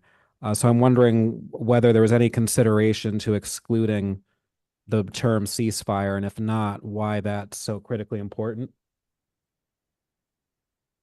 May I respond? Yes, please. Yes, yeah, absolutely not. I mean, a ceasefire is, by definition, it's calling for all parties to put down their weapons and to stop killing each other, essentially. And I've heard this kind of argument that, well, calling for a ceasefire is telling Israel to stop fighting, but Hamas gets to keep doing whatever it wants. But that's just not the case. That's not how ceasefires work. And whether they're a terrorist organization or not, if there were negotiations going on between that organization, the Israeli government, and probably some mediators from Middle Eastern countries and likely the United States. So there have been negotiations, and there are people, including the organizations in Gaza, that would like there to be a ceasefire where hostages could come home. Why wouldn't you try to do that? Why wouldn't you have a ceasefire to allow the hostages to come back? I mean, I don't understand the premise of the question, David, honestly. Well, just to clarify, so there was the Gladstone-Burstein Amendment, which essentially said to pursue a lasting peace. How is that different from what you're saying? It sounds like you want a lasting peace as well. So why does insisting on the ceasefire language so important when there was alternative language about lasting peace? Because if you do not have a ceasefire, that means that either of these groups, the warring parties, could continue bombing each other, shooting missiles at each other at any moment. So a ceasefire is a very specific directive that the war stops. And as we've seen in the past, it was only when there was a temporary ceasefire that hostages were released. So I don't see there being a downside to there being using the word ceasefire. And I would also just like to point out, since you brought up, Gladstone and Burstein's amendment, their last one said, well, let's leave it to the US government to just sort it out. Look where that has led us. That's basically what has happened, right? We've allowed the United States to sort of broker this disaster, and the war keeps expanding and more people are dying. And so, speaking for myself and folks that think like me, we believe that the war needs to end before this just takes on a totally different dimension. And I stick by that the word ceasefire is critical, because it means that the war in Gaza must stop for there to be any chance of things not kind of compounding at this point. Then another question I have, you mentioned that you would like to see all wars stop, and co-petitioner Guisbond mentioned how in Judaism, every life is its own universe. So why is this resolution focused solely on Israel-Hamas rather than all the other wars that are taking place if every life is important? Yeah, I mean, that's a question that people like to put to us regularly. This is a war that we are directly involved in. Okay, the United States, our tax money is going directly to the slaughter of people in Gaza and beyond at this point. So I don't consider this, the Israel's war per se. I think that this is a United States Israeli war against the people in Gaza, including the civilians there. I don't think that there is any discrimination between combatant and civilian in Gaza. I don't think so. I don't think that's how their people are being viewed there. So that's my response to that. This is not the same as a war that is going on in Sudan, where we have zero leverage. This is a war that we are sponsoring. Isn't the United States involved in Russia, Ukraine, for instance, and other wars? The United States is involved in virtually every war almost, but this is the one where we are directly. And by the way, Ukraine and Russia, I would like to see there be a ceasefire there as well. But this one matters specifically to me because I have family in that part of the world, number one. But number two, the resourcing of this war is the United States is resourcing everything that's happening over there and permitting it to happen. And I'm sorry, but I'm not sure that we've seen this degree of mass civilian casualty in a lot of these other wars. This is a particularly heinous war. And if you don't see it, David, sorry, I cannot really help you with that. Yeah, I think I see Paul's hand up. Yep. Thank you, Bernard. And I appreciate your sentiments. My position remains the same as last time.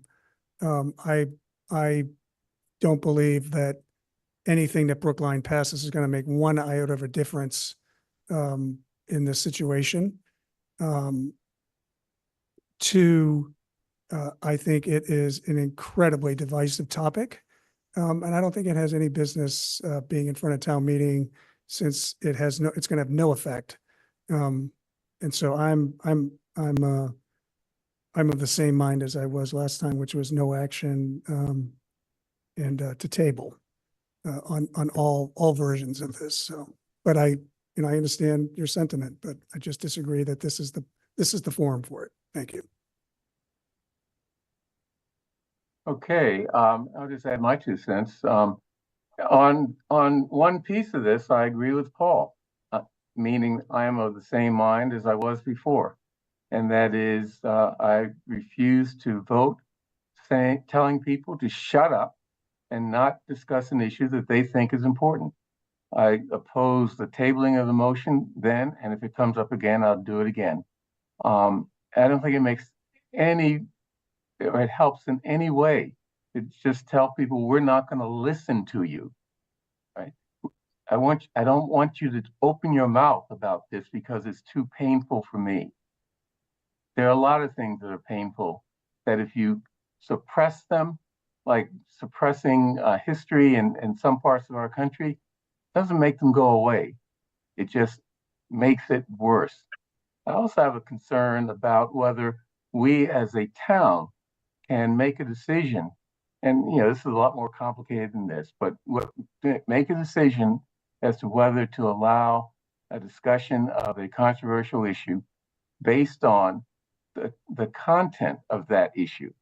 I mean, it's clearly that people are opposed to the ceasefire notion because it is an unpopular and controversial position or opinion for people to hold. I'm not sure that the town really can make its decisions on that basis. Now, of course we can. I'm saying that I'm not comfortable doing it. And look, I mean, there are a couple of things in the Warrant article that I think are inappropriate and should be taken out. But the idea of a solution, I think, is appropriate. It's not a perfect answer to anything. It's just saying, here are our moral values, and this is what we're going to express to the world. I don't see any other hands. Mike, did you have anything to say? You're the only person that hasn't spoken. No, sir. Thank you. Okay, that's fair enough. Okay, so let's open up the hearing. Okay, look, there are a lot of people who want to express their opinions on this warrant article. So I want to limit each speaker to 2 minutes. If someone has said what you want to say, it will not help your cause to repeat what has already been said. Although if you want your position to be reflected in the record, you can say, I agree with Mr. X.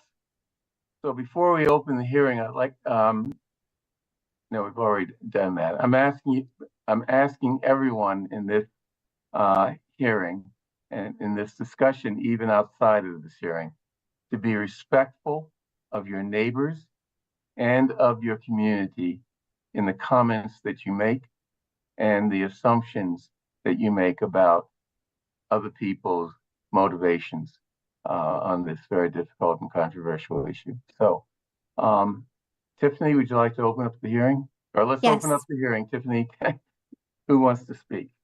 Yes. First, we have Scott Gladstone, who filed the amendment. And just want to, did we say in this instance, because of the number of people signed up, that we were limiting comment to 2 minutes? Yes, I just said that. Oh, I'm so sorry. I'm losing my mind. My only issue, I won't have time to actually read the amendment if I only have 2 minutes. So as the petitioner of the, well, as the offerer of the amendment, can I have 3 minutes?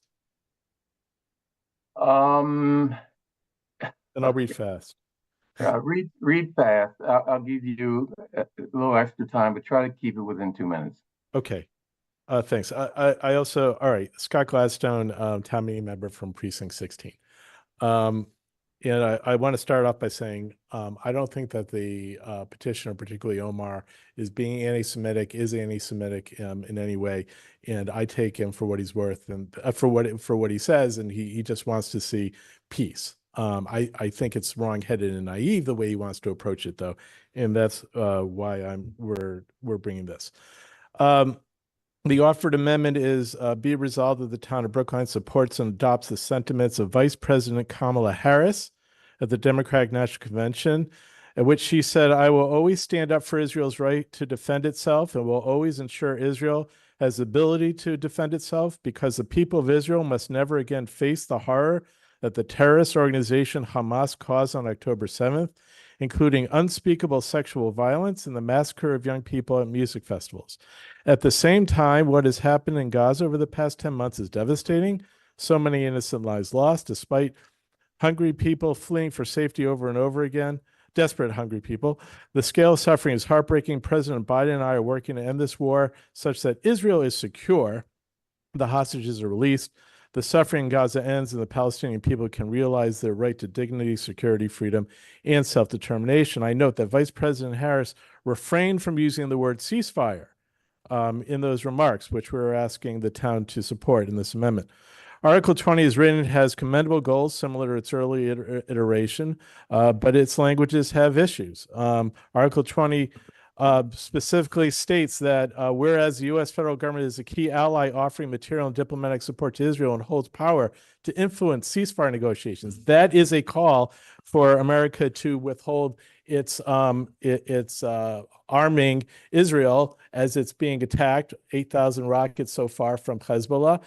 We all know about October 7th, and rockets went off from Hamas just yesterday towards Tel Aviv. So the attacks continue. Iran continues to attack.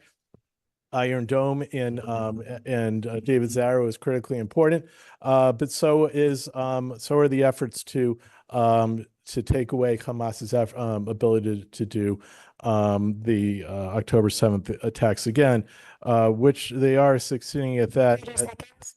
30, really? Is that right? Wow. All right, I'll go to the end. This issue remains raw. 3,700 people filled all but 101 seats of the Wing Theater just last night to pray for the 101 hostages still being held in Gaza tunnels a year after their abduction. This issue has potential to be a powder keg. We saw that in Newton. God forbid that should happen here. I'll do what I can to prevent that. Town meeting voted overwhelmingly last time that they did not want to take. That concludes your time. I'm concluding. The proposed substitute amendment embraces the balances realistic formulation of Vice President Harris to secure peace. We urge you to either support this amendment or simply affirm that the town meeting got it right last time, voting more than 2/3 to table. Thank you. Thank you. Okay. The next speaker is Jamila Arcila, who is online. Jamila, I'm promoting you now, and you should be able to start your video and begin your 2 minutes.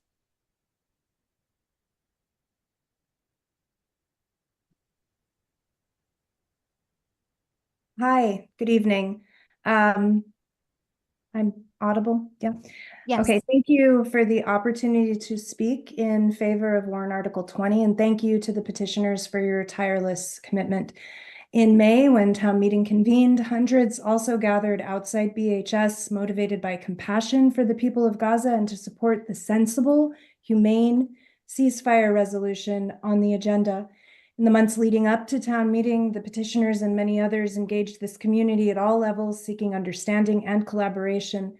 And despite those intense and commendable efforts, despite many tens of thousands of brutal deaths in Gaza, which have been laid bare for the world to witness, our elected leaders, with few notable exceptions, allowed themselves to be talked out of their basic humanity, preventing debate and a vote.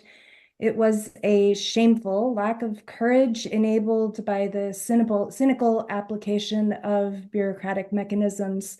At least one member of the select board will not be surprised that a new ceasefire warrant article has been submitted for your consideration. You and your colleagues at town meeting are once again presented with an opportunity to go on record as our elected leaders and say there is no excuse to kill a child. There is no excuse to bomb a captive population with impunity. There is no justification for billions in our tax dollars to be appropriated for such barbarity. I know October 7 weighs heavy. It was a horrific crime, but it cannot be used as cover for the ongoing brutality. This ceasefire 30 seconds. is past due from Brookline. I am inspired daily by the steadfastness and grace of Palestinians in Gaza, and as a Palestinian in diaspora, I will continue to raise their cause in all forums, including this one. I am heartened that I am not alone in this. And so regardless of the result here and in town meeting, you can be assured this message will not go away. Mossab Abu Toha is a Palestinian poet from Gaza. He continues to write as he That watches. concludes your time. Yeah, please conclude. Thank you. The next speaker is Ariel Guzman, who is, I believe, here.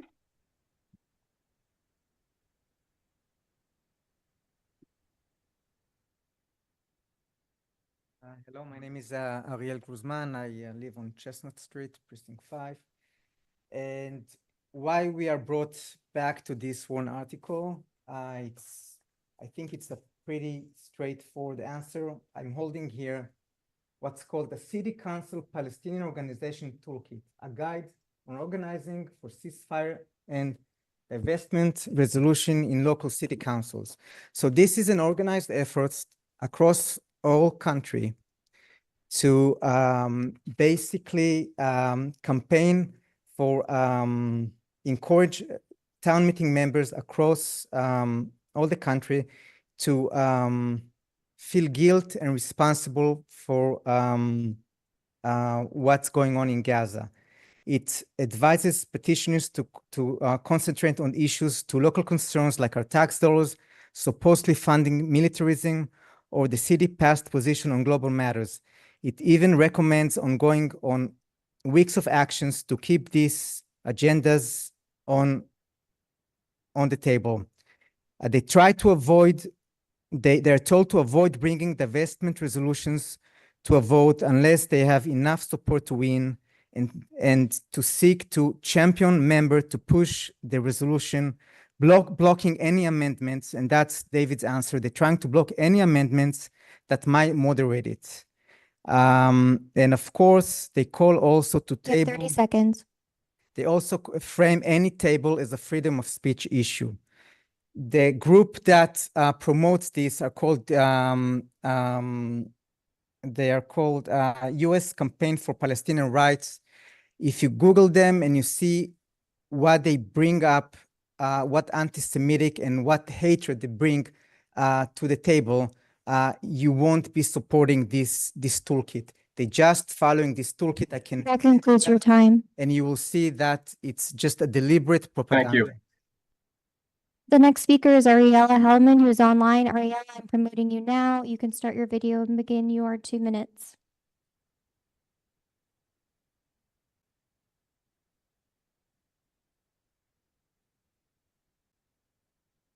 Ariella, are you there?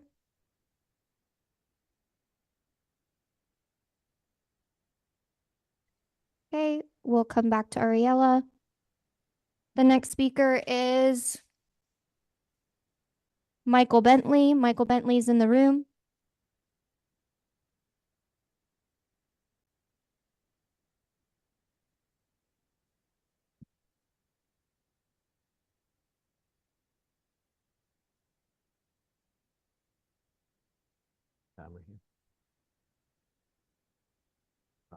Strongly.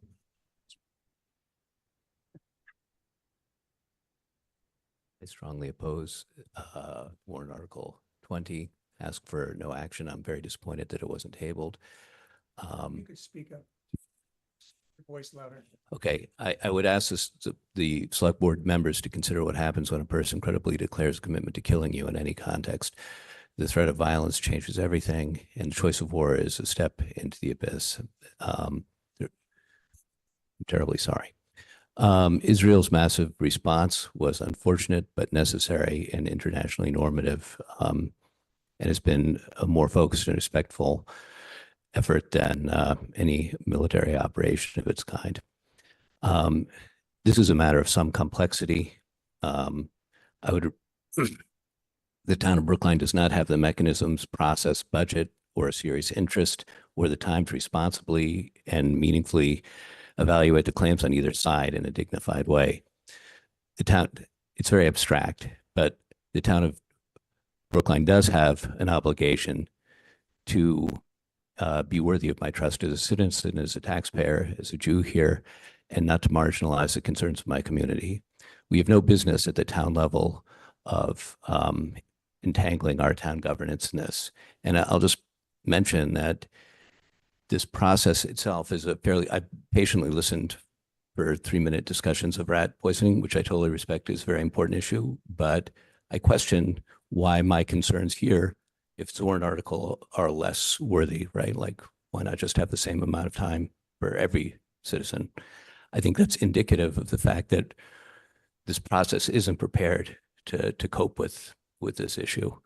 You have 30 seconds. So I think the message, I think this is in the end, I agree with my person who came before me. I think it ends up being a veiled exercise in Jew hatred. It's a very threatening thing.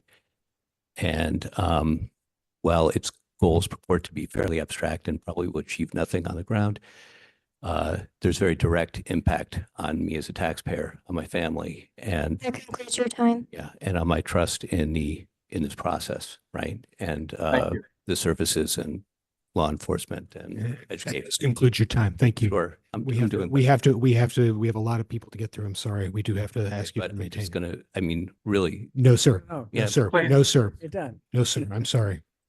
We're going to try to come back to Ariella Hellman. Ariella, I'm promoting you again. I will just say to folks, because I understand the concern raised, the reason why the time is limited is not because of the issue. It's because we have so many people who want to speak, and we want to make sure that everyone has the opportunity to be heard. Thank you. Hi, I'm having trouble getting my camera, but is it okay if I just do the audio? That's fine. Okay, great. Good evening. My name is Ariella Hellman, and I'm the Director of Government Affairs for Goodeth Israel of New England, where I represent the interests of the Orthodox Jewish community across the state, including 6 synagogues and 3 Jewish day schools in Brookline. Tonight, I'm here to ask the Select Board to recommend no action on Warrant Article 20. This warrant article is one-sided and seeks to pressure Israel and not Hamas, a designated terrorist organization, to reach a ceasefire resolution. This is despite the fact that Hamas has repeatedly failed to negotiate in good faith and has abandoned talks of a deal. In August, Hamas brutally executed 6 of the hostages, including 23-year-old Hirsch Goldberg Poland, who had close ties to Massachusetts. These heartbreaking murders make the ceasefire talks even more difficult. And of course, the ceasefire was in place on October 6, 2023, and it was Hamas that unilaterally violated the ceasefire. Even if this warrant article were not so one-sided, we would still oppose it, as this is a foreign policy matter that is outside of the town's purview. This is not the right forum to address this matter. The only thing this resolution will achieve is to create strife and angst amongst neighbors and to cause pain to many members of the Jewish and Israeli community. A previous warrant article was introduced in the spring and was tabled for this very same reason.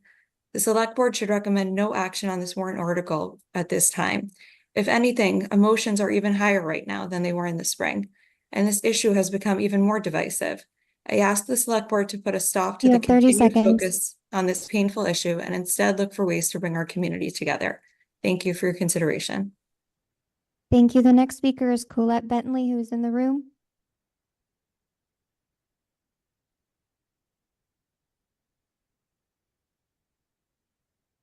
I ask the Select Board to vote. Can you move the mic closer to you? I ask the Select Board to vote no. I will not keep your time. I second what Ariella Hellman has said. I think this causes more strife amongst our community than it does bring any peace. Thank you. The next speaker is Alit Schultz, who's here in person.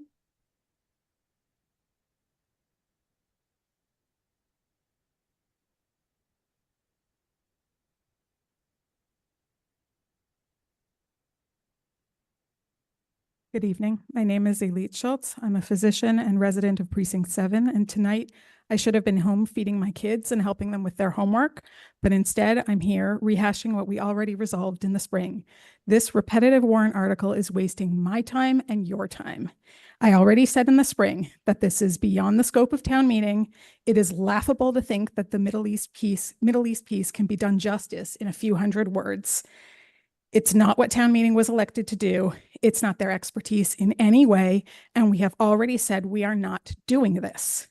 This warrant article uses phrases like the ongoing war and fails to say anything about the brutal invasion of Israel by Hamas and sickening beheadings, rapes, mutilations, kidnapping children that started this war. It says nothing of the Hezbollah terrorists, the other armies of Iranian terror regime that seek to wipe Israel off the map, incessantly firing rockets and drones at Israeli civilians for the last year. And by leaving out that critical information, it is whitewashing the entire terrorist agenda, sending the message that Israel doesn't have the right to defend itself or live in peace, and sending the message that Jews don't have the right to defend themselves or live in peace. And as a result, it feels like the town is attacking me. If you let this go forward, the town is not speaking for me, it is speaking against me. There is no such thing as a benign ceasefire resolution. You have 30 seconds. The effort to whitewash terrorism and demonize Israel is step one in radical Islam's effort to wipe Israel off the map and to globalize the intifada against America. Don't be fooled. Don't be swayed by niceties like all lives matter when they include terrorists' lives. This type of insidious and relentless attack on Jews is exactly what was happening in the lead up to the Holocaust. The drumming, chanting, brainwashing of the youth. In the 30s, it was brown shirts of Hitler Youth. And that concludes your time. Yes. If you allow this to proceed, you will be, please give me one more minute. I'm sorry, this sentence. I cannot. You will be backing and promoting the I have to cut you off there. I'm sorry. There are other people who want to speak and deliver the same message. Please let them speak. Thank you. Thank you. The next speaker is Ira Axelrod. First of all, I want to thank you for giving me the opportunity to speak. For those people here who aren't Jewish, there's a Jewish word called chutzpah. That's a combination of nerve, gall, audacity. The day after 1 year anniversary of the terrible things going on, this is a chutzpah to come up with a resolution like this. I can tell you areas, I've been listening constantly to what people are talking about, these poor, innocent civilians in Gaza. A New York Times survey, and I don't usually quote the New York Times, they're far too liberal for me. A New York Times survey some months ago found 3 out of every 4 residents of Gaza signs on to the Hamas program. They would do exactly the same things that Hamas did. On top of that, let me tell you something else. I believe that the Israelis are nicer and more considerate of the children of Gaza than their own parents. 18, 19 years ago, there was a free election in Gaza. They chose Hamas. They couldn't have been that stupid to understand that sooner or later there would be problems with Hamas and Israel right in their backyard. And that would create collateral damage, including their own children. Israel, on the other hand, every time they want to make a strike, 30 seconds. They tip them off and they tell them, we're coming, you go. If you don't want to go, that's your problem. Okay. Let me tell you one more thing, that the Israelis have to eliminate this once and for all. We had a year ago rape of young women, grandmothers who lived through the Holocaust having their heads cut off. That concludes your time. In the ovens. We need to finish this war without Okay, you need to finish your talk. People who are so safely sitting here. I do have to sir, I do have to stop you. Thank you. The next speaker is Laura Eisenberg.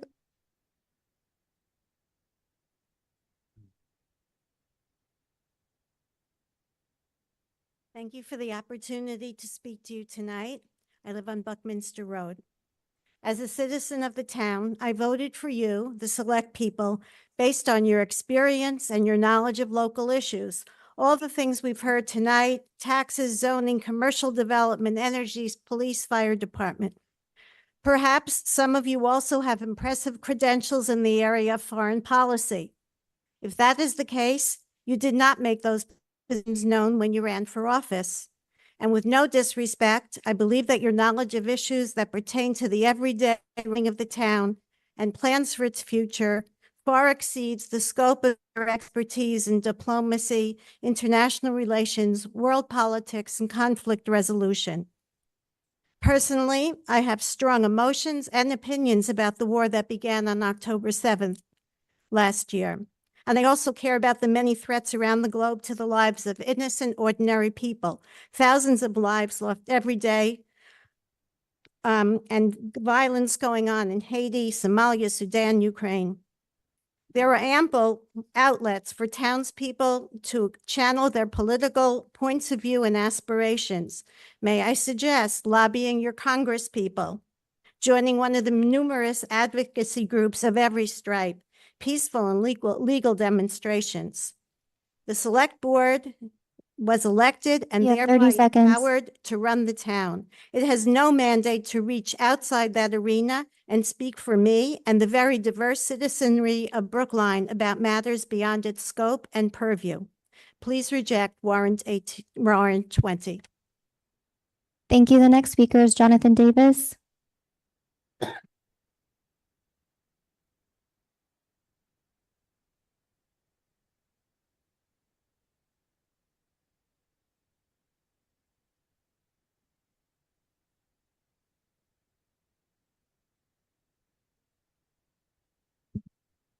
Thank you. I'm Jonathan Davis, Town Meeting Member, Precinct 17. I had submitted an email to the Select Board opposing Article 20, and I hope that you've had a chance to read it. I want to quote from a press briefing that occurred just yesterday at the State Department. And this was from Matthew Miller, the State Department spokesman. And I'm just going to give you some quotes. This has to do with ceasefires. Quote, "We continue to push for a ceasefire in Gaza, but you have to have the parties come to a table, and it remains the case, as it has been the case for some time, that Hamas has been unwilling to engage in a meaningful way with the mediators, with Qatar and Egypt.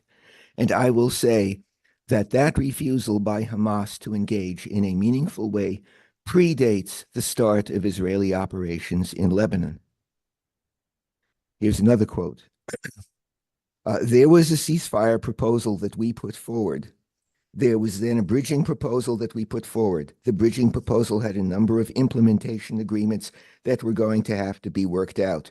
And we had been engaged in a process where we were talking with the Israelis about what proposals we could put forward that would get them to yes. And the other mediators, Qatar and Egypt, had been talking about what proposals they could put forward to Hamas that would get Hamas to say yes. You have 30 seconds. And several weeks ago, Hamas just started refusing to engage in any meaningful way about what things they might be willing to accept." Close quote.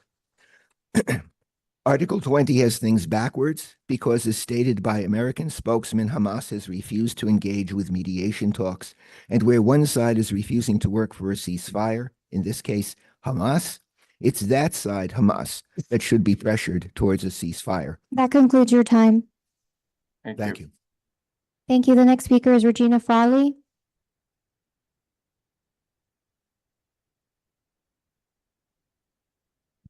Thank you. Regina Frawley from Precinct 16. I have two questions actually of Town Council, and I'm thrilled he's in the room. When does parliamentary procedure supersede the constitutional right of the people to petition their government, which we did this past May, number one? And I'm actually asking a legal question. Secondly, every article I researched about tabling a motion said that whoever runs the meeting, in this case the moderator, has to name a time in the future for the discussion to take place. That did not happen. There's been no discussion about a discussion. So I'm concerned about the procedure. And then thirdly, a comment. I do want those questions answered if possible. This is deja vu all over again, a Yogi Berra moment. I was here in the 60s fighting for a resolution on Vietnam, anti-Vietnam, and I heard all the same arguments I'm hearing tonight. It isn't that my own father felt very strongly that our country, right or wrong, my country, and we disagreed very strongly about it. I heard him. I'm not sure he heard me, but a few years later on his deathbed, he said, "You were right and I was wrong." He said, "We shouldn't have been there." The point is that this town has taken on that type of, thank you, that this town has taken on that type of resolution. It's the way, and I do have international, I have a master's degree from the Fletcher School in Diplomacy, so I do know a great deal about it. This is the opportunity from the ground up for public diplomacy where the people get a chance to speak. You don't have to agree with them. That's never been what this issue, from what I understand this issue about, and I'm not dealing with the. That concludes your time. Thank you. With the details in that article, I'm only talking about the procedure. Thank you. Thank you. That concludes speakers who signed up in advance. Is there? What can we go through public comment and then we'll have opportunity for council to respond at the end. Yep. That concludes speakers who signed up in advance. Is there anyone in the room who wishes to speak on this that hasn't yet spoken? Lisa Schatz, I'm promoting you now. Lisa, if you could start your video and begin your 2 minutes. Okay, thank you. I'm Lisa Schatz, and I'm town meeting member Precinct 11. I'm just going to say a few things to address something that Omar said. He said that we are not concerned. He said he is not concerned with the other conflicts and calamities going on in the world because the U.S. doesn't have direct involvement. That is wrong. In Yemen, the U.S. supplies Saudi Arabia with lots of hundreds of billions of dollars in armaments that's being used in Yemen right now. There is a close to a famine in Yemen right now. Up to 17.3 million people are food insecure in Yemen. The situation is particularly dire for 5 million children under 5 million children. That's 2.5 times the amount of people in Gaza whole. Why is there nothing about Yemen? Why does anybody care about that? You're being disingenuous here because there is an effort to delegitimize and to single out Israel. And this is from anti-Semitism. And you could see this with the violent attacks on Jews everywhere, at US campuses, in subway cars, in restaurants, in the world.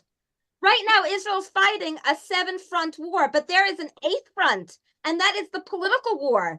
And that is fought here in municipalities with these ceasefire resolutions, as well as with BDS campaigns, as well as with halts to military aid to Israel. You have 30 seconds. Yeah, Israel is surrounded by enemies. My daughter spent the night in her shelter yesterday with her 2 little ones. And if you will ceasefire now, Hamas will rebuild and will attack and will do the same thing it did on October 7th. Don't kid yourself about this resolution. I'm done. Thank you. Thank you. Is there anyone else in the room who has not yet spoken that wishes to speak on this warrant article? If there's anyone online, could you raise your hand using the raise the hand feature at this time? Okay. Arnaud, oh, there is one. Okay, fine. Arnaud Amazalag, I'm going to promote you now. If you could start your video and begin your 2 minutes. And I apologize if I pronounced your name wrong. Hello, thank you. My name is Arnaud Amzalag. I live in Brookline since 2010, Jewish father of 4. I just want to cite an Israeli, Jonathan Zeigen, so that you have a different Israeli opinion also that reflects my and my wife's beliefs in ethics. He's called Jonathan Zeigen. His mother co-founded Women Wage Peace, and she was murdered on October 7th on Kibbutz Be'eri. Jonathan said that things are going only worse and worse, and there's still no ceasefire. He said, after my mother, Vivian Silver, was killed in the massacre of Kibbutz Be'eri, I felt a sense of responsibility to invest time and energy in change and immerse myself in peace building. And he asked, why talk to Americans? Why do I write this in English? It's because the US is not a passive bystander in the Israeli-Palestinian conflict. The US actively enabled the status quo up until October 7th and has sponsored this war ever since. How can you support someone unconditionally with one hand and wag your finger at them with the other? You can't. You can't do that. The US is complicit in this war. We remember our friends, our teachers that were killed on October 7th. And we also remember the thousands of deaths, the 17 children who have been orphaned. And they also remember, their parents and siblings that they will never see again. President Biden said on TV, we need a ceasefire now, and he's not following suit.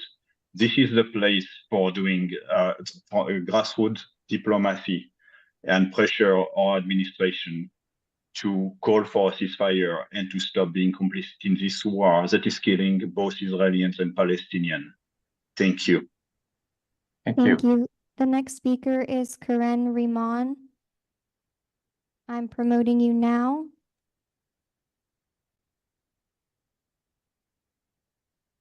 And if you could start your video if you're comfortable and begin your 2 minutes.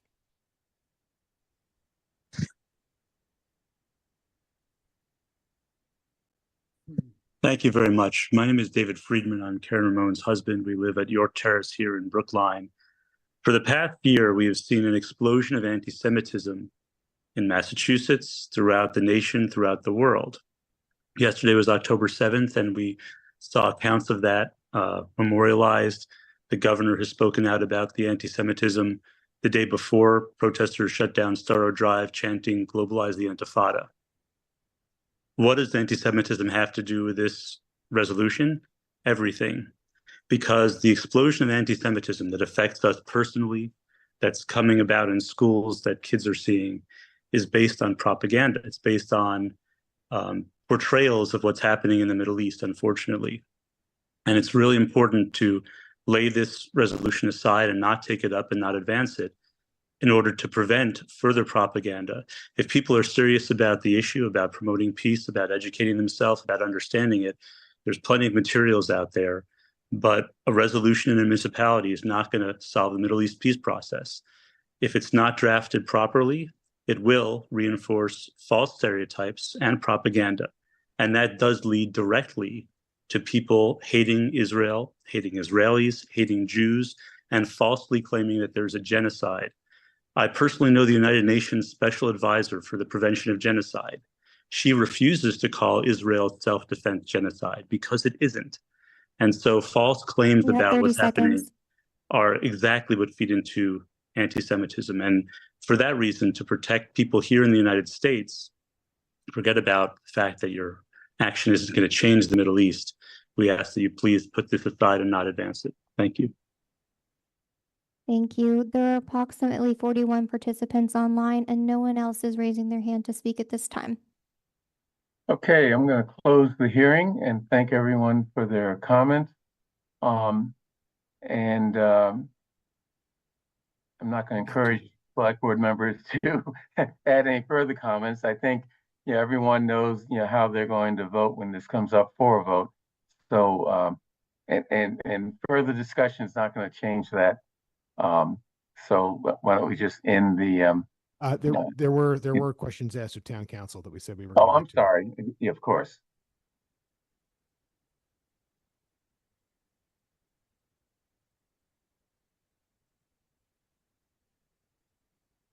Joe Callahan, Town Council. I understood the first question as when does parliamentary procedure trump constitutional requirements? I reject the premise because not every legislature has to take a vote, an up or down vote on any matter put before it. There are thousands of bills before the Massachusetts legislature. Very few get a vote. Only a couple hundred pass. Similar, percentages in Congress. So although people have a right to petition and redress their grievances, they're not required to have an up or down vote on everything they put before their legislative branch. I understood the second question to be, if you have a motion to lay on the table, does it go to a definitive time? There are two motions. I'll have to look this up. I previously opined on this. Don't remember it from memory, so I'll have to follow up. There is one motion that you do have to do that. There's another motion that you don't. I think it might be a motion to indefinitely postpone. I'll figure out which one applies and follow up with an email. Thank you. Yes. Okay, that ends our discussion of new warrant articles. Item 11 on the agenda, warrant articles. I'm sorry, we have one more warrant article that we have to hold a hearing on. That's warrant article 5 to amend. There's the no general hearing. fund. Yeah. We did the hearing. We already did the hearing. Oh, that's right. Okay. The way we have my agenda is written or printed out, so I apologize. So we have two. We have an amendment. The petitioner submitted a new amendment that the moderator accepted. The advisory committee, full advisory committee tonight voted to refer this to the select board. Oh, thanks. I'll just note the vote on that was 13-9 to 1, I believe. Okay, so they refer to the select board for what purpose? I mean, I didn't get any additional narrative on that. I said any rationale behind it, and I didn't get an answer. So we'll have to wait for their write-up. I mean, I think what we can do is to vote one way or another for a favorable action or not favorable or non-favorable action, and separately take up the issue of proposing something to either supplement the warrant article or replace the warrant article in terms of town staff or town departments. That may be what they're talking about. So Bernard, I think of course I was here, I wasn't listening to it, but I did have some conversations with some members of the advisory committee that were thinking along lines of a referral in as much as, when we had our discussion, there was a number of issues raised. Do we actually need a commission, a youth commission? Could it fit within the duties of another board or commission? Could it be addressed in another way? And I think that's kind of the thought process here is not necessarily refer the article, but refer the subject matter to the select board, for the select board and staff to say, based on the goals and objectives, how can we address some of this? So I think that would be, one possibility. Of course, the other possibility is an up or down vote on whether we should, support the article. And I'm happy to vote tonight on both of those issues. Yeah, I think that's what I said. So, what do other people think? Chair. Yes. This is a little bit difficult in that, on the one hand, I'd be fine with no action. But on the other hand, I think the advisory committee, by introducing this, possibility of referral to the select board, puts a little bit of a burden on us that I'm happy to accept. A question has been raised, is there some need in Brookline, and what is that need? And would the appointment of some kind of a youth council or youth commission be of any kind of use in addressing a need? But unfortunately, the article that was presented to us did not clearly define the need, and also offered a sort of rationale for a particular type of commission to be appointed that I found to be extremely questionable. The age range of the appointed commissioners, the notion that this is something that is common practice in other communities, turns out to have been, I have to say, not really borne out by any further investigation of what other communities actually do. And a couple of communities were represented as being models for us to follow that turned out to be not even in Massachusetts, even though they were initially represented as being in Massachusetts. So, a lot of confusion was created, but on the other hand, a lot of people are going to ask the question, well, isn't this at least worth looking into? And I think the advisory committee motion essentially says, why not have the select board look into this and try to get a better sense of the lay of the land? What do other communities do? What might a body of some kind that is populated by young people do? Would it be duplicative if it were created in Brookline, or would it actually be additive if we did it right in Brookline? I'm willing to look into those questions. And so I feel like the strongest position for the select board to take is to agree with the advisory committee on referral. Okay. I propose that we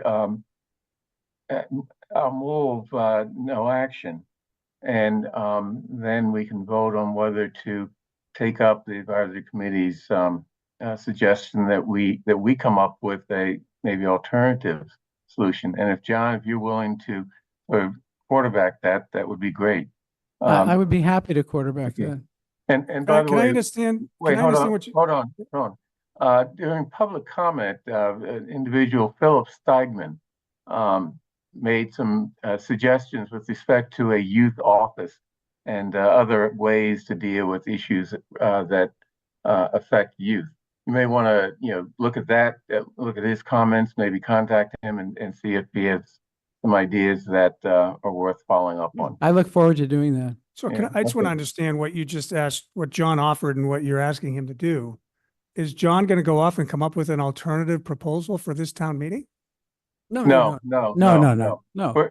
If the article before us is referred to the select board, then we will determine at a time of our choosing, what kind of investigation to do. And I don't mean a forensic investigation. I just mean we need good information about what other communities do and what Brookline needs are, and whether there's any kind of a match between some kind of a council that might be something like what other communities do and Brookline's needs, and how those needs are currently met. Okay, so unless there's further comment, further discussion, I'd like to move.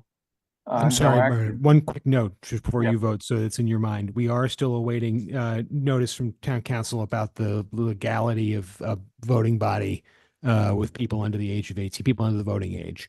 But if that answer may not impact your decision one way or the other. So Yeah, I think that by voting no action, we're basically implicitly saying that issue hasn't been resolved, and we're not willing to propose something based on that. And then if it's referred to us later on by town meeting, then we can address that issue then.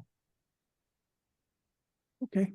Okay. So Bernard, I'd like to move no action on the article. Okay. Second. All in favor, John Van Scoyac, Aye. Michael Sandman, Aye.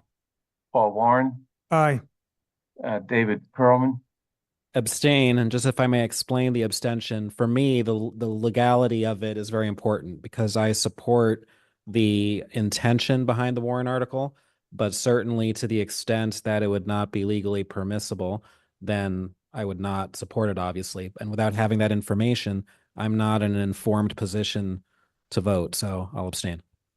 Okay, fair enough. Chair votes yes, or aye. Okay. Next and final item on the agenda, unless there are some public comments that come later on, boards and commissions, new appointments. Tiffany, do we have a list of the boards and commissions? Because my notes are out of date. Yes, I have Brookline Commission on Disability, the question of appointing Franklin Pineda Lopez. Want to vote each one separately? Paul Paul suggests all at once. Okay, There's only Omnibus. only a few. Okay, fine, I don't care. Okay, Okay. I'll continue. Mhm. Brookline Commission for the Arts, question of appointing Melissa Ann McQuarrie. Preservation Commission, question of appointing Brooke Richard, and then postponing Nicholas Chumenkovich. Okay.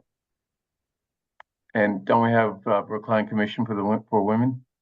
No, Okay, that's put off, or she pulled out? we're going to interview her at the next meeting. Okay, good. Okay, then I move approval of the appointments of the 4 individuals to the Commission on Disability, Commission for the Arts, Preservation, and Preservation Commission. Wait, how many am I talking about? 3. 3. 3. Okay, it's late. It's almost 11 o'clock. I warned you it's going to happen at 11. I move approval of the 3 appointments to the boards and commissions listed by Tiffany. All in favor, please indicate by saying aye. John Van Scoyac. Aye. Michael Sandman. Aye. Paul Warren. Aye. David Perlman. Aye. And chair votes aye. Okay, that's the last item on the agenda. Unless there's anything else, are there any people who would like to make a public comment at this point? Apparently not. Okay, so. So the meeting is thereby ended. Thank you. Thank you. Thanks again, Paul. Okay.